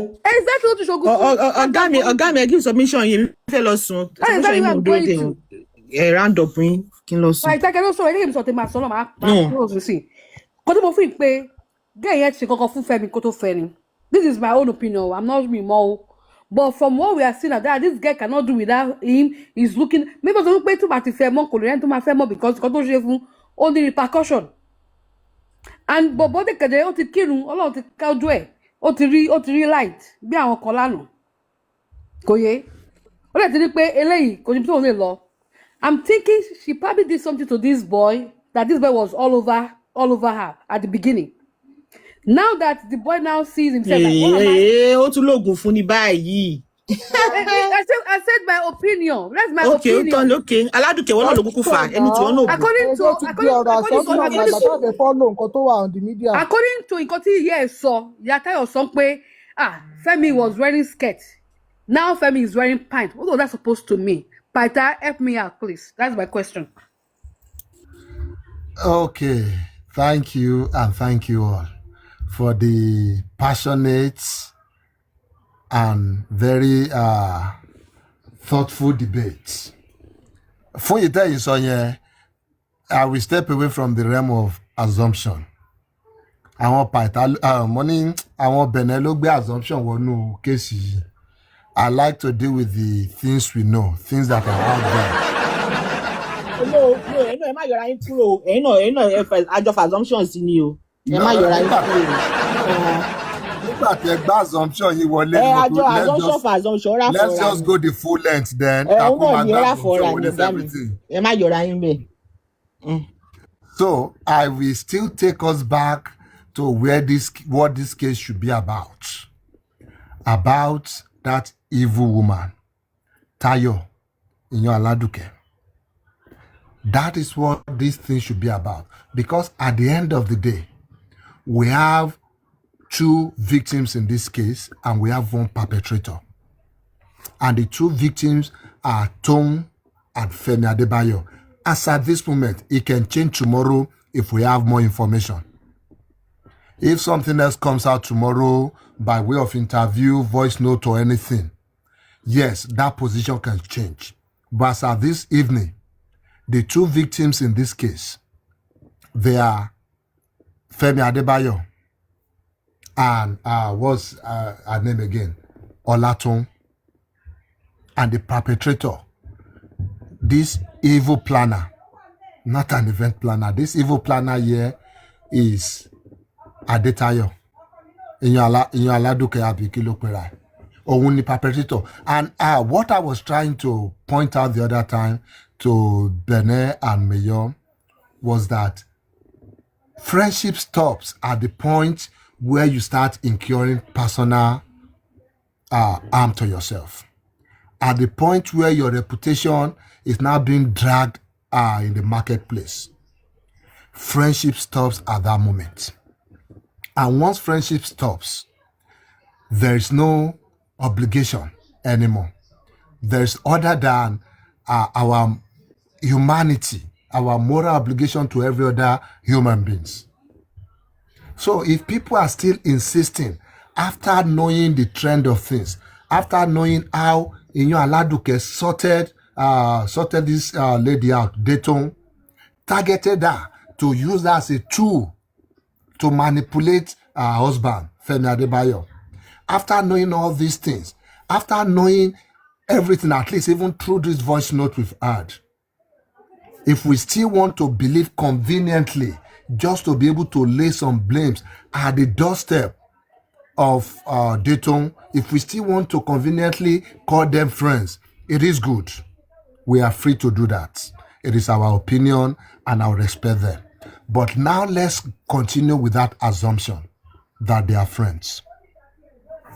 The moment Dayton realized that she will, or she has even started incurring personal costs because she's close to Iyaladuke, at that point, all bets are off.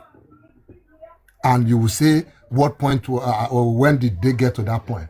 They got to the point when Iyaladuke told her husband, Femi Adebayo, that ẹni ló mú mi lọ sílé ológun. Òun ló ń sọ pé ó fi mí ṣògùn owó, ó fi mí ṣègbà, ó fi mí ṣe àwo. And Femi Adebayo confronted her about those allegations. At that point, she knew she has gotten herself in a fix. At that point, she knew her reputation is in danger. At that point, she knew even her career might as well be over. And like I said, the very first basic and primary instinct of every human being is self-preservation. All she wanted to do is preserve her own self. That in this saga, mo fẹ́ bá ogun lọ. I don't want to be a collateral damage in this saga between this husband and this manipulative wife. Yes, of course, her marriage became the collateral damage. She suffered even physical abuse because of this. But at that point, she knew this is a deal breaker. You've done it to other people that we know about, two of us, Ajo Mongpai. Pé o lọ parọ́ mọ́ Fúnkẹ́ Akíndélé, o dẹ̀ dàgbòrórú, o lọ́kọ ẹ̀ lé lórí, gbogbo yẹn lọ́jọ́ mọ̀.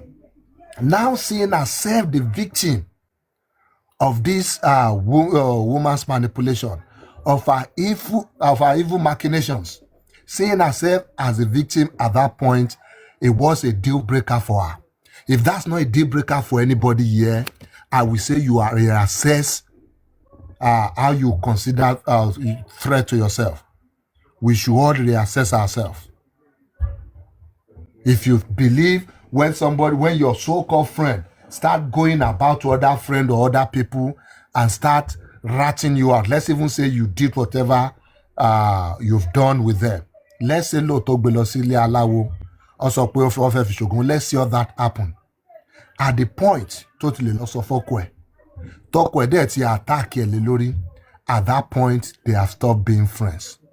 So if you're talking about somebody not being loyal, who broke this trust first? Who broke the trust first? Let's put things in proper perspective, please. Iyaladuke broke the trust first between herself and Dayton, if you are still considering them friends as at that point. I never considered them friends. Knowing the generation of this, knowing the genesis of this, and knowing how women can be sometimes. They were never friends. She was just a tool. Super story, and we are nothing but a pencil in the hands of the creator. So Dayton was nothing but a pencil in the hands of Iyaladuke. So having said that, Dayton was free to act anyhow. She still has the justification to act anyhow. If she had not even stopped at just recording her, if she had even taken further steps, which we might later know in future, maybe when more facts start coming out, I will still say she has the justification to go that low. If your friends decide that they can dig so low, or they've gone to the depth of treachery, what you should do as a friend is show up there the next day with a shovel and get ready to dig lower. That is what you call ogbono for ogbono, steez for steez. So at that point, they have stopped being friends. meaning there's no moral obligation on Toun again. Láti sọ pé, I don't want to record my friend.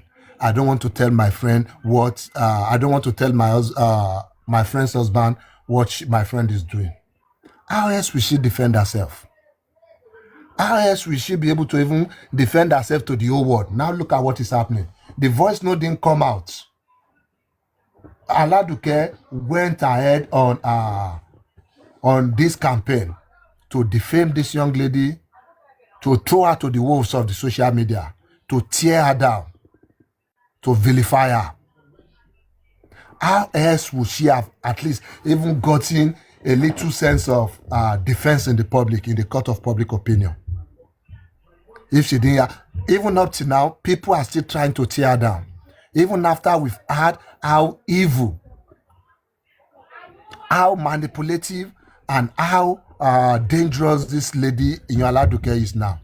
People are still out there. We still have people here in this platform, which is their opinion, which we respect, that still feels Toun is a bigger evil here. That Toun is even worth us discussing when we have a bigger evil somewhere. So that's what I'm saying, that how else lè máa defend her right tí ò bá nírú voice note yìí. Ìwọ̀nba little àwa tá support here yìí is because we saw this voice note. Nígbà tí ọkọ sọ issue yìí fún mi ní last week mo dé yẹn, I was trying to be diplomatic pé àwọn ọkùnrin ṣá but ọ́fíìsì ẹ̀ tó ti lọ lock ó ti máa mọ̀ before time. They would have given her quick notice and things like that. But then maybe Femi could have done better. Maybe all this should not have happened.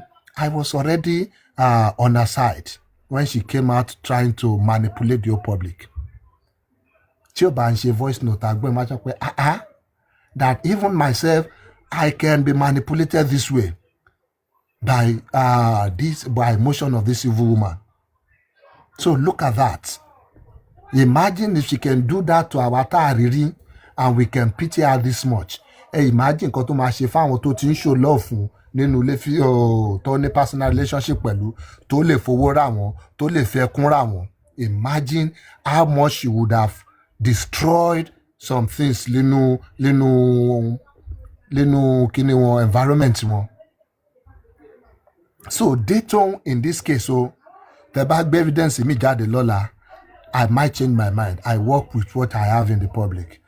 But at this point, Toun still remains a saint because she has not done anything against moral.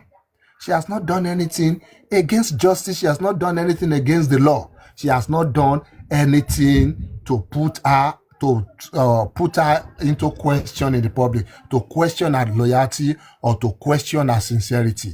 Up until this moment, she has not done any of these things. Even in the law, you have justifications to even commit some things that would have otherwise be considered a crime. Somebody comes into your house to steal something or to kill somebody, you shoot them and they die right there. You have not committed any crime. Yes, you have killed somebody, but as at that point, because of the extenuating circumstances, you have not committed a crime. You have only defended your ground. You have only stood your ground as at that point. And that is what Toun did in this instance. Nothing more. Now going back to the bone of, to the meat of this issue here. Because we've digressed. All these things have come out. But then we've lost focus. We're now putting focus on trying to repair Iyanaladuke's tattered image by pulling some things from Toun and sticking it to her so that her own image can stand by pulling Toun down. No, I will not participate in that. Let Iyanaladuke carry her cross. Tójú bá ń ṣepin, ẹ jẹ́ ká yọ ká fi hàn. I can imagine this kind of voice note coming out from Femi Adebayo. I can imagine how, what's the word here? How irritated the public will be, how agitated the public will be, how angry people will be. ìyàwó tó ti dúró tiẹ̀ ṣe gbá tó gbójẹ wá fún ẹ sí location tó bọ́ gbó àwọn tó wà location yẹn you will see a lot of things a máa fi kún gan a máa yọ kúrò ńbẹ̀. Why can we not maintain the same energy here? Why do we feel the need to digress? Why do we feel the need to put the blame of Iyanaladuke on another woman who was just minding her business, who was targeted by this evil man, who was used as a tool to break her own home? A woman who also suffered personal harm to her own marriage and to her own self. Why are we shifting focus to that and cannot focus fully on this evil and vile woman? We can see, and I keep saying it, and maybe people keep missing that point. This is not just about her talking trash, threatening brimstone and fire. She went some steps further, not just some steps. She went a whole lot of miles further. She put this plan into play, into execution. Someone will say, ṣó lọ bá Fúnkẹ́ Akíndélé jà àbí ṣó lọ bá ọkọ ẹ̀jà lórí Fúnkẹ́ Akíndélé or not? Ó lọ ṣe ṣó attack Fúnkẹ́ Akíndélé? Ó náà send a message òun ra ilé up. Ṣó mọ personal cost tí kíní ẹ lè jẹ́ sí Fúnkẹ́ Akíndélé àbí tó rà tí gbọ́ látọ̀ ẹnu Fúnkẹ́ Akíndélé? Àwọn pípọ̀ ẹ̀gán ti ń gbógun ti Fúnkẹ́ Akíndélé, àwọn bloggers wèrè abúrajẹ̀bí yẹn ó ti bú Fúnkẹ́ Akíndélé àti àwọn torí Facebook kó tó di pé voice note tí jáde. Yeah, so more personal cost. How many homes the lady the child had damage because of this insecurity, or should I call it fit of madness? Fúnkẹ́ Akíndélé is one of the collateral damage here. Toun is one of the collateral damage here. Even Oko Toun right now is one of the collateral damage. Oko Toun tó ti lọ manipulate tó ti ta oríṣiríṣi rọ fún one of the collateral damage níbí. Ṣàmọye àwọn èèyàn tó ti máa sún mẹ́yìn Lateef Adédìméjì is one of the collateral damage here. Ṣàmọye àwọn èèyàn tó ti máa sún mẹ́yìn fún àwọn people àbí tó ti máa wò wọ́n bákan. Ṣàmọye brand recognition or what's it called now, ambassadorship or whatever tí Fẹ́mi Adébáyọ̀ ti máa lose lórí saga yìí àbí tí ò ti lílé ní because of this saga. Do we know? No. So we cannot even quantify the kind of damage this woman tó ti wreak sórí àwọn a whole lot of people. So we don't know. In Yoruba, I'm laughing too hard. Stop. Shanka Bíbélì Yoruba. Mr. Pythagoras, so you are still just echoing all what you've been saying. That what she did was unheard of, was not right. You get what I'm saying? And we can see things from different angle.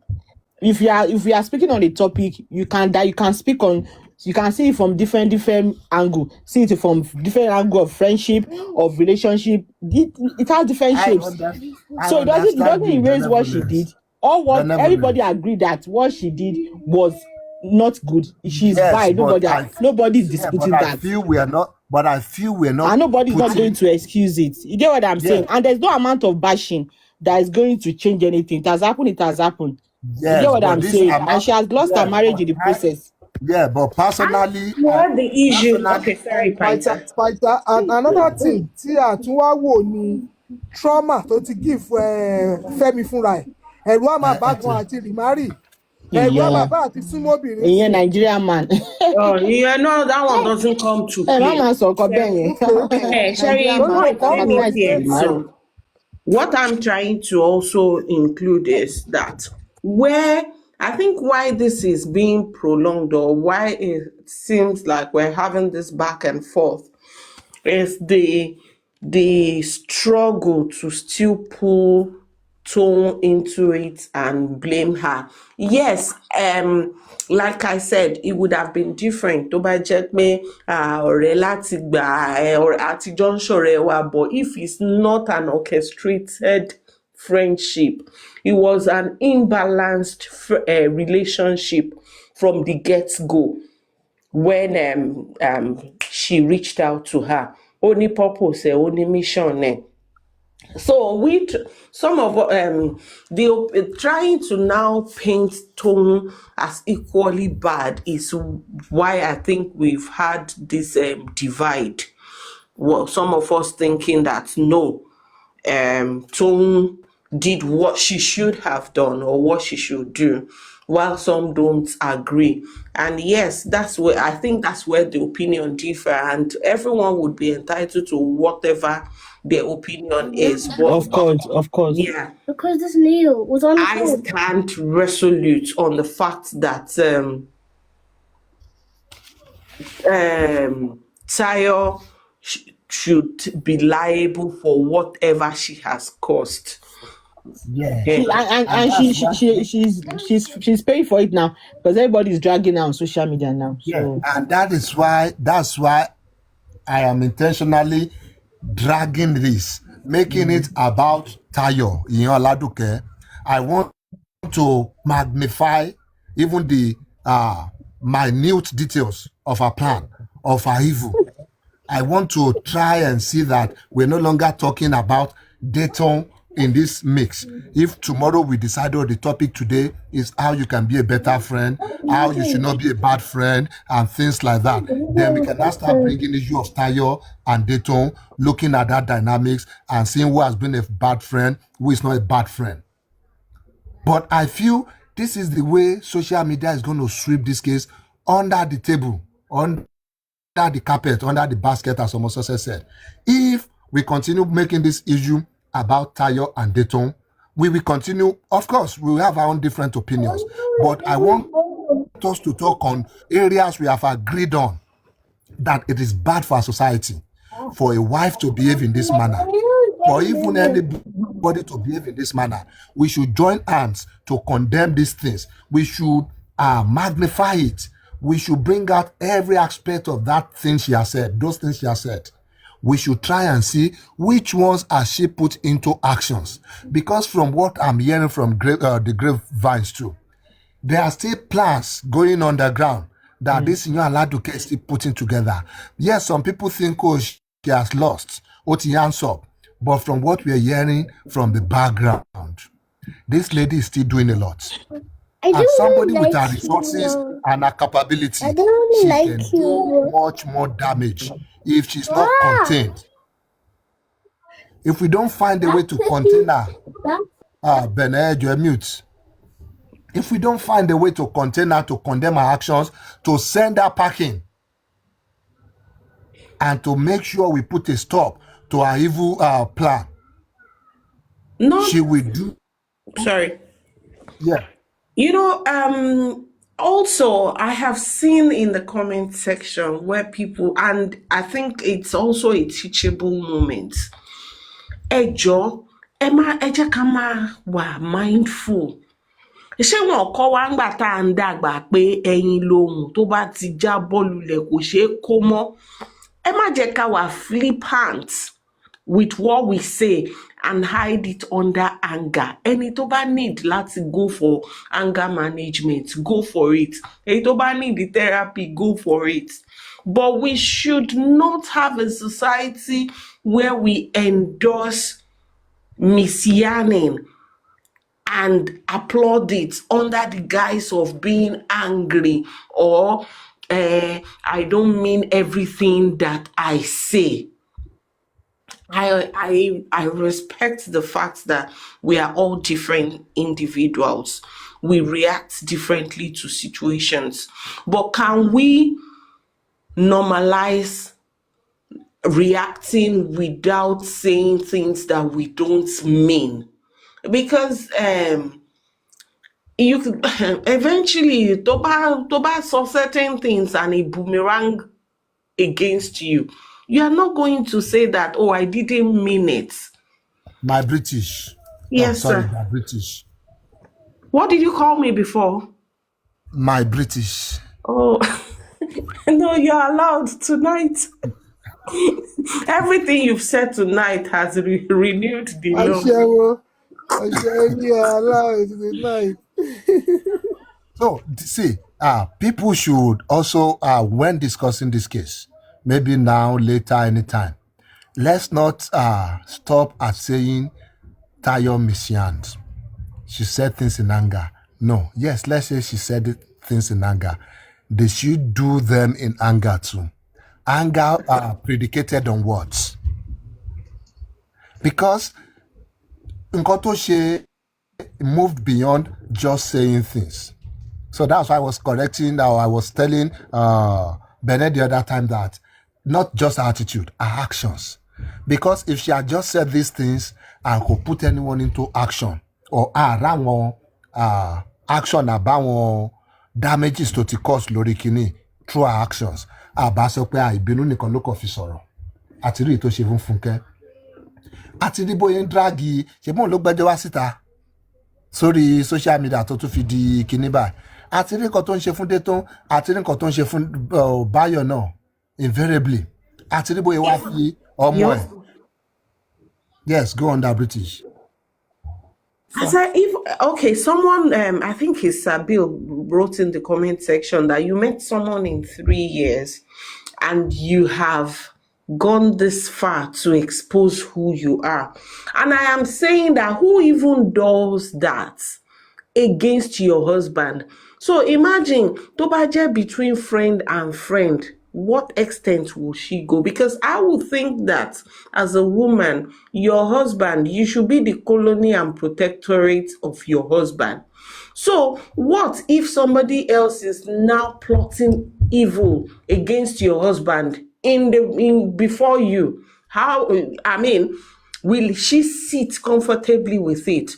Just like she was planning what she was, highlighting her plans, discussing her plans with Toun. So imagine kí Toun náà ní vendetta tó fẹ́ settle pẹ̀lú ọ̀gá ẹ̀. So shaking yẹn náà join forces with her and say that yes, we should do this to him, we should do this to him. And you will say anger ni. So ẹ jẹ́ ká reflect. It's something we all should reflect on. As a woman, you owe your husband that allegiance even more than any outsider even owes. So unfortunately, tó bá jẹ́ wọ́n ló wá lọ gbé ọkọ ẹ̀ ẹni tó yẹ kó protect, tó jẹ́ wọ́n náà ló wá lọ ń gbé láyé lọ́wọ́, then you would only have yourself to blame eventually. Yes, dear. Thank you. That British, see, even at a point from that voice note, she said even while she was there crying,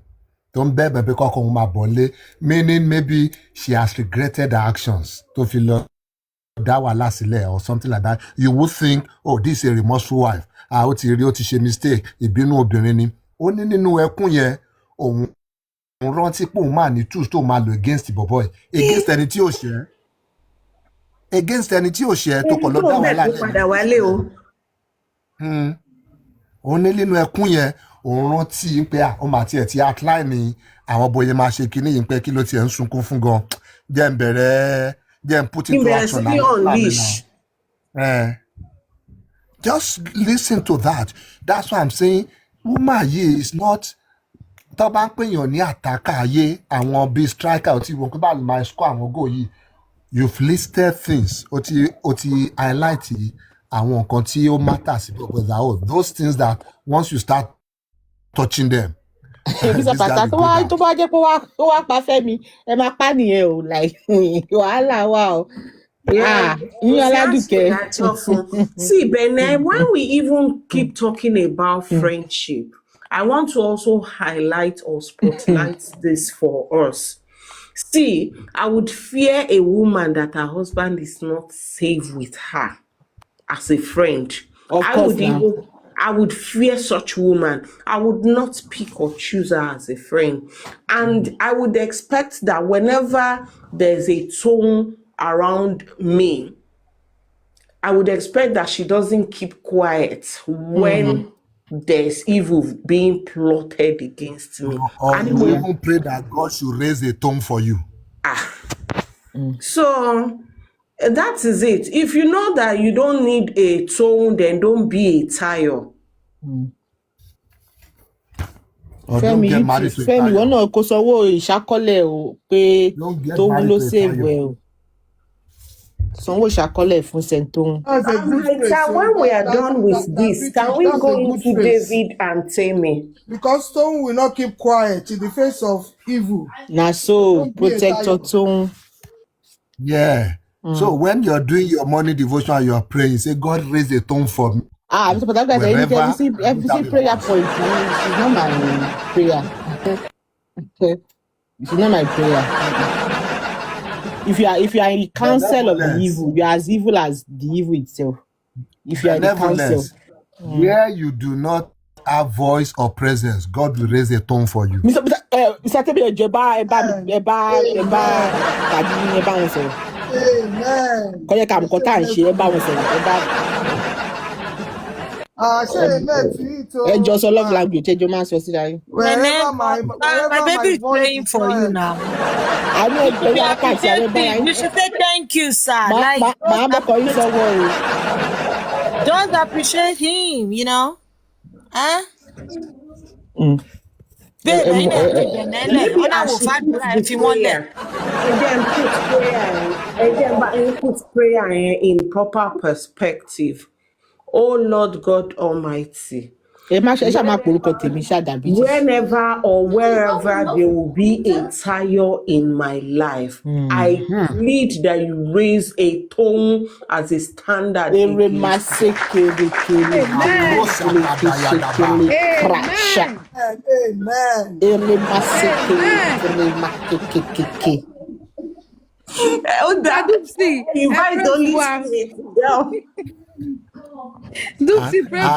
Sister Temi. Tí Aladuke bá kàn tí Mr. Patan sọ, alẹ́ wọn lọ gbógun jẹ ni Ọlọ́run. Gẹ́gẹ́ tó wọn lọ kó sẹ́ni trailer. Ẹgbẹ́ yìí tẹ wà bí ń jẹta, Mr. Patan no too talk today. Mr. Patan no too talk today. Àní bẹ́ẹ̀ mo ń wo window báyìí pé ṣé Aladuke ò ní kọjá lórí platform yìí. Aladuke má kọjá síbí o. Tó bá ti rí bàbá yẹn lóyìn lórí títí wàá ṣáà máa lọ jẹ́. Ó yẹ kó yọ inbox wọn, bọ́yẹ̀ wáyé tó bá ń bọ́lẹ̀ ó yẹ kó máa bá mẹ́sẹ̀gì Aladuke lórí inbox wọn ní Ọlọ́run. Jẹ́ kó ṣe pé wọ́n rán ìwọ ọmọkùnrin yìí sí mi. 3 days ago, ó bad say, and then you. That vile, wicked, soulless woman. That's a victim. You're doing. Last 3 days ago, yeah, one your motin roe or Rolari to fair by no to fair by no Lola Jay. I will quick kill a shell.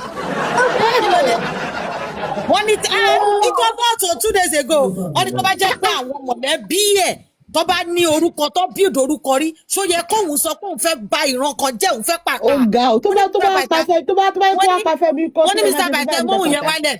Ìgbà tá a tún ní kọ́ mọ́hùn wálẹ̀ dàbí tíṣà ń gbọ́ o lọ́ba tún ní like now I don't even know how to close my eyes and sleep in this house knowing fully I have a woman beside me. Ibo la tún jẹ́ sí ẹ. Mr. Python ìyàwó dáadáa ni náà o. Ọ̀la kò sọ wáífà yẹn náà. Mo máa wọ̀ yàn pé mo máa pa wáífà yẹn àbí kí n gbà fóònù. Kò sọ́kùnrin tó máa wà kú pẹ̀lú nǹkan tí Aladuke ṣe yẹn. No, the ọdún ọmọlá tó wọlé yìí àwọn lọ trigger baby mi jọ yẹn because wọ́n jọ ń bá wọn fà comment section ní. Èmi mi wò pé èmi wà lórí sísì.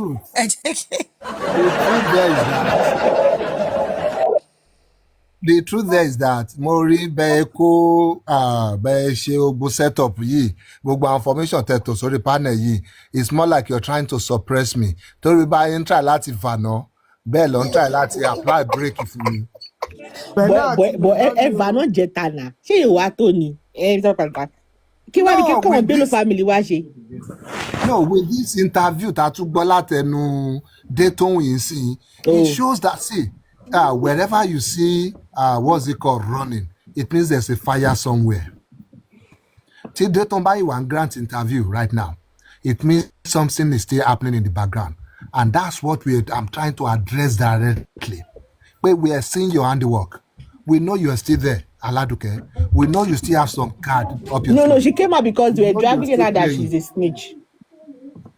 Ẹ̀wọ̀n náà ló ń push gbogbo àwọn kìnìún àti máa sọ oríṣiríṣi nǹkan fún wọn. Nǹkan tó fi lè push yẹn láti sọ pé òun náà ní láti jáde sọ̀rọ̀ fáwọn blogger nìyẹn otherwise Toun would just have remained after the voice note okay kí voice note yẹn lọ ṣiṣẹ́ yẹn but it means she's still paying some people she's still trying to manipulate this situation to paint herself the victim of this case the victim of her own crime How can that be possible? Already pé òun máa ṣe Typical kí of ni òun máa sanwó gbogbo fáwọn èèyàn àwọn wọ́n blogger máa bá nǹkan kan jẹ́ so ó wò pé so nǹkan tó sọ fún mi èmi ló fẹ́ ṣe fún èmi náà yẹsẹ̀. gbogbo àwọn blogger tí ó gbádùn orí Facebook gbogbo wọn ẹ̀yìn aládùkẹ́ ni wọ́n wà. So wọ́n ń bàṣẹ Gbogbo láti wọn overcook turkey overcook turkey ara show èyí orí ògbádé èyí tó fẹ́ lọ fẹ́ ọba by force. No, ó yẹ wọ́n ní ká sọ̀rọ̀ ń pa David kan o Mr. Paita. Aládùkẹ́ ló ń sọ̀pọ̀tì Aládùkẹ́ ló ń mi ò mọ sọ̀pọ̀tì. ọtọ́ ló ṣe David àti Temi o. Aládùkẹ́ ni. Àyè pé Aládùkẹ́ wà ní fracas. ìyẹn tààrọ̀ lọ́dọ̀ ojú abẹ nìyẹn Temi. òun kan ló kọ́kọ́ gbé jáde. Anyway, tó wọ́n bá fẹ́ra wọn, let them just go and separate peacefully. People should normalize amicable dissolution of marriage. Ẹjọ́ ti wà ń court already. Meanwhile, I can see what you're trying to do here, but it's fine. I'll look for a time tomorrow whenever we are less busy. Tí o sẹ́ anybody lórí platform, màá yọ wá wọlé, màá wá ṣe show mi dáadáa àti submission mi.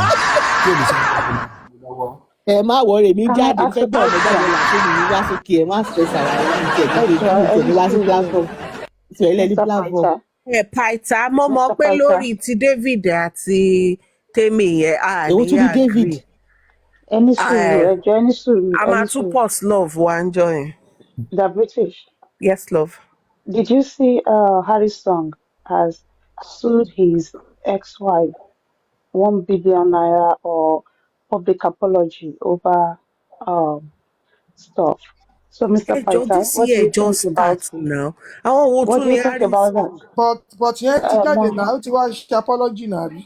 Ta ló wá ṣe apology? Wọ́n máa sọ̀kan tó ń ṣẹlẹ̀. Wọ́n padà. Which Mọ̀mí Yẹmí nǹkan tó ṣẹlẹ̀ recent lélẹ̀. Very soon. So, Mr. Paita, what do you think about this? He's suing her for emotional abuse, but you see, men knows what they want and they will go for it. So, will she be allowed to counter sue for the physical abuse and stuff like that? So, tẹ́ bá ti yọ́gùnkè, ẹ bá mi sọ̀rọ̀ nípa gbogbo ọ̀rọ̀ yẹn. Yeah, it's fine. Tó bá ní evidence, anybody can counter sue. I don't know the details of the suit, but then tó bá ní enough evidence, prima facie evidence, láti proceed forward with the suit, it is fine. It is in his right. It's in his right láti sue ẹ̀ fún defamation. Mr. Mayor, ṣé ẹ̀yin believe Harry song ni? He's a clown now. Èèyàn kan béèrè No, ṣé Harry song ni Harrison ló ń sọ? No, Harry song tó máa ń wà pẹ̀lú wọn e-money. After the play the blues. Okay, mo rò bí ẹni Harrison. No. Harry song is a clown, Mr. Mayor. Don't pay him any attention. Somebody said, has he himself ever seen 1 billion naira before in his life? Yeah, let's move on to another one because I know you're trying to bring comparison between another man's deed now. Before we move on. Actually, no. Paita, before we move on, you see, Aladuke wrote, people who love more often suffer most because they are careless using their heart. Dàbí ṣe ẹlọ́wọ́ ti Toun náà ti gbọ́ update síta. Wọ́n jọ ń ṣe ọ̀rá fọ̀ra. They end up being the guilty one. Ẹlọ́wọ́ update Toun náà. She's forming the victim. Ọjọ́ ṣe update for update ni Toun náà ṣe tí. She's not remorseful. Nǹkan tí mo fẹ́ ká bá ṣe ètò kan mà nìyẹn. Ká nà wọ́n lè dáadáa. Kò sí kọ̀tẹ́ lè ṣe kólé. Nǹkan ayé ń pàpàtà. Ẹ kò bá ṣe nothing. Ìwọ́n ní bá ṣe ètò kan mà. Wọ́n mà sí mi mọ bí nǹkan táwọn sọ bí bàjẹ́ mi. Paita Ṣé ìjẹta ìyá ní láti bèrè pé ṣé Mr. Paita ti toast tó ń rí tí wọ́n ti fẹ́ jẹ́ fracas. When we ask him ẹ̀gbọ́n kan tí orí ògbàdé sọ ni. Bí a kí ni Dr. Grab lọ sí Facebook. Àpọ̀mí Yẹmí ẹ̀wẹ̀ tí ọ̀gbàdé sílẹ̀ ó ní nǹkan tí ó ní voice note yẹn. Ó ní ìyá Aládùkẹ́ pé ó ti ní psychosis pé nǹkan tó fà á nìyẹn ló fi sọ nǹkan tó ń sọ yẹn pé it's possible though. we cannot see. Kí voice note tó jáde ó ti support ẹ̀ gan-an. Kò ní pé bóyá ó fi kú o ó wá fi kọ́bà ẹ̀ ní o. Hello, ẹ jẹ́ ká move on. Tá bá ti lè sọ̀rọ̀, tá bá ti lè express our lórí platform yìí, ẹ jẹ́ ká move on to another. Mr. Pythagoras, ẹ lọ sí Facebook, ẹ ṣe saga. I'm not supporting. No, because the truth is that if we are putting the same energy, the energy I'm putting, even if we're putting half of it into this issue, it will go a long way to deter other women from doing this kind of thing. So the warriors should use, we should use our weapon to help you.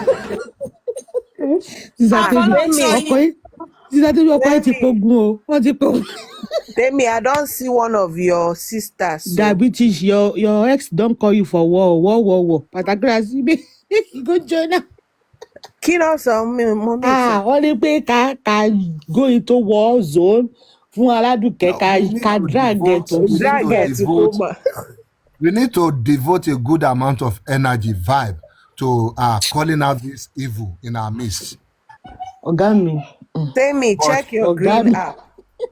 Ogami, there's so much happening in Nigeria. Demi, check your green app. I will remember today. I will remember this energy you are giving, and I'll be here to return it that day. But this was not an issue between a man and a woman. This was an issue between. It is because I can see the way the women here are trying to minimize the impact. You are gaslighting.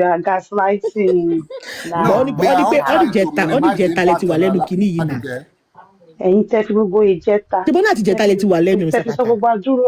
saying I need you people's energy also. I cannot do it alone. That's what I'm saying. Mommy Dupsi, Sister Yemi. No, I need your voice.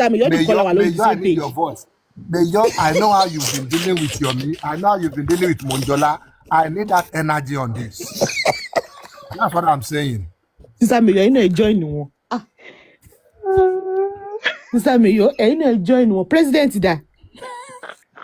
I know when our people are ready for something, I know what energy they exude. But you guys are not giving me that energy at all. Sister Temi, you need to talk. If I tell you what to need, Sister Temi, will you do this to me? Oh, so the other day, you're not more than I didn't want to take me. I didn't want to take your money and start telling me open. No, you need to give your money more to sorrow. I need to show that. No, you need to put more energy. Okay, you don't do that to me, money power. I start waiting concern this case. Ogami, emu mommy Dupsi no Dani. She go student in you. I understand. Mr. Pythagoras, kí ló tẹ̀ ń wá mẹ́yọ̀? Supporter ló pọ̀ tán náà máa tẹ̀lé yín. Kò yé mi o. I need the voice box. If you people will not do it, it's fine. Just know that you're creating an unsafe environment for the men folks, but which is fine. Can we go to that David to káwá kó papọ̀? Ẹ jẹ́ ká lọ sí ti David àti Temi yẹn. Àwa parí gbogbo ẹ̀ papọ̀. Tó ló dà pé ìfẹ́ ká lọ bí David yẹn lẹ ṣe ń dúró lórí èdè ìgbà. Sister Temi ẹjọ́ ṣé Mr. Pythagoras ti gbọ́ pa apology Sami Jojo. Tí wọ́n ti gbọ́ tí wọ́n máa ti fún lépè o, wọ́n ti gbọ́ apology Sami Jojo. Kò sí wàhálà. Prof, if you are there, you said you wanted to ask a question, right? We not go that David program today. But Mr. Pythagoras bá jẹ́ ká sọ̀rọ̀ David yẹn ó máa dàbí wà pé bóyá kìíní á ti sọ̀rọ̀ èdè láti abẹ́ how many hours ago láti wà lórí ilé ẹ jẹ́ ká sáré sọ mí now. Ẹ ti wá wà pàṣẹ àbáyé ẹ fẹ́ ká lọ. Me rí ọ̀gá mi this like this. Tayo. Eléyìí small sẹ́. Tayo. Hold on. Ẹ jẹ́ n sọ fún Tayo. Ìdálẹ́bi wà ní ọkàn ẹ. Nínú ọkàn ẹ, adá ẹ lẹ́bi ìwà ìkà. Èèyàn burúkú ni ẹ́, o dá lóbìnrin, o dójú tóbìnrin ẹgbẹ́ ẹ. What you have done, Tayo, o dójú tì wá, o jẹ́ ká rọ́rọ̀ sọ. Nǹkan tó ṣe ó burú jáì, ó burú tán. O lè bá ṣe bí àṣọbìnrin náà. Tó fẹ́ pa gbogbo àwọn ọkùnrin wa ni. Ẹ jẹ́ kí Prof sọ̀rọ̀. Prof ẹ bèrè question mi.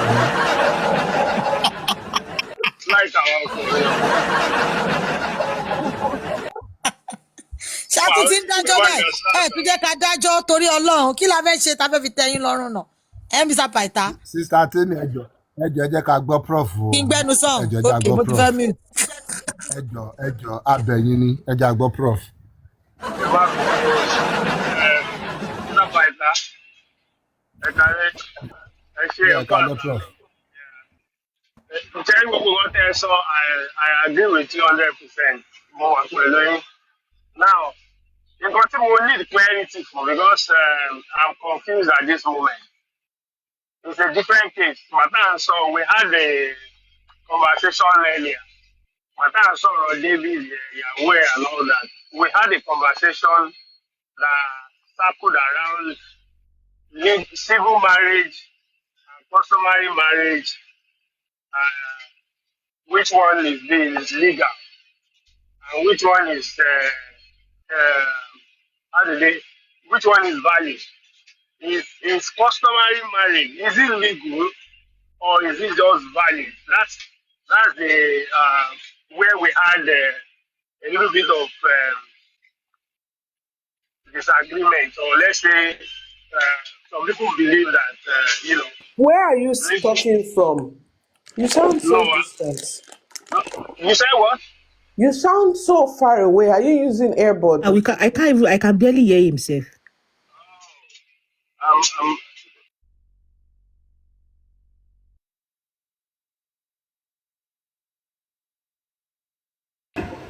Shit, what is that phone, Lord Prof? Meaning what now? Can you hear me now? Yeah, it's better. Okay. Sorry, I'm at work. I just quickly came up because I am confused. So that is number one. Can you tell us, in the legal terms, what customary marriage is and how it is, whether it is legal or not? Then we are having a conversation again circling around bigamy. What constitutes bigamy? And how is it how is it transcribed? How is it? How can we describe it clearly in legal way? What I saw, what I read. You commit bigamy. Yeah. Let me say what I read and my position before I now allow you to talk. What I read or what I've seen is that if somebody is in a civil marriage, if somebody married under the act and then go out to have a second wife under the customary marriage, I want to know if the person has committed bigamy or not. So that is my question, sir. I need clarification on this.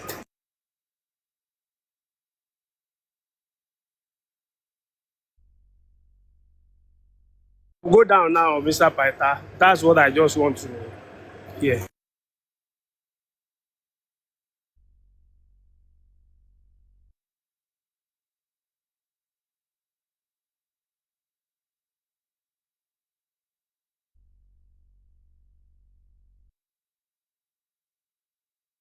Paita, ṣé wọ́n gbọ́ ṣá? Prof Yeah, ti gbọ́dọ̀ gan.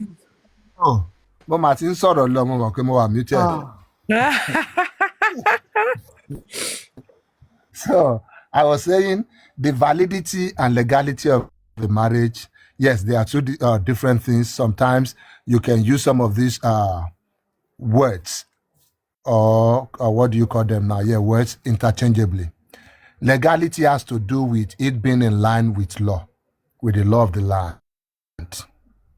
It's either it's against the law or in line with the law. If it's against the law, it is illegal. If it's in line with the law, it is legal. Validity of the marriage now has to do with some elements, either elements from the law or element outside the law, and depending on the circumstances and the situation. You can say, oh, is this marriage valid for the purpose of this? So for the purpose of that, meaning it has to be in tandem with some of the things stated in that maybe other document or other situations. But is this marriage legal has to do with the law solely, nothing else? Validity can now have some element outside the law. Or valid for you to apply for a visa application, or to apply for a visa, US visa, or is this marriage valid for you to apply for something or for you to use it for something? But if you just want to use it generally, a valid marriage. Every legal marriage is a valid marriage. So if it's in line with the law, it is valid in generality. But if you now want to put specifics to it, is it valid for the purpose of traveling? You now look at other documents aside from the law. So going back to your second question as per bigamy. Bigamy can only happen when you're married under the Act. That one is number one. And when you're married under the Act, and you now try, or you now conduct, not even try, you now conduct another marriage under the Act without annulling the first one, then what that crime is called bigamy, at least in Nigeria. Because in Nigeria, you have 3 valid marriage and legal marriage, as you call it. You have the one under the Act, you have the Islamic marriage or the Sharia marriage or whatever name you want to call it, and you have the customary marriage. And all these 3 marriages or types of marriages, they are all legal, meaning they are in line with our laws. So if you're saying, it's not married legally, though they marry customarily, it is still legal. You're using the words wrongly. You can say, it's not married under the Act, what you call court marriage or commit a registry marriage or whatever. So if you now marry under the Act, to wa lo ṣe traditional marriage kan, what it means that your traditional marriage is a nullity. It is not recognized under the law for all intents and purposes. The law does not see it as a marriage, as a valid marriage. It is not valid. It will be invalidated simply by the reason that you're married, you're still under a commitment under the Act. Any other commitment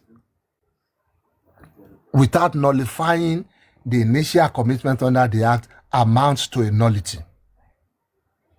If you were married initially under customs or under Islamic laws, you can take as many wives as possible. You can do other traditional marriage or Islamic marriage, and it will not amount to a bigamy. But you cannot take another, marriage under the Act. If you have been validly married under customs, if you take another marriage under the Act, that marriage also becomes a nullity, the one under the Act, especially if you're still under an obligation in a customary setting, customary marriage. So most of these things, they don't come into play until somebody activates some clause or activates the law to work. Yes, that's why you will see that people are doing it. Now, yes, somebody needs to activate some of these clauses there. For example, if you are married under the Act and you now go ahead to do another marriage under the Act, yes, because of our system and all that, they might not catch it immediately, but you've committed a crime, even though it's dormant at that point.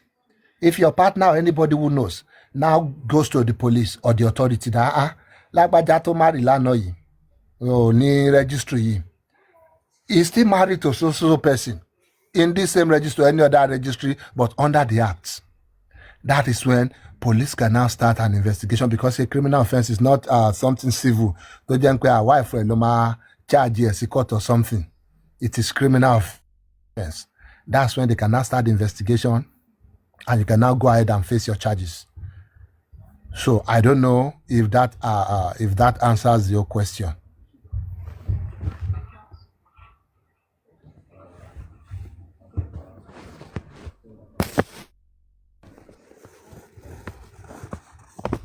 So I'm assuming that has answered that question. Sister Temi, get in here. You It want should. to talk about It should, because we argued it out this afternoon. Thank you for clearing the dots, sir. Yeah. So, sweetie, you did say that when you're married under the act, you cannot have another marriage under the act. It's illegal. However, I think that because a customary marriage is also valid, it's legal, then that should also count as bigamy. If you are married under the act and you still contract another customary marriage.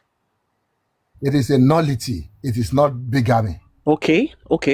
Yeah, because you have not gone against because where bigamy is really coming from is because you have an obligation under the act and you're trying to enforce another obligation under the act. I get it. The nullity makes perfect sense to me. Yeah. So that other customary marriage would not be recognized. That's it. Yes, it won't stand for all the intent and purposes. Yeah, I get it. That clears it.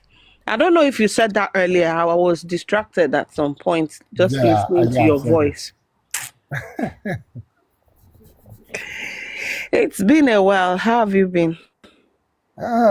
Been here and there managing all these plenty women that you are involved with.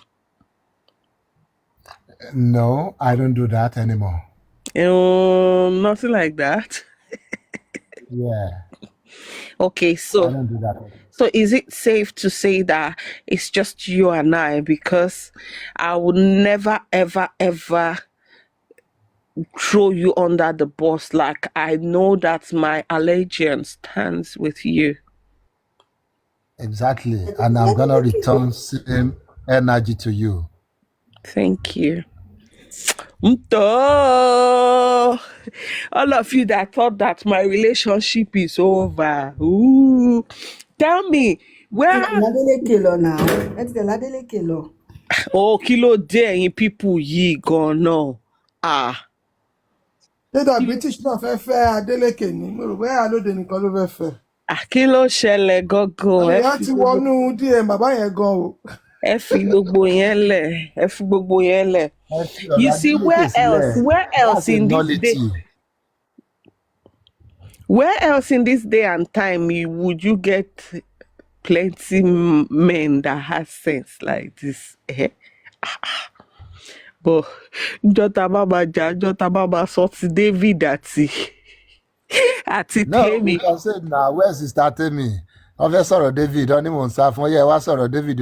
Because I didn't hear the conversation where Mokongbongba talk then said to Prof, no. No, ti bigami yìí jáde. Ìgbà èlò máa san èlò lisan lè mí kọ́ gbọ́n bẹ́ẹ̀ tí mo dẹ̀ bó tàǹtẹ̀ mi. Oh, that's true. You should have the full details because that place.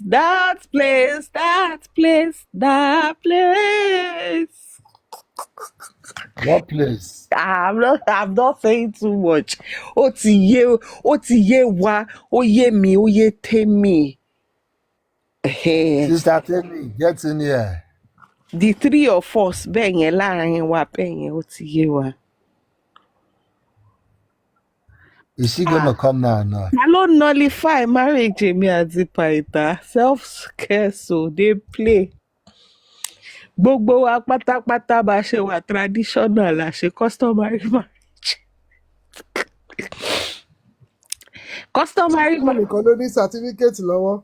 Òun gan ní certificate. Ìsín èmi ni mo lọ gba certificate because èmi àti Boo we stand strongly together against wife oppressing and beating up their husbands.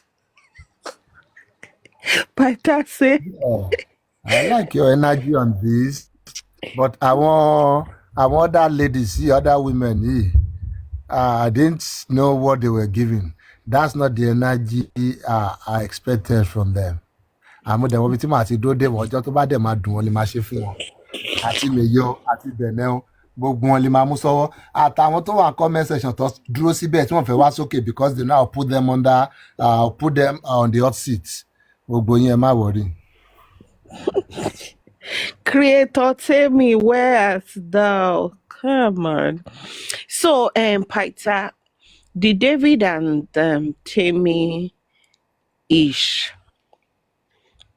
You know, before I saw the live broadcast today, I'd actually been seeing the lady's video, even though I make it a point of duty not to follow this online drama and all, but I saw her briefly and she was showing her house, saying that she got married, the husband made her loan money, borrowed money for the apartments, for his travel.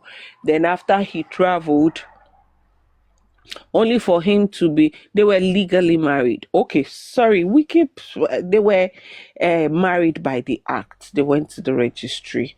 So only for the guy to reach the Kuwait where he went to, and he was already contracting another marriage, in the process of contracting another marriage. Even in Nigeria, when she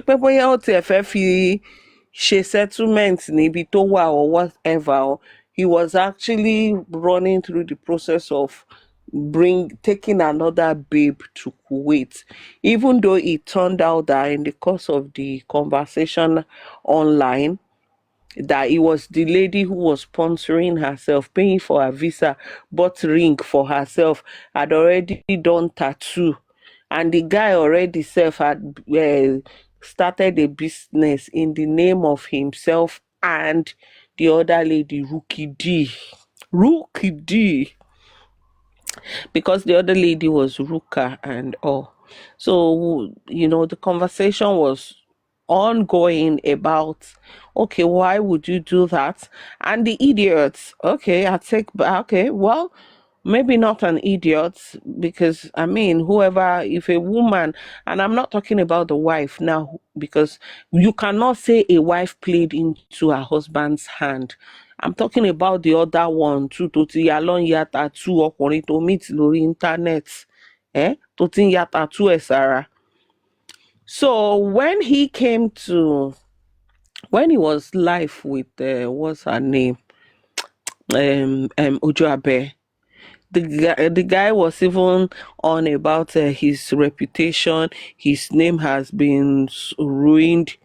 Before, Ojoabe had to give subtle, pressure, like, what name? And that was the point the guy started caving in and all. So, yeah, we're having the conversation, and that was when we were having that conversation that you were coming in and out, saying that, what was that you were saying about women, that can a woman not woo a man too? That was it was what brought the whole conversation of me trying to speak with my sisters to say that do not make yourself a soft target or easy prey for these men who come to emotionally rob you, then rob you of your finances and all of that. Drawing also from the story of another lady that was scammed 40 million naira in a romance scam. Well, I know that you are honorable. You would not support such.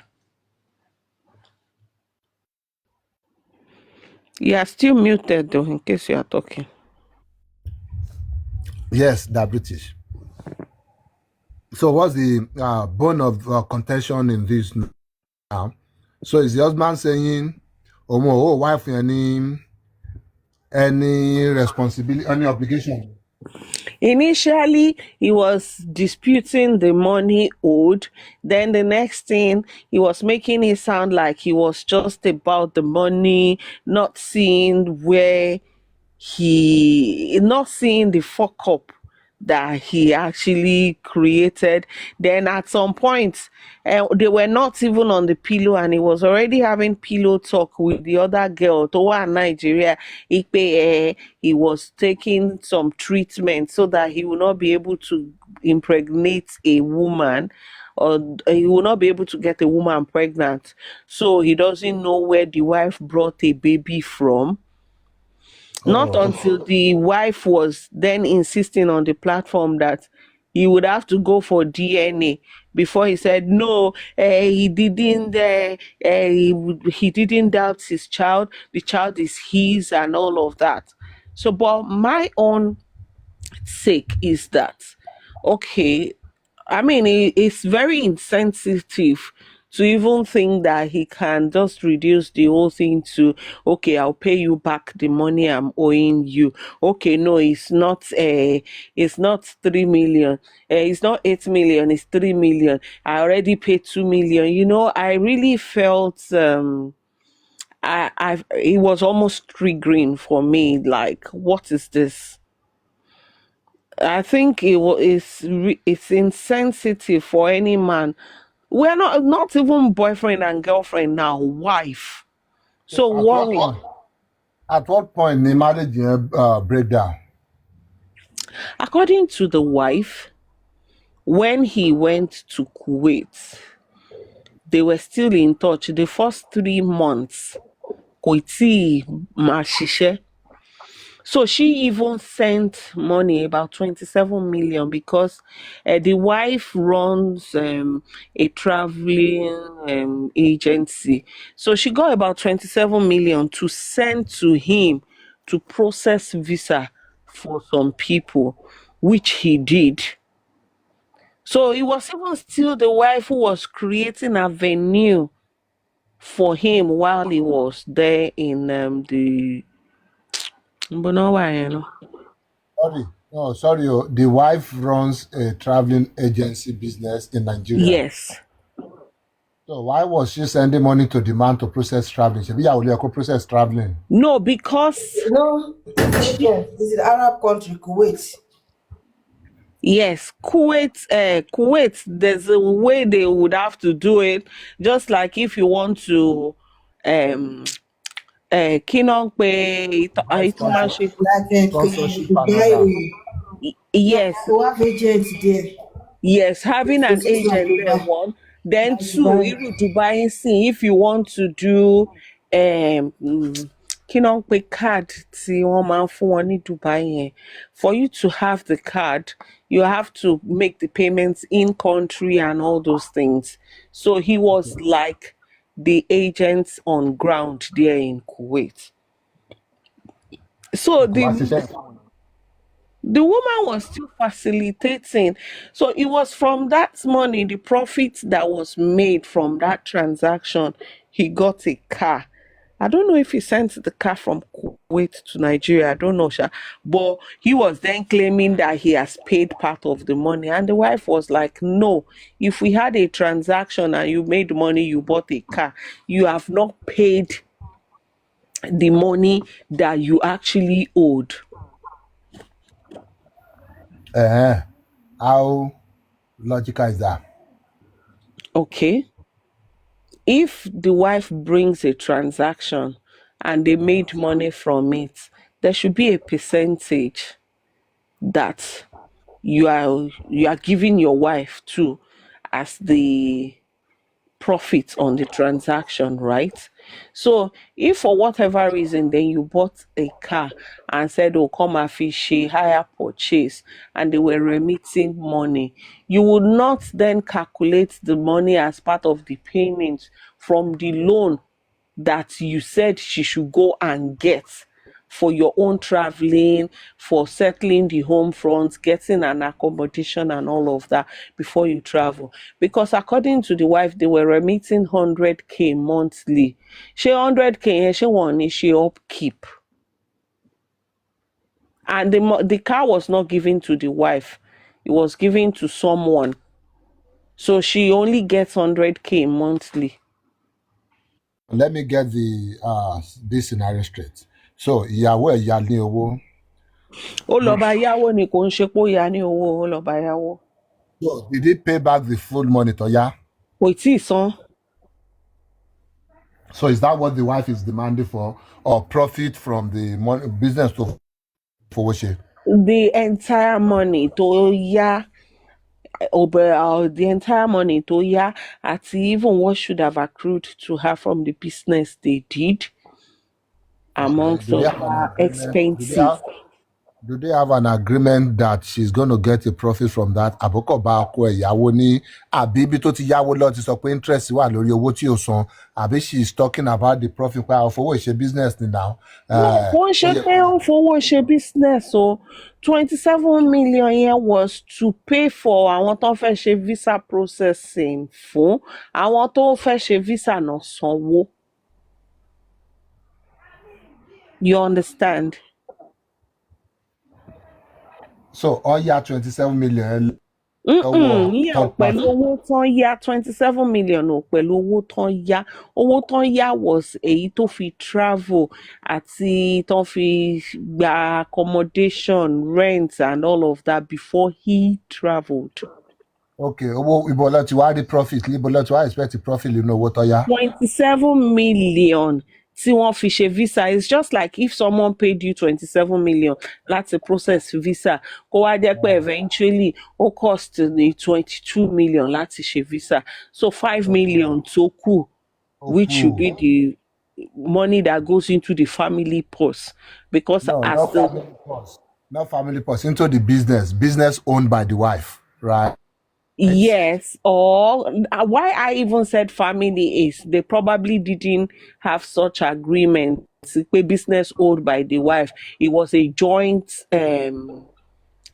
transaction. He was on ground there and she was here. She was the one that brought the people and they paid the money.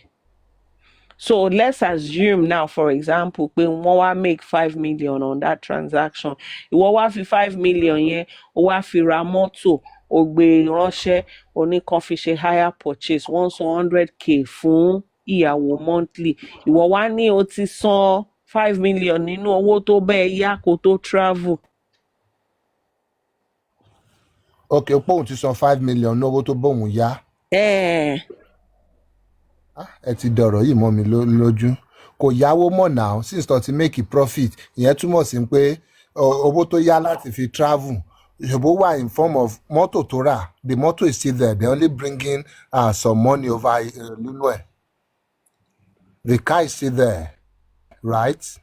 The car was not bought in anybody's name. The car was bought and given to someone to drive as hire purchase. Hire purchase. Sanwó yẹn padà díẹ̀díẹ̀. Also 100k monthly. So kí ni ìyàwó fi 100k, kí ló fi owó yẹn ṣe? Maintenance of the home, wọ́n lọ́mọ. Okay. Wọ́n lọ́mọ, wọ́n dẹ̀ máa jẹun, wọ́n máa take care ilé 100k. As a matter of fact, 100k ò tó anybody ní Nigeria nsìn. Hire purchase yẹn dẹ̀ ti 100k on hire purchase gan is too small. No, hire purchase yẹn dẹ̀ ti tán sí. Kò tí ì tán, ó ṣì wà ongoing. According to the wife, the guy, I think he's weekly. Is he weekly? I think he's weekly. Yeah.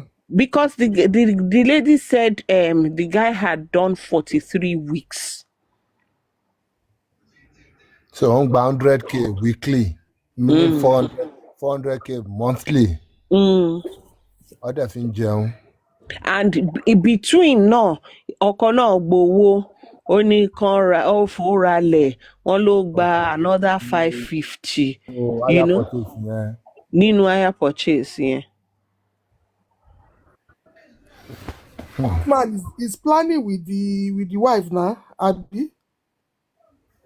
Planning what? As in he's planning, ó ra nǹkan, ó wà ní Kuwait, ó ra mọ́tò, ó gbé sí kí obìnrin náà.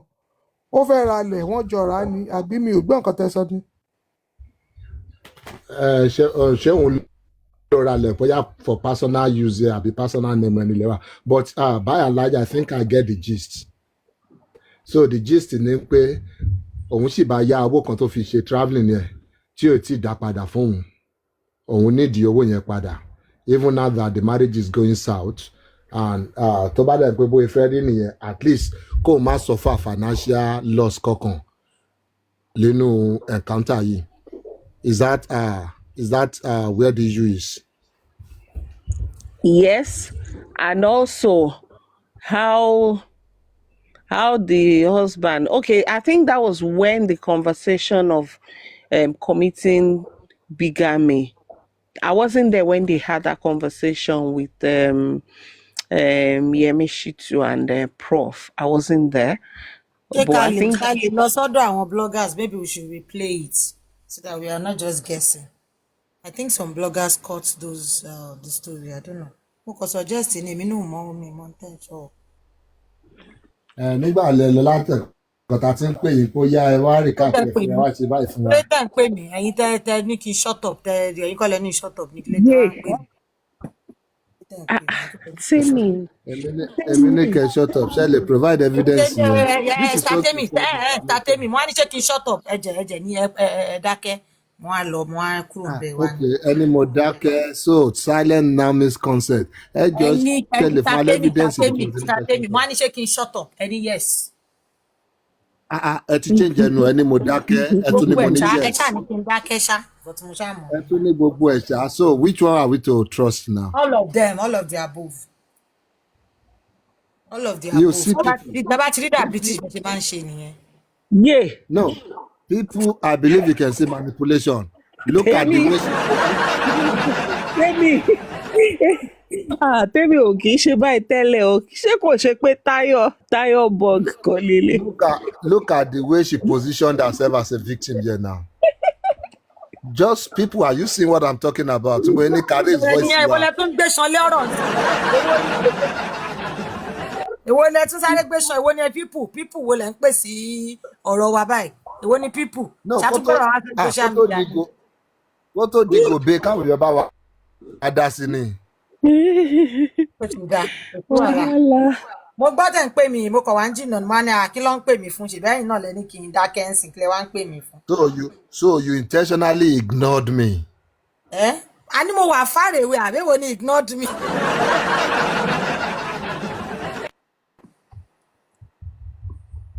No comment is a comment. Èwo ni oh God? Kí ló ṣẹlẹ̀ Mr. Bàtà kí ló ṣẹlẹ̀ gangan? Èwo ni oh God? Bí ẹni tó ti fóun náà gbàjú bí ọtí bí Fẹ́mi ṣe gbàgbájú. Èwo ni oh God? Tẹ́lẹ̀ yìí gan ṣé kò tó nínà ni? No, eléyìí ò ń ṣe nínà lúlù lélẹ̀ lúlù yàtọ̀ sí nínà.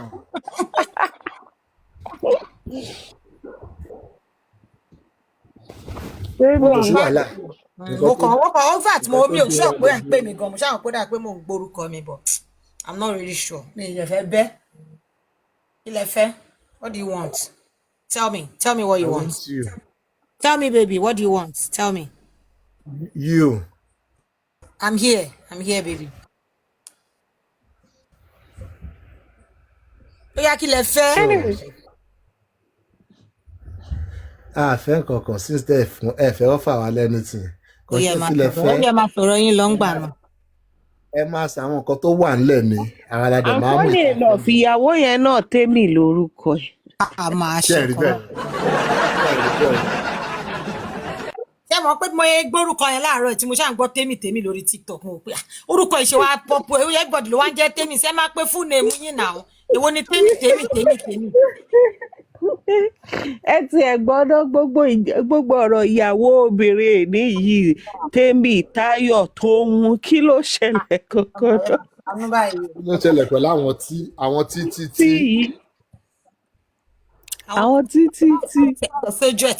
Tẹ̀sójú ẹ̀ yìí yóò ga ọ. Bọ́ kí ló ṣẹlẹ̀ bọ́lá ti ń rí àwọn obìnrin díẹ̀. Níbo ló ti rí wa ẹ sọ́tàn. Níbo ló ti rí wa. Ọ ṣàwálẹ́gbẹ̀ẹ́ títì. The truth is, my question is, Mbonotiri shallow-minded men these days. I'm telling you, you may not understand. You may not understand, but trust me, there are lots of men out there tí kò sí depth kan ẹlòmíà sọ̀rọ̀ lásán báyìí gan even ẹ̀yin gan tẹjọ́kùnrin ẹ̀ tuntun belt yín ẹ̀ rí adjust ẹ̀ for real. Àti rí kéèsì mẹ́ta in the very recent time now, and that's what I'm basing my own statement on. I don't know what Okay, you're basing kéèsì your statement mẹ́ta wo ni? on. Àti rí kéèsì tá a treat Tayo àti Toun àti Fẹ́mi, and we know who the evil is in that case, at least with little we know now. Okay, then the next one. Àti rí kéèsì olùṣọ́ àti ìyàwó olùṣọ́. Èwo tún làwọn yẹn? Àwọn ọ̀rọ̀ bí ẹ̀wà ń lé ní last week ni wọ́n gbé kéèsì wá sórí platform bí yìí tí olùṣọ́ àti ìyàwó ẹ̀ wà ń bí yìí. Apparently olùṣọ́ was a yahoo boy turned pastor. Ṣé kò ń ṣe ṣẹlẹ̀? Tẹ̀lẹ́ ni wàá ṣèrè ìyá mi. No, ìpè ṣẹlẹ̀ ẹ̀sẹ̀ ni mo mí lò. No, but ṣẹlẹ̀ ni. So Ọlọ́run pè láàrin ọ̀nà. Apparently, from what we heard from him and the silence from the wife too, ìyàwó náà ó wà nínú ayé, ó pàdé ara wọn nínú ayé ni. I don't want to use any derogative comments on her. So ó pàdé ara wọn nínú ayé.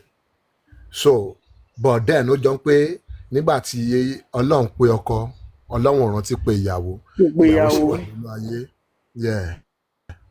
Ọkọ dẹ̀ bóyá ó try láti wọ́yàwó dání to some point, ìyàwó wò ń pé ìwọ ló gbaṣẹ́ mi ò gbaṣẹ́, ìwọ ló ń sanwó fún. Ìwọ ni ó lọ. Ẹni tó bá dẹ̀ pè lọ́yàn, ẹni tó bá yàn lọ ṣe lógo. Àbí. So má fi mí kọ́ bọ́dì. So ìyẹn lead one thing led to another. The olùṣọ́ at a point when he was still in the world, he was a boxer. Ọ̀nà máa ń lu ìyàwó. Hello, Bruce Lee. Yeah.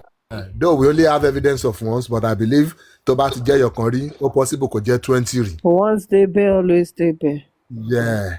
So ọ̀nà máa lù ó máa ń kí lẹ́sẹ̀ bó ṣe wù ni. Though he was here, he tendered unreserved apology, but that was not for us. It should have been for his wife. Ìyàwó ẹ̀ ló máa mọ̀ bóyá sorry àbí kò sorry lóòótọ́, but according to them, all that happened way back in, is it 2018 or 2022 or something, but in the distance past. Other you were together up to maybe last week or last month. Kí ìyàwó tó kó jáde nínú ilé ń pé ara wọn ò gbé kinní mọ́, gbogbo kinní ò bóun lára mu mọ́. But along the way, after a week or so, ìyàwó mọ́mọ́ wá kí bàbá ọmọ and things, and according to the man, àwọn tún do the do. But the next day, ìyàwó bọ́ sórí social media, àbí the next 3 days, ìyẹn ló wá cause confusion for kan pé àìjọ wà together ọjọ́ mélòó sísìn tí mo yìí service yẹ dáadáa, but ìyàwó claim pé ó ń fi oògùn bọ́hùn sùn ni. Bó bá tán. But láàrin yẹn ọkọ náà sọ pé the last time tó wá sílé òun rí tó mọ́ ti dání, okay ó ń fọ tí báwọ̀ náà sùn. Okay ṣé tùgéfọ̀ ni ká pè yẹn ni ìwọ fògùn bá sùn òun náà fọ tí bá sùn. Ta ni èwo ni lesser good ń bẹ àbí greater evil. But basically when the wife was to talk, the wife didn't have any chill at all. Ó bóyá mú àwọn family ọkọ ọmọ ló rán wọn sí ìyá wọn, ló rán wọn sí kinní wọn, ló mú àwọn moderator lórí bí gan ló rán wọn, ló gbé ti Cindy fún Cindy. Nígbà tí ó sì gan tún ṣe kọjá àyè wọn, ó mú òsì sọ́wọ́. Yeah. It was. What did you do to protect my sister when all of that was going on? Unfortunately, mo ti drop lórí panel because I was at work and I came up briefly to just try and put things in perspective for them. Tell us what you guys want. Ẹ ti dórí social media and see. Kí lẹ fi pé ó wà ní power láti ṣe fún yín based on nǹkan tó ti ṣẹlẹ̀. We don't want, because they were going deep and deep into their personal life, their history, but ìgbé àwọn fún ara wọn, and I was becoming irritating, and we didn't want them to use this place to wash their dirty hands. But okay, just go to the ending part. Tell us what you want, and let's see if we can enforce that. tó bá ń threatening ẹni as of my threatening, bá threatening a drag and things like that. Let's see if we can do that. But ìyàwó will not allow us have that conversation. She was just giving it to comment section. Bàbá yẹn gbé wa ló ń dá padà fún wọn. So we had to send them away. So, but before she left, she was able to move Tisowo Kotolo. Okay. So why is that? Why are you scoring that against us? Yes, because from the evidence, Toroko sent a lot of evidence to Sister Temi. And from the evidence, according to Sister Temi, that we have on ground, tíyàwó then anything láti refute here. Ìyàwó tún dùn. Gbogbo àwọn impropriety gbogbo, there are a lot of things that you have to provide answers to. Tó bá accuse as obìnrin tó wà nílé ọkọ and things bẹ́ẹ̀ yẹn, but she couldn't provide any answer to it. All her answer was that àwọn ẹ̀gbọ́n ọkọ máa ń bú òun, àwọn ẹ̀gbọ́n àwọn àbúrò ọkọ tó bá róhun chọ́ọ̀chì wọ́n ń fóun ní body heat and wọ́n ò treat òun dáadáa, òun lòun dẹ̀ ra góòdì sí ìyá wọn lọ́rùn, ìyá wọn ò ṣe. I think it was just about, it wasn't about her saying these things are not true. It was about her bringing the family, it's not from a good family. Bóyá òun lòun orí pé òun ní bàbá olówó lóye wá fẹ́ òun, ó dẹ̀ ń pa owó kò fowó mọ òun mọye tó gbà the last time, bóyá ó gba 70 million kan, kò fóun lówó tó bóyá bíi 2.5 nìkan ló fóun. Yahoo làwọn ọ̀rẹ́ mi. So it was just going on and on. It's possible she has her own side to the story, but she was not patient enough to tell it, to explain her side of it. So based on the side Tayo, everybody go, it was all in favor of the man. Aside from the beating, even though Toti Shele resenyo, but we still have to call it out and condemn it. Okay. But did you also hear the story of the lady who lost her 40 million in a romance scam to a guy in Akure who is actually married? 40 million, I'll be 180 million. 40 or 80 million or 40 million. More, I think another one, only 180 million too. It'll be 180 million ni mo gbọ́. Báwo ló tiẹ̀ ní olùsí ẹ̀ lọ́jà pọ̀ mọ́ra online ni bóyá wà lọ sílé ó fẹ́ bá kọ́ kankan. 180 million is different. Okay. Because this 40 million, the guy, it turned out that the guy was actually married, and he even introduced the wife to the babe as the sister. Méjèèjì wá jọ siphon owó lọ́wọ́ ẹni ẹlẹ́ni. Okay, so from the little you have said, that is it's a one goalless draw. Ọkùnrin àti obìnrin ló pàdé àpòpọ̀ láti gbóbìnrin mi, so obìnrin is involved. That one is drawn bẹ́ẹ̀ yẹn, so ẹ mú mi. But the main orchestrator, the main creator was the husband. No, ó lè jẹ́ àmọ́ ó lè jẹ́ obìnrin yẹn náà ló ti ọkọ ẹ̀ ń pé kọ́ báyìí la ní láti ṣe láti fi pawó. That's assumption. So then we now have the case of David and Goliath. David and Temi. That's yeah. true. This issue of David and Temi, more, but that maybe the start Temi will have to complete for us. But from the little I heard from you, it's more like obìnrin ìbáyàwó kò tí ì dáwọ́ òun padà lówó tó fi travel. But then no refer sí owó tó yẹ kí àwọn yẹn lò as upkeep. As long as there is no contract or a formal agreement, ní pé owó tẹ̀ ń gbà nídìí mọ́tò yìí o, nínú hire purchase yìí o, it is meant to service the loan ta yá ń gbà yẹn o. Then it is right tí o bá send owó mi fóbìnrin yẹn tó dẹ̀ lọ́mọ lọ́wọ́ tí sì tọ́ dẹ̀ mọ situation of things, it would be right, the lady would be in her right láti máa fowó yẹn ṣe upkeep fóun àtọmọ ẹ̀. That would not be wrong, except there is a formal agreement, a consensus of the mind. Ní pé owó yìí bá yín gbọ́ 100,000 lónù tí bí ní kò máa fi service àbí there's a breakdown, there was a breakdown of how that money was to be spent. Then the case will now be different. Otherwise, Oyinje lady yẹn ní owó tó yá àbí oúnjẹ àwọn tó lady yẹn bá yáwó lọ́wọ́ ẹ̀ Oyinje wọn ní lóònù yẹn láti san padà. And as for the infidelity, mo mọ̀ bóyá ó ti amount infidelity bẹ́ẹ̀ náà. No, but bóyá àwọn yẹn ti jọ ríra, not that. But for whatever is happening between him and the rookie, rookie babe, àbí whatever. So for whatever is happening there, yes, we have to condemn it. If you have an obligation, try and honor it.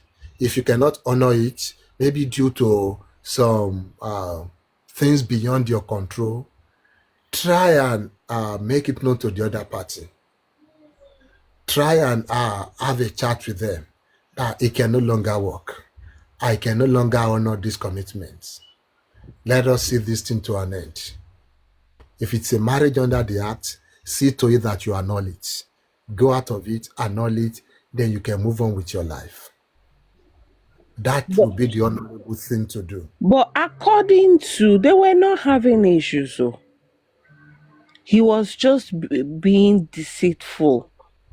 Even with the other big rookie, be whatever. They didn't have issues between them as a couple. Only they were talking almost every day. Because of course, then also they had these people they were doing visa for, so they had reasons. Ona she video call, she camera down, go and all of that. So they were really in touch until to the beresini silence, and all. Okay, I won't try to give Rookie D any attention. You can only steal the attention from somewhere to give. You can create it from thin air. So attention to your alone still on phone. So morally, are we going to then applaud that? No, that's what I said initially, that for whatever reason, if you feel you cannot meet up with your obligations. Yes, like you said, they might not be having issues, but look on Tara, it's possible que issue tiwa. O ti robìnrin tó ní backside, tó ní front side. Bóyá orí ìbàdí nìyẹn lọ ṣe tattoo sí. So dẹ̀ ní pé òun ò lè ṣe mọ́, and if, like I think Prof is saying here that they were married under the act. The only recourse there is to get an annulment. That's the only thing, because any other thing outside that will become infidelity or will become a crime. So he should have just stepped away from the marriage, called the wife. Yes, it will be a brutal truth. People will still bash him. But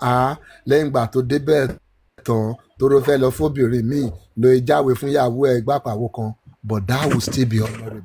If you now put all these things together. The bagger to marry Olomo Meta. Olomo Meta, then he was saying it on the platform. What? Marriage, customary marriage or what? He didn't state, but to separate or to divorce 8 years before I be 7 years go to meet the other lady. To share love marry. You told them marry under the act ni. You told them bá ṣeré gele pẹ̀lú. Ṣé wọ́n ṣá gbé yẹn lọ́kọ̀, ṣó fẹ́ gbé yẹn travel ni àbókọ̀ wáyàn kan tó máa send the camera down sóhun. Well, ó sọ fún yẹn pé ó ti pọ́dún kan tóun ti ṣe tàùtàù. Ó ló ti pé 1 year tóun ti ṣe tọ̀ìtọ̀ì. Èpè so tó bá ti kọ́kọ́ dé báyìí kóun máa la ní kinní ni, kóun máa la lẹ́pọ̀n lọ ni. Ìyẹn dẹ̀ ló dẹ̀ sanwó visa fúnra rẹ̀ tó ṣe gbogbo ẹ̀. So tí ẹ bá ń sọ visa fúnra, so ibo wá ni Bígábì tí wá jáde kò ń pọ́ fẹ́ra sílẹ̀ náà. Ó ti rányàn mẹ́ta according to ó lóun ti rán àwọn èèyàn kan lọ ṣe bí introduction ilé bèbí pé tọ́ èmi mo fẹ́ wá fọ́mọ yín o. Gbogbo yẹn still like is a deceitful person, is a Yeah, scammer. sure.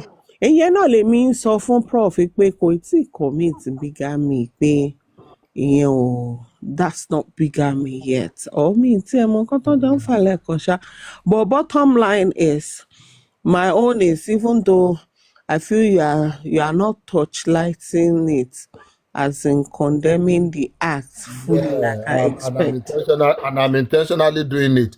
If this is the way we want to be treating ourselves on the platform. Àlàyé kí ló ṣẹlẹ̀ kankan. Stop it, Joe. If this way I fẹ́ treat issue, I'm a gloss over it. I'm a say kò dé dáa. Àwọn ọkùnrin ṣá. Anyway, ẹ jẹ́ àtún move on. I'm a ṣe bẹ́ẹ̀ bá ń gẹ́gẹ́ fẹ́ ká máa ṣe nìyẹn. Kí ni gbogbo yẹn báyìí náà? You cannot be petty now. That's being petty. Ẹ wo orun tó ń kùn mí jọ. Sister Temi, come back here. Prof, what do you know? You say you know. I don't know what you know. Well, it's been long I hang out with you guys like this. Pytha, let's go and sleep. Okay, baby. I'll come join you very soon. All right, darling. Okay, you take care of yourself. Yep. All right, everyone. It's been amazing. I'll do this again maybe on your Valentine. That's if I never tin by tin in love before then. Pytha, okay. I'm spending my Valentine in Canada. I'll see you, baby. I'll be here waiting. All right. So good night, everybody. Wherever it takes. Kí lẹ fẹ́ lálẹ́ Pytha báyìí? I will be right. What do you want from me? Ẹni kan tẹ́ fẹ́ fún mi ni. Ìdí ẹ̀lẹ̀kẹ̀ kí ló ṣẹlẹ̀? Nígbà tẹ́ pè mí wá sókè tẹ́ tún ní pé mo fẹ́ fún yín ní nǹkan. No be you call me. Ẹ jọ̀ọ́ ẹ bá mi wojú ìdí ẹ̀lẹ̀kẹ̀ ó dàbí pé kòkòrò kó sójú. Kí ló kó sí ìdí ẹ̀lẹ̀kẹ̀ lójú 6 Láì bá jọ ń ṣe loving Tokyo yẹn ni. Iṣẹ́ Olúwa ni kò lè dàrú. Okay o. Pytha, ṣé mo pẹ́ ṣe mí gan lálẹ́ yìí o? Kí ló ṣẹlẹ̀ láìpẹ́? Okay, ní gbogbo ìjẹta, was I not on your side? Why tẹ́ pé wá ń ṣe bẹ́ẹ̀ pé bóyá pátá ni la support? Yeah, but I'm taking a, what do you call it now? I'm taking a sample from the population, and I wasn't looking good. Mo ṣẹlẹ̀ bó ṣe bẹ́ẹ̀ ṣe wà surprise tẹ́lẹ̀ táyà yín já láti máa súnmọ́ ju bẹ́ẹ̀ lára náà ṣe wà surprise. How about that? Body vibration tó gbé wà lọ́wọ́ òbòkè. Ó yẹ Pytha ní pé àwọn ọmọ bẹ́ẹ̀ lè súnmọ́ ojú níjọ́ yẹn, èmi gan lè súnmọ́ ojú because èmi gan bẹ̀rù gender mi níjọ́ yẹn. Èmi gan bẹ̀rù gender mi débi pé àyà mi já. But liberation it reached to fear, true. No, it was really so scary, I'm telling you. So mama bọ́kọ mi ìjà inú. I would rather just walk away, sef. I mean, it's too much. I'm not even talking about pé ká máa sọ okay. Let's say àwọn tó ń gbèjà Ìyáladuke pé is a betrayer, and why will somebody record you? Ẹ wá sọ fún wọn pé tó bá yẹ pé àbúrò wọn àbẹ́gbọ́n wọn ọkùnrin níyàwó ṣe rẹ̀ fún kán wá bú ẹni yẹn pé wáì tó rìkọ́dù ìyàwó ẹ̀gbọ́n mi kó fẹ́ pa ẹ̀gbọ́n mi, wáì tó rìkọ́dù àbúrò ìyàwó mi kó fẹ́ pa àbúrò mi.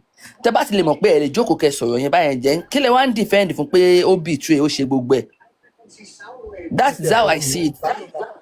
Ká ló máa rí Fẹ́mi Adébáyọ̀ in any good light as at this moment tí recording yóò bá jáde pẹ̀lú silence ẹ̀ yìí. Bẹ́ẹ̀ni. Èèyàn burúkú òṣì ni ó ti ṣe nǹkan burúkú fún màá yẹn, ó ti lò ó lóòótọ́, ó ti ṣe gbá kan, wọ́n lè sọ pé ó lọ ọmọ ẹ̀ gan ni.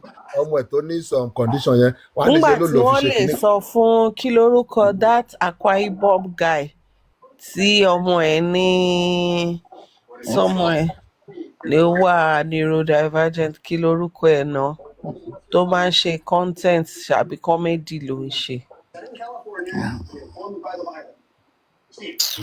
Ta ni ẹ. Mi ò rántí orúkọ ẹ̀.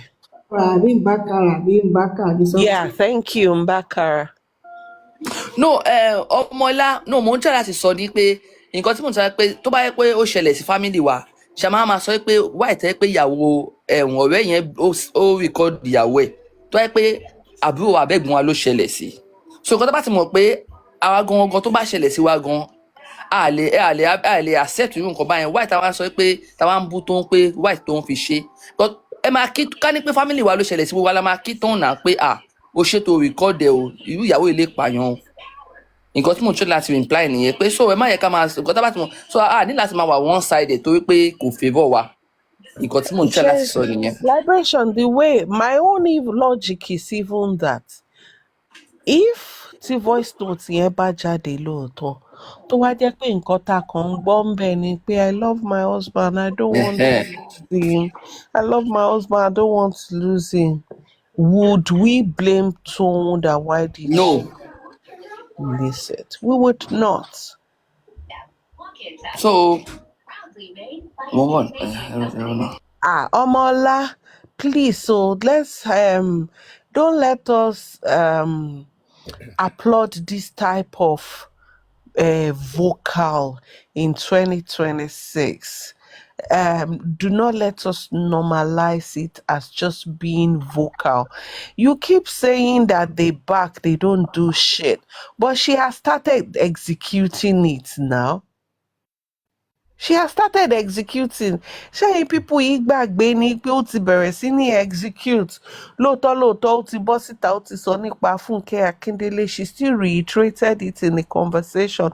Lóòótọ́ ó ti lọ sọ fún ọkọ tiẹ̀ gangan ipe Toun ló mú òun lọ síbi kan. Wọ́n dẹ̀ sọ pé ọkọ ẹ̀ ń lo ọmọ àtòun. And the husband even called the Toun to say thank you. Only with annoyance. I was even just reading that on Instagram now. That Femi called Toun to say, thank you very much. Oh, this was what you did. My wife said XYZ.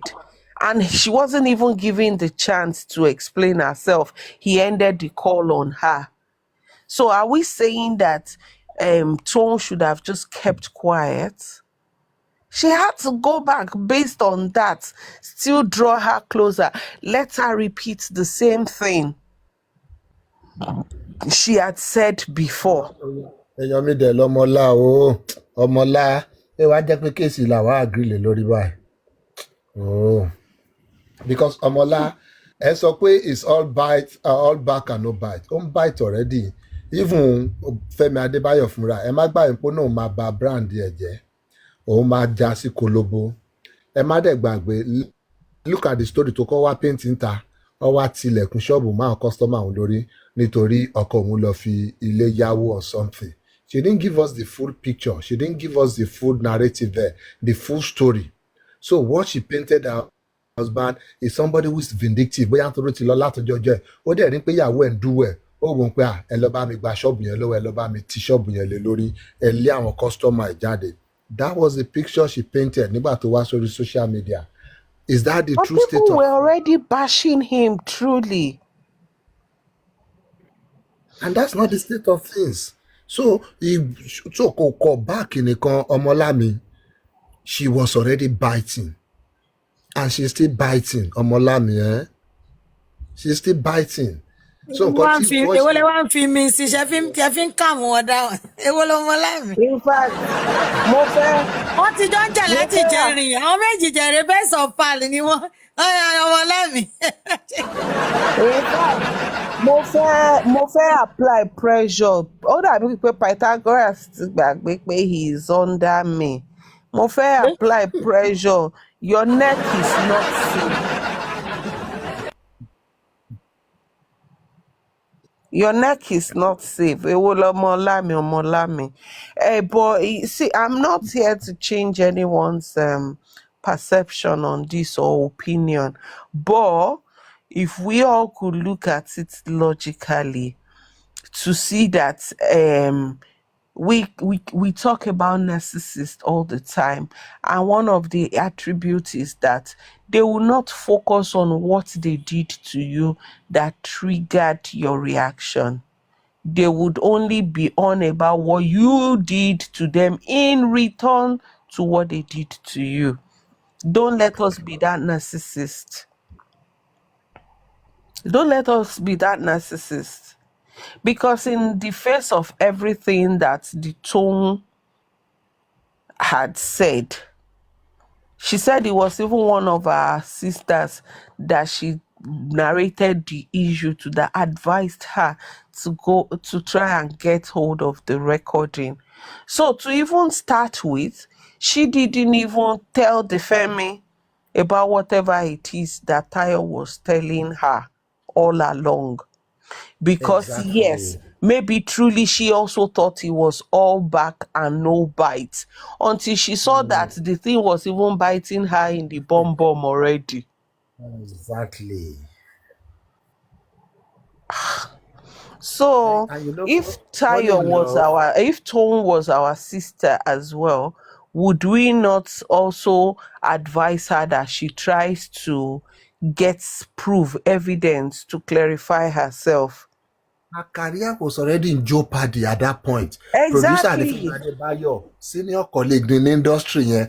In fact, even right now, how many films ni Oma Pe Toun gan sí? Ó ti ruin the career mo ẹ̀ náà. Even right now. Ó ti ruin the career.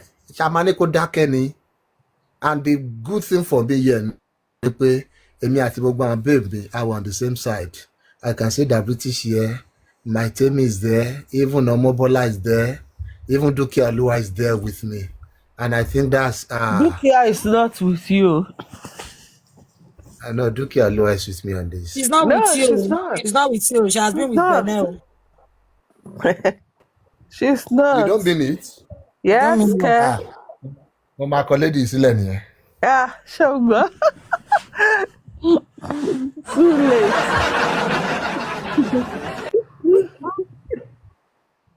So I beg. Bóyá màá fi Ayaba Oye replace Duke Alua if that's what Duke Alua wants to do. Yes, it does. Ayaba Oye, ẹ jẹ́ bá lọ check Wọ́n Dukia. dẹ̀ jọ jọra. Ẹ sọ pé Wọ́n lè jọ step jọra. into that shoe. Torú nǹkan tẹ̀ ń wá náà ni. No, Ẹ báwo ẹ lè fi step pẹ́ into bí that shoe. My Cindy, is Cindy with you? I know Kẹ̀túngbọ́ Cindy even with princess ní I'm with you.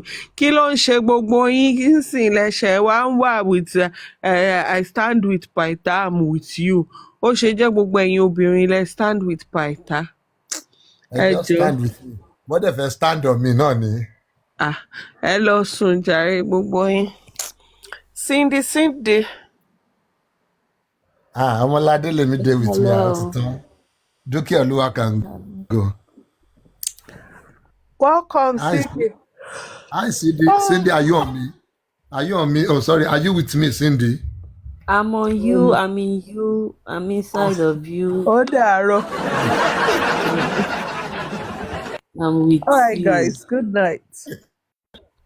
Okay, that British All right, chicken. ṣé mi ni mò ń lé yín lọ ni? Ṣé mi ni mò ń lé dà British baby lọ ti báyìí? Kí ló ṣẹlẹ̀?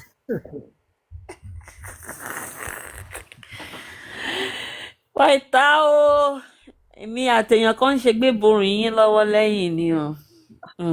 Tí mi ti rí wọn láníta náà, ẹ̀kọ̀ọ̀kan ní Sadukia náà kàn táìpù lọ ń wọlé mo èmi ti mú. No, Dúkẹ́ ò wà gbélébù.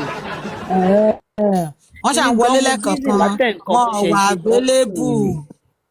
Mr. Paita, Sadukia ò wà available. Okay, ó ti yé mi. Èmi náà ti ní kọ́ máa lọ títí wọn mọ̀ láìpẹ́ nípa bẹ́ẹ̀.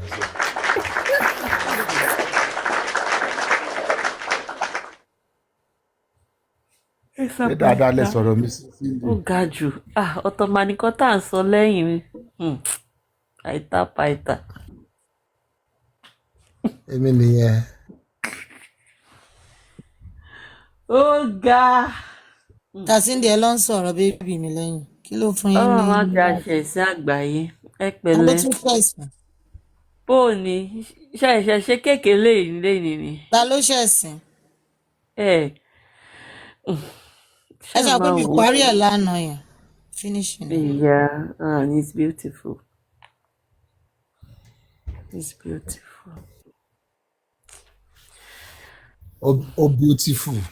In fact, mo ti fẹ́ hàdì pàìtà wọn kọ́ yẹn but nítorí pé mo rí pé wà lórí panel mo kọ̀ wò pé mo jẹ́ fọkọ lọ́kọ sílẹ̀ káwọn ìyàwó wọn tó dẹ̀yìn mọ́ Mo mi. tí ń tì pọ̀, mo tí ń tì pọ̀. Ẹ̀ ń tì pọ̀. Kí lẹ fẹ́ ẹ fẹ́ àdèmí sí nǹkan ṣẹ̀ṣẹ̀ àpè 2 sí 3 ń bẹ̀. Ẹ̀yà wa méjì ni tó ń fẹ́ kí wá ṣe kẹta wa. Torí mo láìkì tó bá jẹ́ ẹyọ kan. Ẹ̀yin náà ẹ kán wọ̀ ọ̀pá kiri kan ṣọ́ọ̀fù ọ̀ṣọ́ mú agbára ẹ̀ máa kú. Ẹ bá ń pàtẹ́wọ́ fún lady yìí ẹjọ́. Èwo ni ha wọ́n ní ẹ̀ pàtẹ́wọ́ fún mi lẹ́yìn ha. Nípa lèmi máa pàtẹ́wọ́ fún yín. Tó bá máa dámú ní kán dámú yín. Ọlájílé mi wo ìgbà mélòó la fẹ́ lò láyé táwa ń gbogbo ẹ̀kú kí ló dé wà bẹ́ẹ̀ tí o ti bẹ̀ kúrò. Ẹ máa ṣe jàre ayaba oyè tẹ́ pàtẹ́wọ́ fún mi mà. God bless you.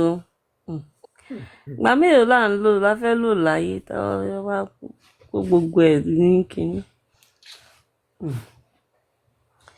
Ti sùn ẹ̀ ibo la wá bá dé báyìí sìn. Àwọn èèyàn wá kọ̀ wọ́n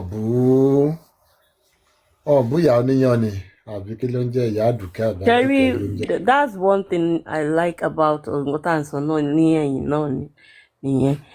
That's one thing I like about us lórí platform yìí. A kì í dà lọ gbúrúrú bí àwọn fámìlì jòsí. Oníkálukú máa dúró pé nǹkan tèmi believe lórí ẹ̀ lélẹ̀ nǹkan tèmi believe kò dẹ̀ ní fàjà. So it's okay. Kò sí bó ṣe lè ń kó rí. Kò sí bó ṣe lè wù kó rí a lè sọ wípé ṣáyé àwọn tó máa support ẹ náà máa wà náà. A lè ronú pa. Bí a bá ṣe rí nǹkan ó yàtọ̀ síra wọn so I mean kò sí nǹkan tó bad níbẹ̀ àwọn kan á support ẹ àwa kan náà dẹ̀ sọ pé nǹkan tó ṣe ò dáa àṣà ní pa àbí. Bọ̀ǹgbà tí mo lọ sórí Instagram mi sìn. Mr. Paita bí ká pa ló ń ṣe wọ́n ṣàfẹ́kẹ́ everybody. A lè pa. Ìgbà tí mo lọ sórí ṣètò gbọ́ mo nígbà tí mo lọ sórí Paita. Ẹ máa bọ̀ lórí mi.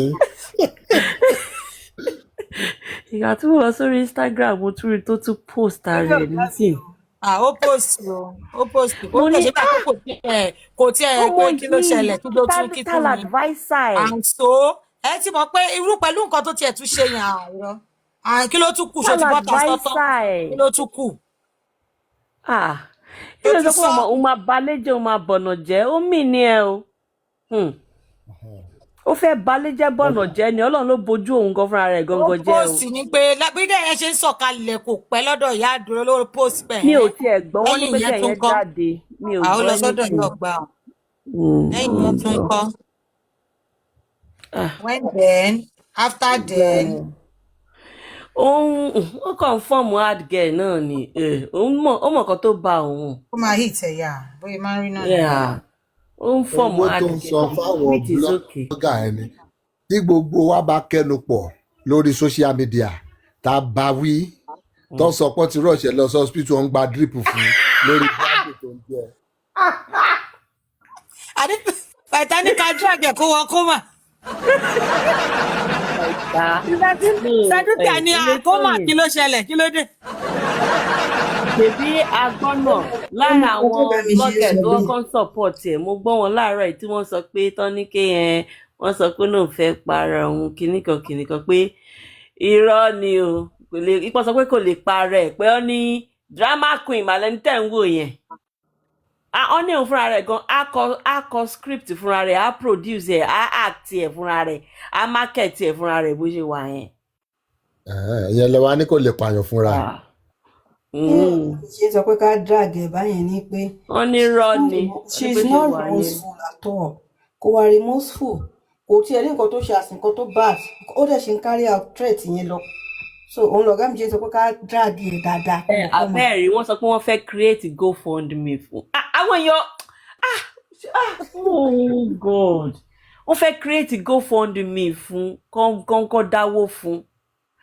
Well, she needs to get back on her feet anyway, but. Kí ló ṣe tó lose footing ẹ tẹ́lẹ̀?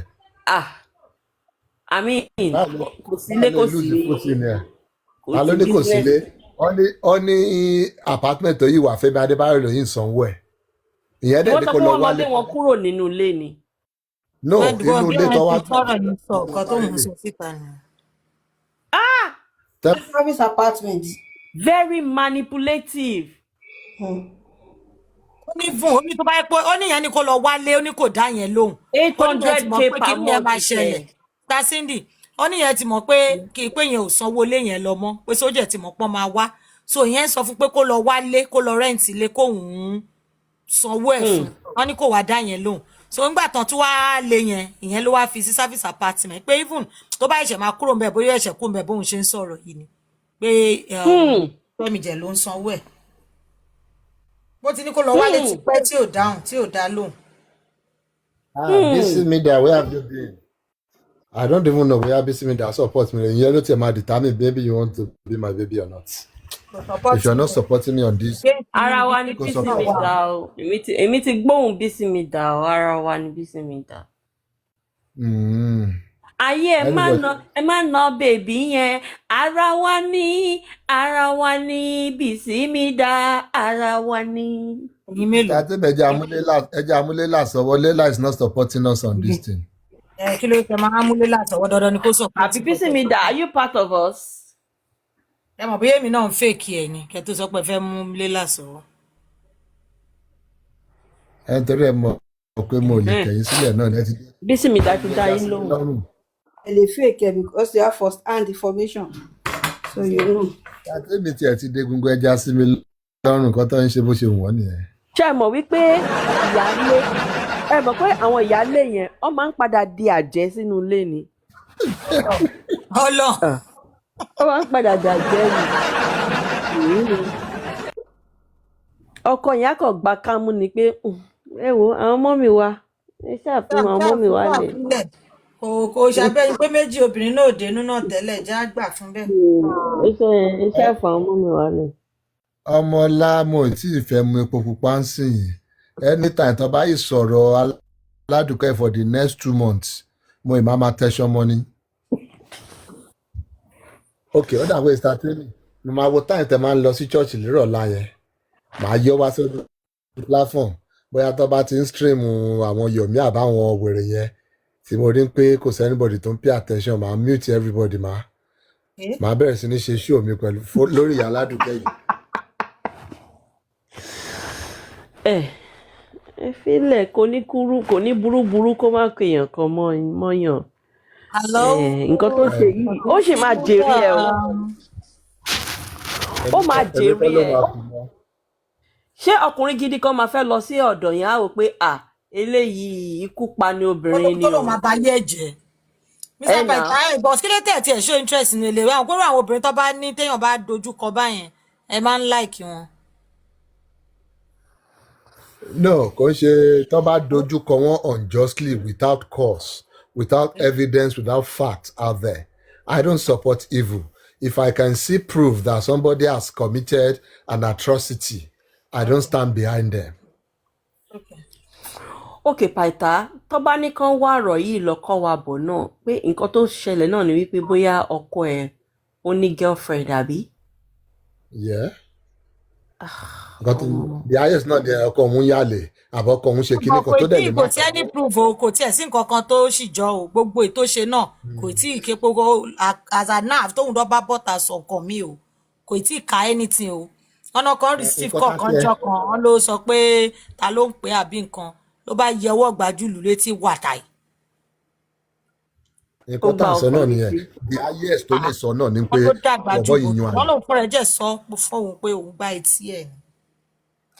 ìfẹ́ gbóná lélẹ́yìí. wọ́n ló wá sọ pé nọ́pọ̀wò jẹ̀ ní let go ọ̀rọ̀ yẹn o until tó bá tó sọ fóun pé òun ò ní nǹkan kan pẹ̀lú èèyàn yẹn mọ́ pé kó pe èèyàn yẹn pé kó pe lédì tó bá sọ̀rọ̀ ọjọ́ tóun ka pọ́nbóbìnrin sọ̀rọ̀ yẹn kó sọ fún pé ìyàwó mi ń bínú má pè mí mọ́ pé náà tọ̀ǹtì tó bá tó ṣe yẹn lójú òun kóun tó lẹ́yìn. ṣé kò mọ iṣẹ́ tọkọ ẹ̀ ṣe ni kó tó fẹ́ ni. pé náà tọ̀ǹtì tó bá ṣe yẹn kóun tó filẹ̀ o kóun ò ní gbà o ó gbọ́dọ̀ bọ́ síta kó sọ pé má pè mí mọ́ o ìyàwó mi bínú o. kò sọ fún pé kó máa ṣe jẹ́ pé peace lòun fẹ́ apparently kò fọ́ bọ̀bọ́ yẹn nísìnyí nínú ilé. ẹ wá sọ pé káwọn òbí bọ̀bọ́ yẹn máa support ẹ̀ wọ́n máa support ẹ̀ náà pé wò ó wà láì ẹ wò ó tó bá jẹ́ wípé àwọn obìnrin náà ni ṣe mọ̀ wípé báwọn parent wa ṣe máa sọ pé ká má kọ̀kọ̀ tó bá tó stage kan tó bá le jù àwọn parent wa yìí náà ló máa sọ pé wo má bọ́ ń lé o. nígbà tó ṣe tún get side ibì kan pé get side ibì kan pé ìyá ẹ̀gàn ìyá Táyọ̀ gan ò support nǹkan tó ọ́ ní ọ̀gá yẹn ni Tóun nígbà tó ń bóun sọ̀rọ̀ tó sọ fóun bóyá mi ti rántí nǹkan tó ló sọ fóun ó ní mọ́mí ó lóun gbọ́ tí mọ́mí ẹ̀ pa owó background pé Tóun mà ló ń bá sọ̀rọ̀ like ló ń sọ ọ̀rọ̀ tó bí àṣírí tó tó yìí fún that's ọmọọṣẹ́ ọkọ ẹ̀ ó náà gbọ́ tí mọ́mí ẹ̀ sọ bẹ́ẹ̀ pé Tóun mà ló ń bá sọ̀rọ̀. ó sọ̀rọ̀ jù. ó tún ṣe jù action ó fi action tí ọ̀rọ̀ tó sọ jù yẹn ó fi action gbà nídìí. kò kò sọ ó tún ṣe jù. ó dẹ̀ fẹ́ sọ̀rọ̀ síta òun because nǹkan ó tún mọ̀ nǹkan tóun ṣe lójú. ọkọ tó ń tilé tó ń jáde o so do me I do you lọ fi ṣe o ọkọ tó ń tilé tó ń jáde lé tí náà ó tún wá àtàkì ẹ̀ ìyẹn wá ń bínú pa àkìlò tún fẹ́ ó ti lọ sọ fọ́kọ òun pé òun mú ẹ lọ lé ológun ọkọ òun ti lù òun torí tiẹ̀ òun tún ti kúrò nulé ó tún wá ń bọ́ sórí social media ó tún ń form victim òun ló yẹ kí Tóun release recording o. ó fẹ́ lé wọn láàyè ni ó ti gbọ́kọ lọ́wọ́ ẹ̀ ó ti gbaṣẹ́ lọ́wọ́ ẹ̀ ó tún fẹ́ gba social media lọ́wọ́ ó fẹ́ lé kúrò láàyè ni kí ló ṣẹlẹ̀ kí ló gbà lọ́wọ́ tiẹ̀ nothing. èmi ò rírù gbónára ìrí o kí ló ń ṣe ẹ̀yin obìnrin wa náà. ìfẹ́ ni yeah baby I can love you the same way. ìfẹ́ gbóná nìyẹn o ìfẹ́ gbóná ni o. You know once I notice that ọmọ mo ń lọ o mo lè dúró mú bàtà mi o.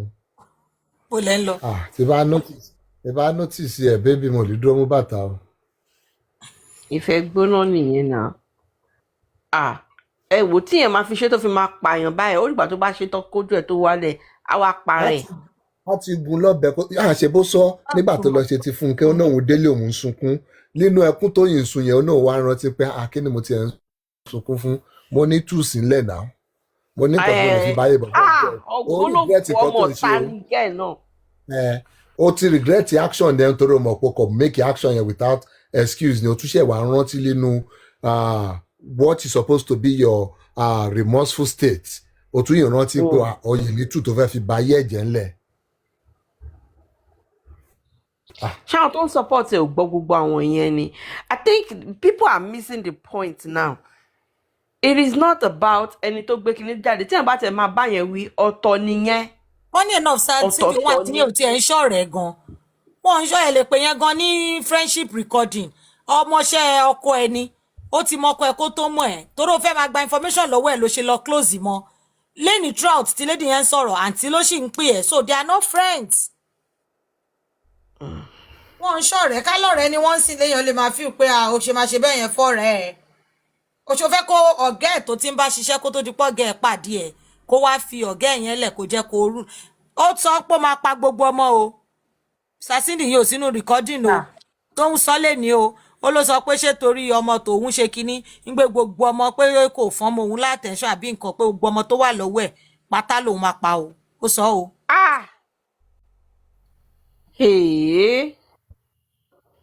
Ọlọ́run má jẹ́ ká fẹ́ ọ̀tá wa níyàwó ó ní kẹ̀. ọmọ ṣá wá gbọ́rù yẹn pọ́n fẹ́ pa gbogbo ọmọ àti fọ́ńbù àti ọ̀ríjínà.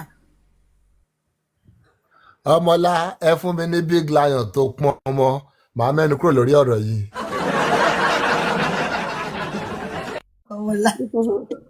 ọmọlá àti ní sàbàtà lè jọ wà bàtà kan náà láti bí ọ̀sẹ̀ kan rẹ̀. ó dùn mọ́ mi inú báyìí ó dùn mọ́ mi gẹ́gẹ́.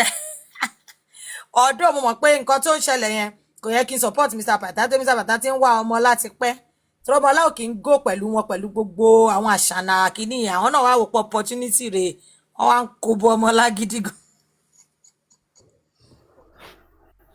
Mr. Pytha ẹ fọmọ lálẹ́ o ẹ ṣe tiyín kí sísítà mi ṣe tiwọn ò ẹjọ́ torí Ọlọ́run. ọ̀gọ́ tèmi tiẹ̀ ń sọ ni pé ká pẹnupọ̀ ká bọ́mọ wí nígbà lọ́mọ lè lẹ́yìn lẹ́sìn yẹn gbogbo wa yìí náà ni.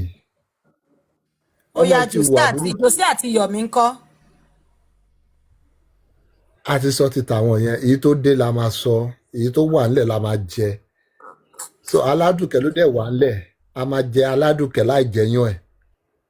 Imagine ta ló tiẹ̀ mọ ọkọ tó ń ṣe pẹ̀lú àwọn tó ń gúnyán tó ń roka fún gan pàápàá if this lady can be this dubious at home kí ni ò lè ṣe ní ìdíyàn àtọkà àti nǹkan tó ń tà yẹn gan pàápàá who knows. Mr. Pytha irọ́ ìmá lọ bí business náà ẹ jẹ́ ìmá jẹ́ ká dúró mi ta wà. ẹ má lọ business kọ́ lọ bẹ́ẹ̀ sọ àwọn kan táwọn èèyàn máa sọ ẹ má ṣàjẹ kó jọ wọ yín ẹ kúrò ń bẹ̀ kí ló dé tẹ̀jẹ̀ ń tẹ̀sán ọmọ kí ló ṣẹlẹ̀. ẹ fún mi ní lion ńlá tọmọ. ta ló máa fún yín lion. Pytha. ńlá sá. ṣé ẹ gbọ́ Wendy Gold. ok wọn ti lò yẹn ti mẹ́sẹ̀gì yẹn àbí wíkẹ́ gbé mi kúrò lórí ẹ̀ kò sí wàhálà.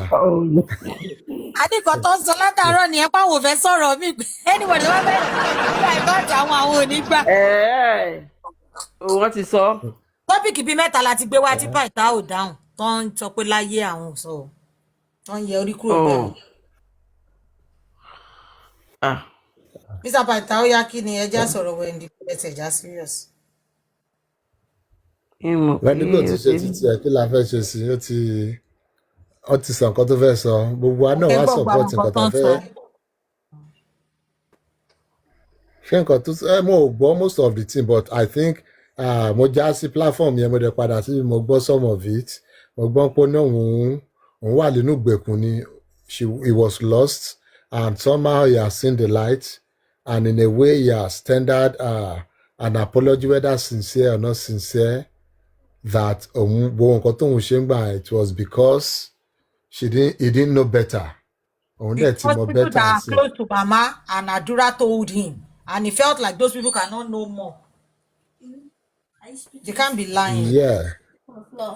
So now ojú ẹ̀ ti là ó dẹ̀ ti apologize and whether ti apologize àbí kò apologize as long as ojú ẹ̀ ti là tó dẹ̀ ti fẹ́ do better kì í sí nǹkan tá a fẹ́ gbà nídìí ẹ̀ mọ́ kò sí nǹkan tá a máa gbà nídìí ẹ̀ tí ó bá lóhùn apologize àbí tí yóò bá. he also parted a whole lot of irọ́ tán pa sábẹ́ o ó tún sọ̀rọ̀ pa bí Wùmí ṣe kúrò lọ́jọ́ kejì ọjọ́ yẹn gangan ó sọ̀rọ̀ nípa ibi tán lọ tán ti pín meat pie fún wọn gbogbo drama tó ṣẹlẹ̀ gbogbo play tán play ń bẹ̀ plan tán lọ ṣe ń bẹ̀ gbogbo bí wọ́n ṣe ti dá wọn lóhùn ta tí Yọ̀mí ní kán ṣàjọ kán jẹ́ káwọn fọgbọ́n wọlé sínú ọ́fíìsì kó lè dàbí wà pé ó tún lọ́rọ̀ kan táwọn tún lọ sọ níbẹ̀ gbogbo ẹ̀.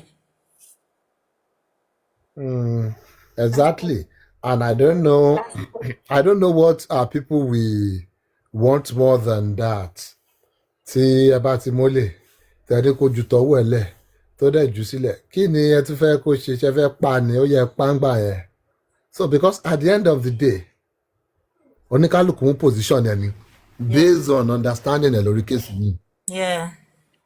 So tó bá dẹ̀ wá rí another understanding or something to convince them. We cannot stop them from switching side. We cannot condemn them to one side. Nípa àti wà lọ́dọ̀ Jòsí, you have to be there forever of your life. O lè bọ́ sí another side, o lè ṣe any other thing. That would be illogical. That would be, I don't want to say it will be stupid láti condemn àwọn èèyàn. to a part of this divide that they cannot, because we cannot even control it. Tó bá dọ̀la tí bá pé èmi náà ti rí light lọ́dọ̀ Josie, yes, wọ́n máa drag wọ́n máa bú mi, but tí bá ní mo ti rí àmì go there. Ẹ kálẹ̀ creator Temi. Yeah, so people should learn how to accept reality. That is his reality right now. That is our reality. This guy is saying, oh, rí Wunmi as somebody bad anymore. So, kí la fẹ́ ṣe sí? Nothing. We move on to the next one, second base ni. So, kí ló tún ṣẹ́kù? Tàbá rí ẹni tó bá jókòó sórí ẹ̀ ní pé dandan àfi kó dúró sọ́dọ̀ Josie o, àbí àwọn accept yes apology o, kò wá bá yín, kò sọ pé òun fẹ́ join ní tíìmù yín. Tẹ máa sọ pé àìrọ́ má join ní inner caucus or something. Òkè wá sórí platform wa kó wá request. Tó bá ti sọ pé òun fẹ́ join tíìmù yín, you can't stop such a person. Yes, ẹ lè gbé sórí platform yín ni, àbẹ́ ẹ lè fún ní information tẹ bá ní ni, but he can be going out there láti lọ máa sọ pé tíìmù báyìí lòun jẹ́ ń sìn yàn. So I don't see why we should make that a big deal. It shouldn't be a big deal at all.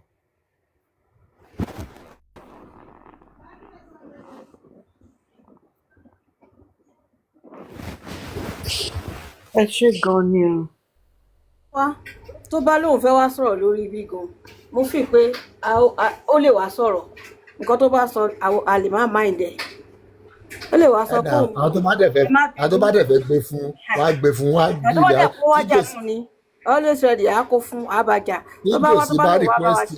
tí Josie bá request lẹ́nu lórí bí a máa gbé sókè náà. ẹ bá bìdó ṣé àwọn èèyàn ń bá bọ̀bọ̀ ẹ̀ jà ni, because mo wà lórí platform yẹn lánàá nígbà tí Candy àti in fact it was the day that started it. Power ti change hand láàárọ̀ àwọn èèyàn wá ní àwa ń forgive àwa ń ṣe kinní kan kí làwọn èèyàn bá bá ṣe. Are we God?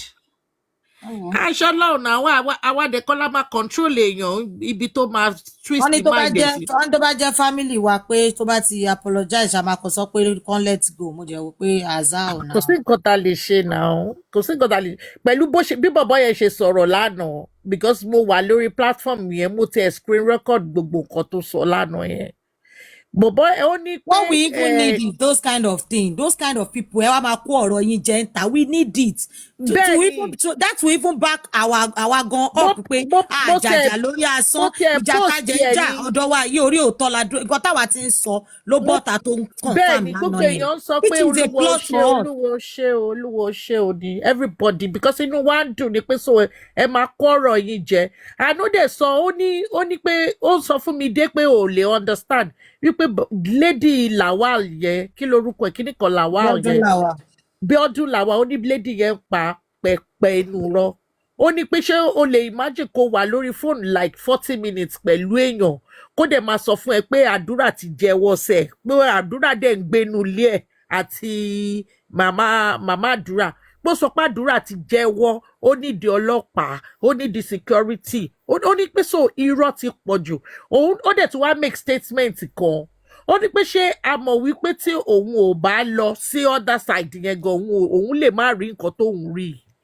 So ìgbà míì wà èèyàn máa let go ni téèyàn bá ní kóun mú nǹkan kò mú wa dání lọ́wọ́, kò ní ṣe pẹ̀lú wa. We don't need to see people that have gone to chat him up or ask him question as pé bóyá wọ́n ti ṣe nǹkan kan tó bad. Àwọn gbogbo ẹgbẹ́ tó wà lórí platform yẹn we are all doing it laughing, smiling, yes. Àwọn jẹ́ ń sọ gbogbo nǹkan tó jẹ́ ń gbà tọwọ́ ẹ̀ wọ́n béèrè ọ̀rọ̀ ó jẹ́ ń dá wọn lò wọ́n ní like I don't know èmi ò ẹ wo mi no that's good. Especially mi dé try lánàá yẹn ó try. Ó tiẹ̀ lè maybe ọ̀rọ̀ tó wà lẹ́yìn ọ̀rọ̀ tó tiẹ̀ lè. People should give us a template to follow in this kind of situation. I think so. Táwọn èèyàn bá ti sọ pé àwọn. I think so. So kọ́ ṣe list by máa attend sí situation ẹ̀ fún apókè o. Ká máa kọ́ ràn ọ́ lọ sọ́dọ̀ Pope kọ́ ṣe solution fún wọn ni. Ayẹgi fún wọn o kán wá padà o. Àbí ká mú ọ lọ sí bíìchì kọ́fẹ̀yìn wọn tàgbá ní. So we should have a template so that we can go by that. Maybe going forward, there could be see people not living up to other people's expectation. So I think that should solve the issue. I don't think it's a big deal. ẹ má jẹ́ àgbàmọ́ra bí ìgbà tá à ń gbàgbà ọtí kò yẹ kó le tó yẹn.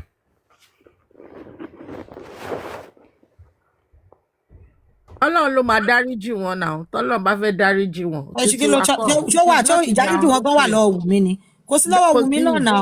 Ọlọ́run ni dáríjì wọn ti lọ́wọ́ Wùmí náà Ọlọ́run ló protect bí kò sí kankan nu wa kò sí kankan nu wa tó jẹ́ pàgbára wa ni. Àwọn ajá àforígbèpè káàkiri ṣé pé wa ló gbé Wùmí débi tó dé yìí ni. Ṣé pé wa ni. Bó ṣe wá sọ̀rọ̀ yẹn ṣé ká wá sì máa bàjà ni so àwa náà la sọ pé àjà mọ́. So kò mí pé torí pé èèyàn gbọ́ nǹkan tó sọ kò mí pé àwa àti àjọ fẹ́ dine together so kó wà láyé títí ẹ̀ kó wà láyé ààrẹ àwa kọ́ la ní ìdáríjì Ọlọ́run ló ní ìdáríjì lọ́wọ́ náà. tó bá tiẹ̀ jẹ́ yẹn ni tó wáyé pé bẹ́ẹ̀ ṣe mú ko bá everybody ṣe mú kókókó ni kí everybody wa náà ẹ̀yin ò lè sọ pé ẹ̀yin ti forgive àwọn èèyàn kan táwọn èèyàn kan náà bá jẹ́ decide láti forgive àwọn èèyàn kan then you are seeing bad thing in what they are doing but you people too are also forgiving some people and still doing with them aláwọn èèyàn látọ̀dọ̀ bàbá tẹ́yìn náà ń bá ṣe náà ẹ̀yin náà nobody write you off for doing that. So leave every other person too. If somebody has gone there, they've just gone there to have their own fun. Why do you have to condemn their own belief or reaction? You people, also, everybody, maybe not allowing you to jẹ́ lọ́dọ̀ bàbá tó bá wọlé máa bá rẹ́rìn now. Ta ló fẹ́ mú mi sí? Téèyàn mi bá wọ ó ní bọ̀bọ̀ kan tó wọlé níjẹta kọ́ ni mi ò kí n bá bọ̀bọ̀ yẹn sọ̀rọ̀ bóyá YG àbí kinní kan mi ò bá sọ̀rọ̀ rí bọ̀bọ̀ yẹn wọlé mo ní where have you been? Share wa justice money and what the guy said was justice ti lọ ó ti lọ and mo jẹ rẹ́rìn bí báyìí ṣéyàn kan fẹ́ mú mi sí pé kí ló dé tí mo ta sí ni. It's more or less that saying court gan ẹ̀yin tẹ́ ń sọ pé kinní kan yẹn gangan ẹ̀yin ni mo feel pé you are not really doing everybody should be free to do whatever they want to do. Everybody mi báyìí ní àwọn tí ń bàbá tí wọ́n bá sọ̀rọ̀ tó yà pé okay this one na my own friend beats me that they go all their platform now. Tó jẹ́ ń bá wọn rẹ́rìn tó jẹ́ ń bá wọn gist tó jẹ́ ń bá wọn ṣeré pa I'm just using Bisimida as an example aláwọn èèyàn kankan báyẹn náà daps dey go everywhere escapade ṣẹ̀ṣẹ̀ stop láti máa lọ káàkiri ni ṣe get and they just talk they play and that is it. ìgbà tó tiẹ̀ gbóná gan-an ní gbogbo wọn lọ́bẹ̀ ń gbà wọn. That's their belief. At the end of the day kí ni a fẹ́ ṣe fún anybody. Bisimida, you are not guilty. Adult ni everybody. You're not guilty. That's not being guilty. That you are guilty. You still stand on what you believe in and you are still supporting the person you are supporting. This is not people going there does not change your own belief and everything. So why are people making it like so the court ìbáwo? Ẹ̀yin gangan tẹ́ni kọ́ máa ṣe nǹkan kan mọ́ yẹn ká dúró ká pa wọ́n ká fún wọn lọ́rùn pa yẹn gangan. The most important thing ni wípé nǹkan tá fẹ́ achieve Ọlọ́run ti bá wa ṣe. Exactly. Wọ́n ti fẹnu ara wọn gbolẹ̀. Kí ló kù? Èmi jẹ́ expect pé more of them kí wọ́n máa apologize. Jerry ẹ jẹ́ sọ fún yín níbi tọ́rọ̀ dẹ̀ dé yìí ẹni tó bá jáde tó bá sọ pé àwọn ò mọ̀ pé bọ́rọ̀ ṣe rí leléyìí o kìnnìkan táwa rẹ̀ ni tó ṣì ń mu kokoko ẹ bèrè is everything okay at home? Yeah.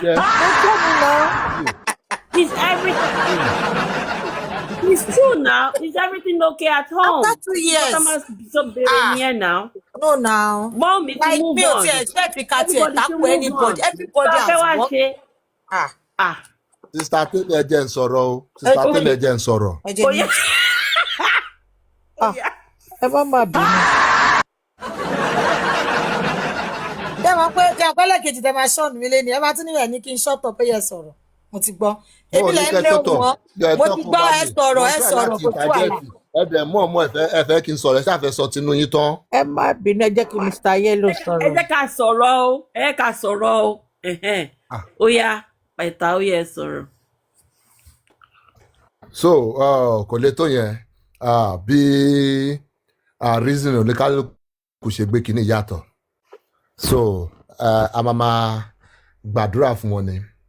The Bible says, if anybody lacks wisdom, let him ask of God, who give it. So, we cannot be on the same level. Yes, we can even be supporting the same thing.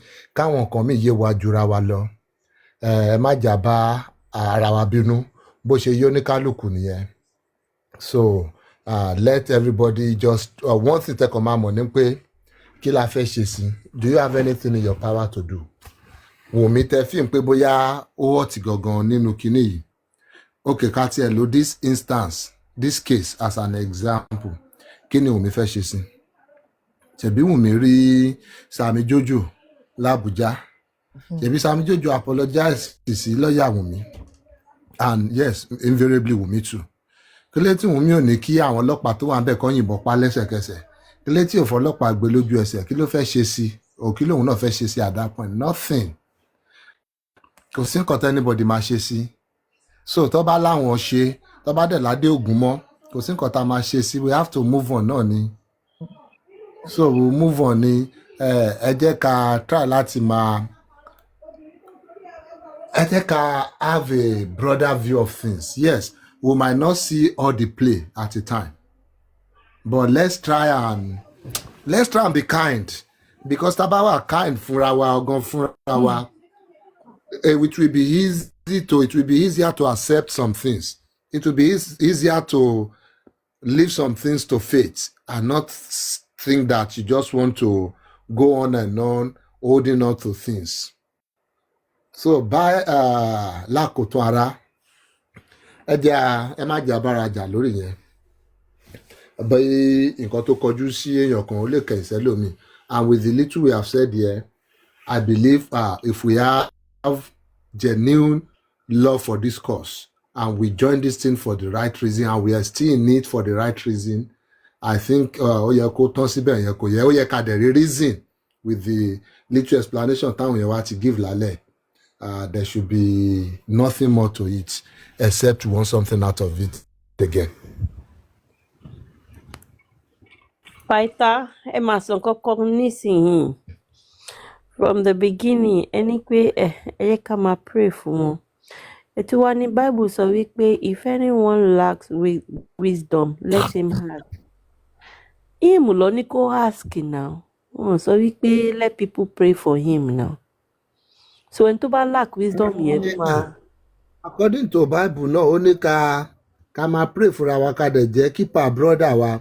So if we think our people need some kind of clarity to things in life, it might not be their fault. They might not see it from our side. Wọ́n lè má fi ṣe kàgọ́ngbà mi. They might just be saying things honestly pẹ̀lú ibi tó yé wọn mọ́. So a máa help ara wa ni iron sharpened iron. Nǹkan tí Bible sọ. Yes, it's okay. Ọlọ́run á gbà fún gbogbo wa. Lady Temi, over to you. Creator. Ó dàárọ̀ sà. Mo rò pé mi lẹ ń pè mí mo pé original creator lẹ ń pè.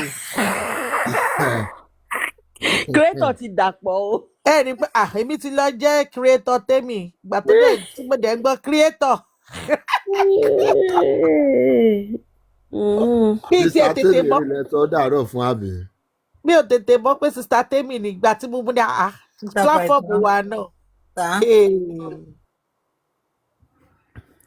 Ṣé nítorí mo ní kẹjẹ ìsọ̀rọ̀ sílẹ̀ ti dà sí ìbínú báyìí àti ìjà ni mi ò bínú náà. Ìwọ ní láti ọ̀rọ̀ yìí ó ti yé mi ọ̀rọ̀ yìí yé mi so mo ti kúrò lórí ẹ̀. Wọ́n bínú. Mo understand remove. Táwa ní ṣe chọ́ọ̀chì lẹ́nu. Ìwọ́dà bá ti gbé máìkì lé mi lọ́wọ́ ń sìn máa sọ tinú mi tán sọ́jú rẹ̀ dàkẹ́.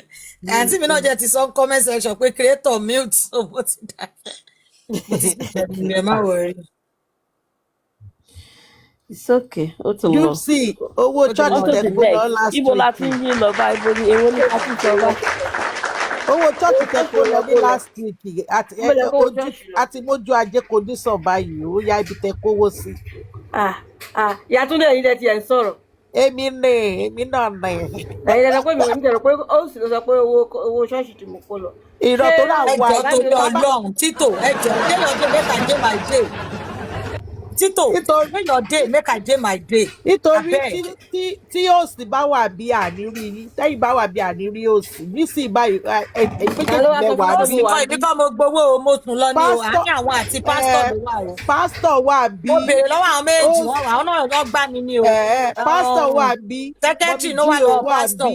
Pásítọ̀ ní wà bí. àwọn tí iná ó ti lọ.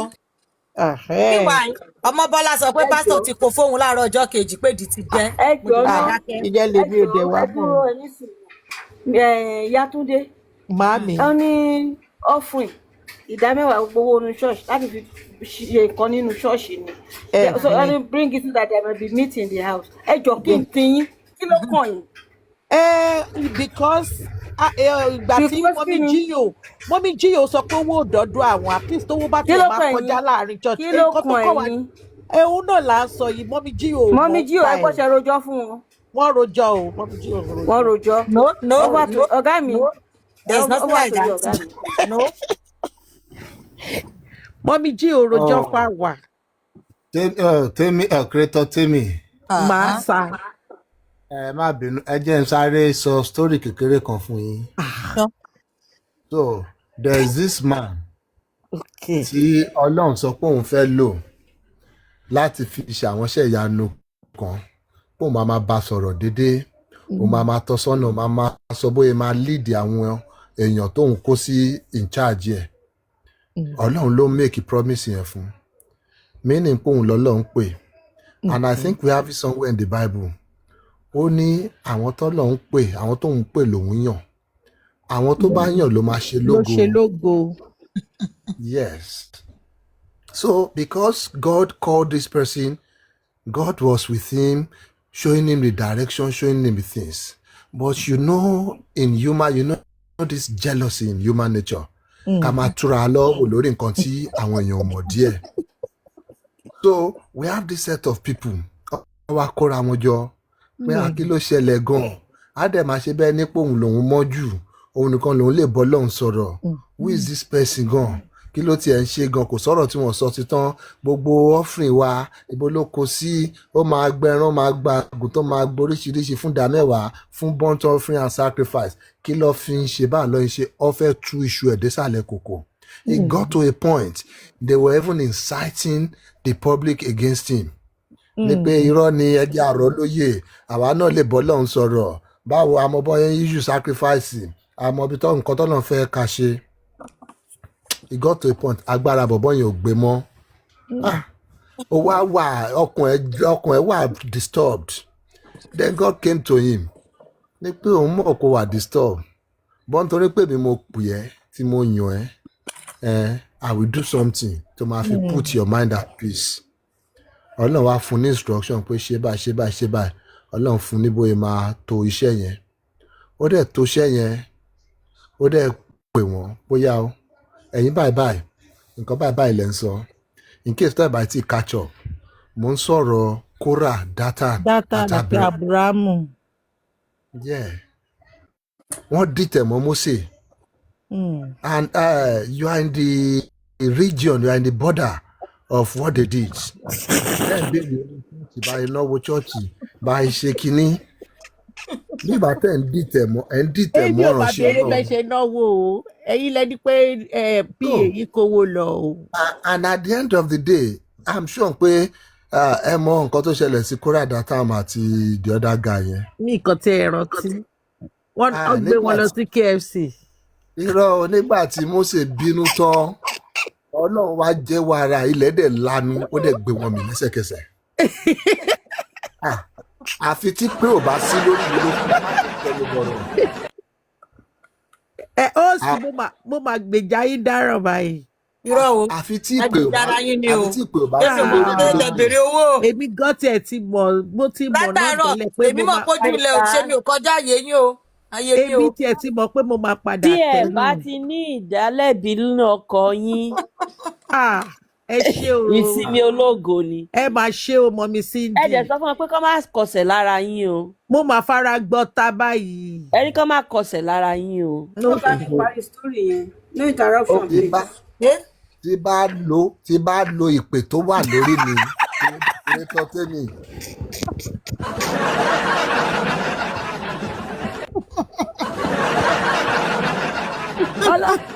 Ọlọ́ba máa jẹ́ ká ṣẹ̀ sí Awórò. Olúpè mo pè. Ìpè tó wà lórí bébì mi nìyẹn.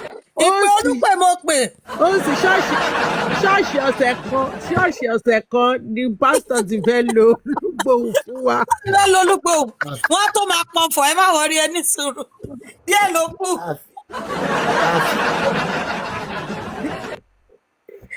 Àfi tá a bá pè mí. Tó bá jẹ́ lóòótọ́ la pè mí tá yàn mí tá tà mí orólé mi lórí Audu Panza. Ìpè má wà lórí Pythagoras. Ìpè má wà lórí wọn. Ìpè màmá ń gbé pè mí. Ìpè má wà lórí wọn. No, Cindy ẹjọ́. Ṣé kémi lè fọwọ́ ara mi lọ wá wàhálà sọ́run ara mi?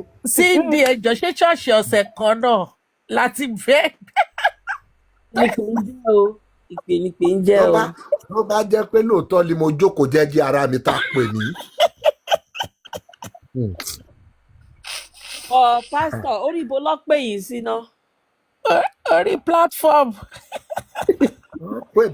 Ó pè mí náà ni mo yẹ wá ẹni tó pè mí ni.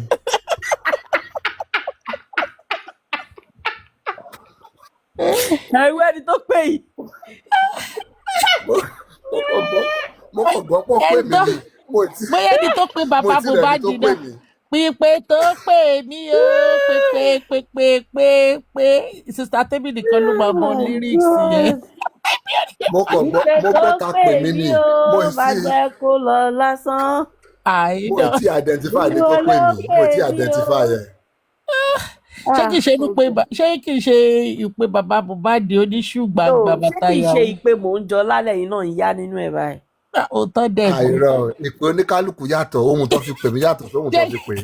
Ìpè kókóró ni. Dídí ṣe gbọ́ orúkọ tó pè mò ń jọlá. Ṣé mo pé mò ń jọlá ti gba 70-30? 70-30 ló ń pè mò ń jọlá sí. Wá ní onílẹ̀ 70-30. Oh my goodness. Hello. Ìtànṣẹ́ ẹgbọ́n pàtó bèèrè lọ́wọ́ Bòńjọ́lá nípa owó ẹ̀ ó ní òun máa dá padà ní March ending. 300,000. Bẹ́ẹ̀ ló ṣiṣẹ́ tó. 300,000 tó yẹ kó díjú. Ṣé ibi ń jẹ́ yẹn sí ó fi kọ̀ńténà hàn mí bí ẹni polówó lòun. Ó jẹ́ wá kó wá kìsì àsìmí kí n fún ẹ ní 300,000. Nǹkan táwọn wá ṣe nu justice ni wá scam àwọn èèyàn wá jalè wá tọrọ wá gbogbo nǹkan tó wá ṣe. Too much bàbá mi too much kí ló ṣe wọ́n níbo lọ́n ti wá ta ló tọ́ wọn ta ló bí wọn ìran wo lọ́n ti wá oh God ẹ wá jókòó lórí kí ni user ń béèrè lọ́wọ́ mi mo ní mo ṣì ń wá ẹni tó pè mí mo rí nọ́mbà ìmọ̀ lórí fóònù ẹ̀ sọ pé ṣé MTN pé tí bá rí nọ́mbà ìmọ̀ mi náà. ṣé kì í ṣọmọ Bọ́lá ló pè yín. Mo ṣàmọ̀ pé yàn pè mí wọn kàn pè mí so tí bá ti gbà pé kí ló dẹ̀ tún kù. Ìpè ní pé ń jẹ́. Wọ́n pè mí ó máa jẹ́ kó lọ lásán. Mo mọ̀ pé ìmọ̀ àwọn lyrics. Ìpè tó pè mí ó máa jẹ́ kó lọ lásán. Ó kè ṣé máa jẹ́ kó lọ lásán. Èmi ìpè tó pè mí ò nìkan mo rántí màá yá ni pé.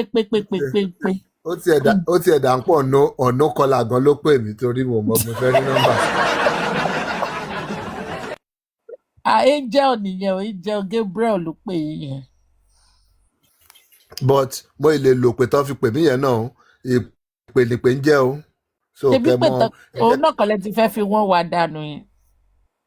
Kẹ ẹ tread carefully o tí bá lo ìpè orí mi. A ti wà ká jẹ́jẹ́ o. Tọ̀rọ̀ rí yín lẹ̀ tí wọ́n pè yín o tó pè mí. Bẹ́ẹ̀ni ó yá ibi tó bá wù yín kẹ́kọ̀ọ́ wo ṣọ́ọ̀ṣì lọ o àdúbèrè mọ́ o ká má dàbí Kórà àdàtà àti Ábúráhámù o tàbí dátà ní ìdẹ ló ń jẹ. Ọlọ́run tó pè mí ṣó fún mi ó fún mi lówó tí máa fi pè padà rẹ̀ kò ń ṣe owó tá a bá gbà ní táìtà náà fi náà la máa fi ra credit in and all that.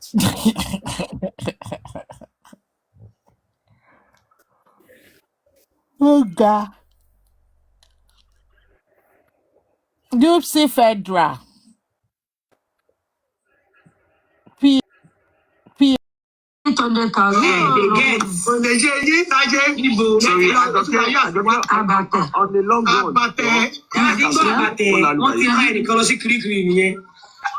Adájọ́ gbowó lọ́wọ́ èké ẹ̀gbọ́n ọjọ́ tó ló ní kò ní strong. Olóyìnbó jù ká set it up. Ẹ̀yin gan boss lady ṣe mọ̀ pé ní 10,000 followers ẹ má waste ẹ fi powó lórí TikTok. Sísà làbí owó tẹ̀lé ní wá owó tí wọ́n ló kó mi sí gbogbo. Boss lady ò ṣe content ṣe kí ló fẹ́ pa mí lórí. Ẹ kò rí wọ́n lè kọ́ mi MCB kí ló dé tẹ̀rí báyìí kó dáa. Abíamọ ní abíamọ ìṣe báyìí. Abíamọ ìṣe bá ní kí wọ́n mẹ́kẹ̀ owó ẹ̀jẹ̀ ń dínà owó kó dáa mọ̀rúkọ ní báwọn ìdínà rẹ̀ mọ̀ mọ̀rúkọ. Dáyìn ẹ̀rí àwọn content èké ìṣe lẹ́nu ọjọ́ mẹ́ta ẹ̀rí àwọn content. Èké ìyẹn mà lọ ra costume àní gbogbo ọmọ ìdíje lọ ra costume ó mà pé mà. Àwọn ìyá pẹ̀lú ẹ̀rí. Adájọ́ ẹjọ́ mẹ́kọ̀ọ́ ẹ̀ ní ẹ̀yìn dára. Ó dùn mí bẹ́ẹ̀ mi àti èké ká nípàjọ wà nílùú kan. Sórí kọ́ńtẹ̀ǹtì ohun tó máa ń gbá lórí mi gba àwọn ọmọ mi èmi ò rírú àtọ́kọ́ àtàwọn ọmọ èmi kan wá yàn tó mọ máa èmi náà wá rí yàn tó mọ máa support mi náà ẹ̀kẹ́ mi máa ṣe gbogbo ẹ̀ fún wa mi. Máa ṣọkọ máa ṣe ìyàwó máa ṣe gbogbo ẹ̀. Wa gan ni. Ó ga ọ̀ náà. Èmi ti ìjà ti sú mi ọwọ́ máa wá 2026. Wọ́n ní AK will still mimic boss lady yan. Ẹ má wọ̀ ní máa sún kàn ìjẹba àtẹkẹ lórí bí ọmọ bá tẹkẹ náà ní ìfìdí mi báyẹ ṣeré ẹjọ́ ń tọrọ Ọlọ́run kí ni gbogbo ilé ṣe mọ̀ pé yẹyẹ ṣe mọ̀ pé nǹkan tẹ́ síbí máa ń ṣe òdà Adájọ́ kẹsàn án pé síbí ló pé kínní ìwà ìyá rẹ̀ àwọn kan gbogbo èèyàn lórí punishment mi lọ́wọ́ yín ò lè lè yà bí ẹtù bí gbogbo èèyàn ló fún mi punishment public tó ní. Bó bá fẹ́ ṣe kọ́ńtẹ̀ǹtì di boss lady ó mọ nǹkan tó máa lò ọmọ slate ayé àtijọ́ yẹn ó máa ní. Wọ́n á gbèsè. Ẹ̀yin ló lọ́ọ̀nù ìbẹ̀rẹ̀ dà máa èké máa sún èké o mo máa sún èké. Lọ́sìn ìdàwọ̀ tàbí lápá bí o lọ́sìn ìdàwọ̀. Wọ́n tún dáná wọ́n ní no he won't do it.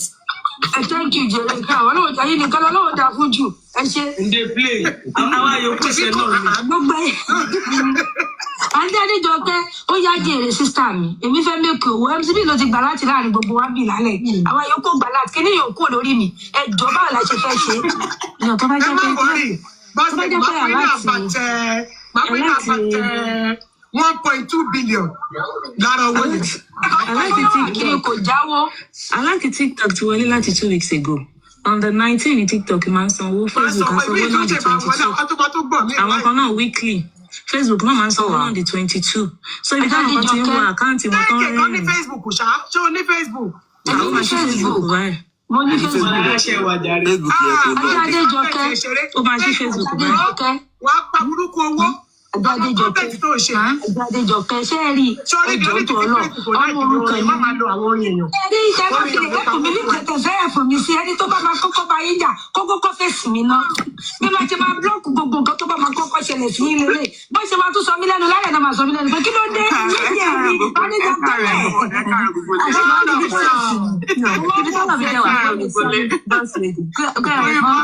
Ibi tó lọ́tọ̀dọ̀ mi wá fọ́ọ̀nì sí ni pé tẹ́mi máa ń bá yàn jà mi kì í láìkì yàn máa bá mi bẹ́ẹ̀ ní yẹn jà tí bá bá yàn ìjà báyìí tẹ́fẹ́ gbẹ̀nu sí màá dídí inbox ní pẹ́ jọ torí Ọlọ́run ẹ fi mi. Jẹ́ ìjà bú nǹkan mi ẹ fi mi. Òun náà máa ń sọ kí ni ẹ̀ máa tẹ́lẹ̀ ẹni sùn parí ẹni táìmù. Ẹ̀kẹ́ yìí náà máa ń sọ bẹ́ẹ̀ bí mi lè bi jẹ́ èké bí mo ṣe wà ìtọ́rọ̀ máa padà tẹ́bọ̀ bẹ́ẹ̀.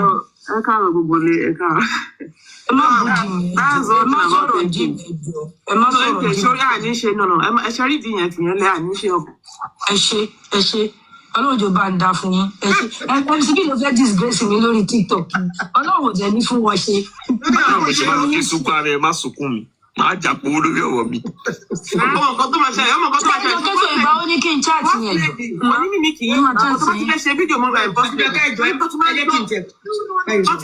tó ti máa ń jó yẹn tó ti máa ń jó bá má kọ́ di sẹ́yìn bọ̀ ìbáyìí káwọn èèyàn rí ìdíyẹn o wájú nìkan ni kò gbọ́n pé wájú nìkan ni wọ́n fi ń jó ìyẹn ni kò mímí máa ń kọ́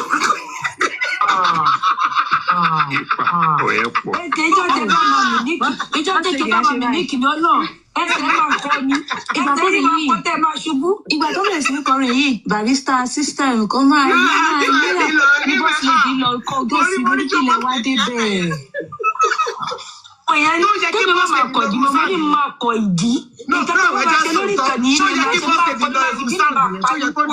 Kò yẹ kó lè lò ó ṣé lè ṣe èèyàn ni. Kò yẹ kó lò bẹ́ẹ̀ ni. Kí ló ti lè lò ó? Ẹ wọ ẹ̀jẹ̀ búlì ló ṣe BBL. Bí ìní ṣe BBL, màá dẹ̀ máa kọ ìdí. Gbogbo ní máa jẹ́ bẹ́ẹ̀. wá wo kámẹ́rà máa máa wò pé àǹtí yìí rò pé ó máa tóbi sí ni. Wọ́n á máa ṣe báyìí. Á máa ṣe báyìí. Oh, sure. Ìlú ọlọ́run. Ìkọ̀tọ̀ lọ́rọ̀ sí Tade jọ sí àwọn tó lò sọ.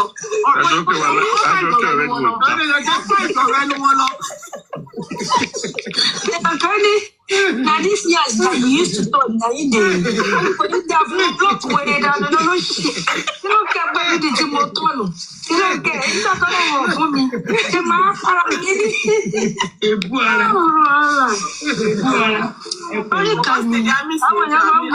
I miss you too. I miss you too. No, I miss you. Àwọn kéèsì ìtọ́nú.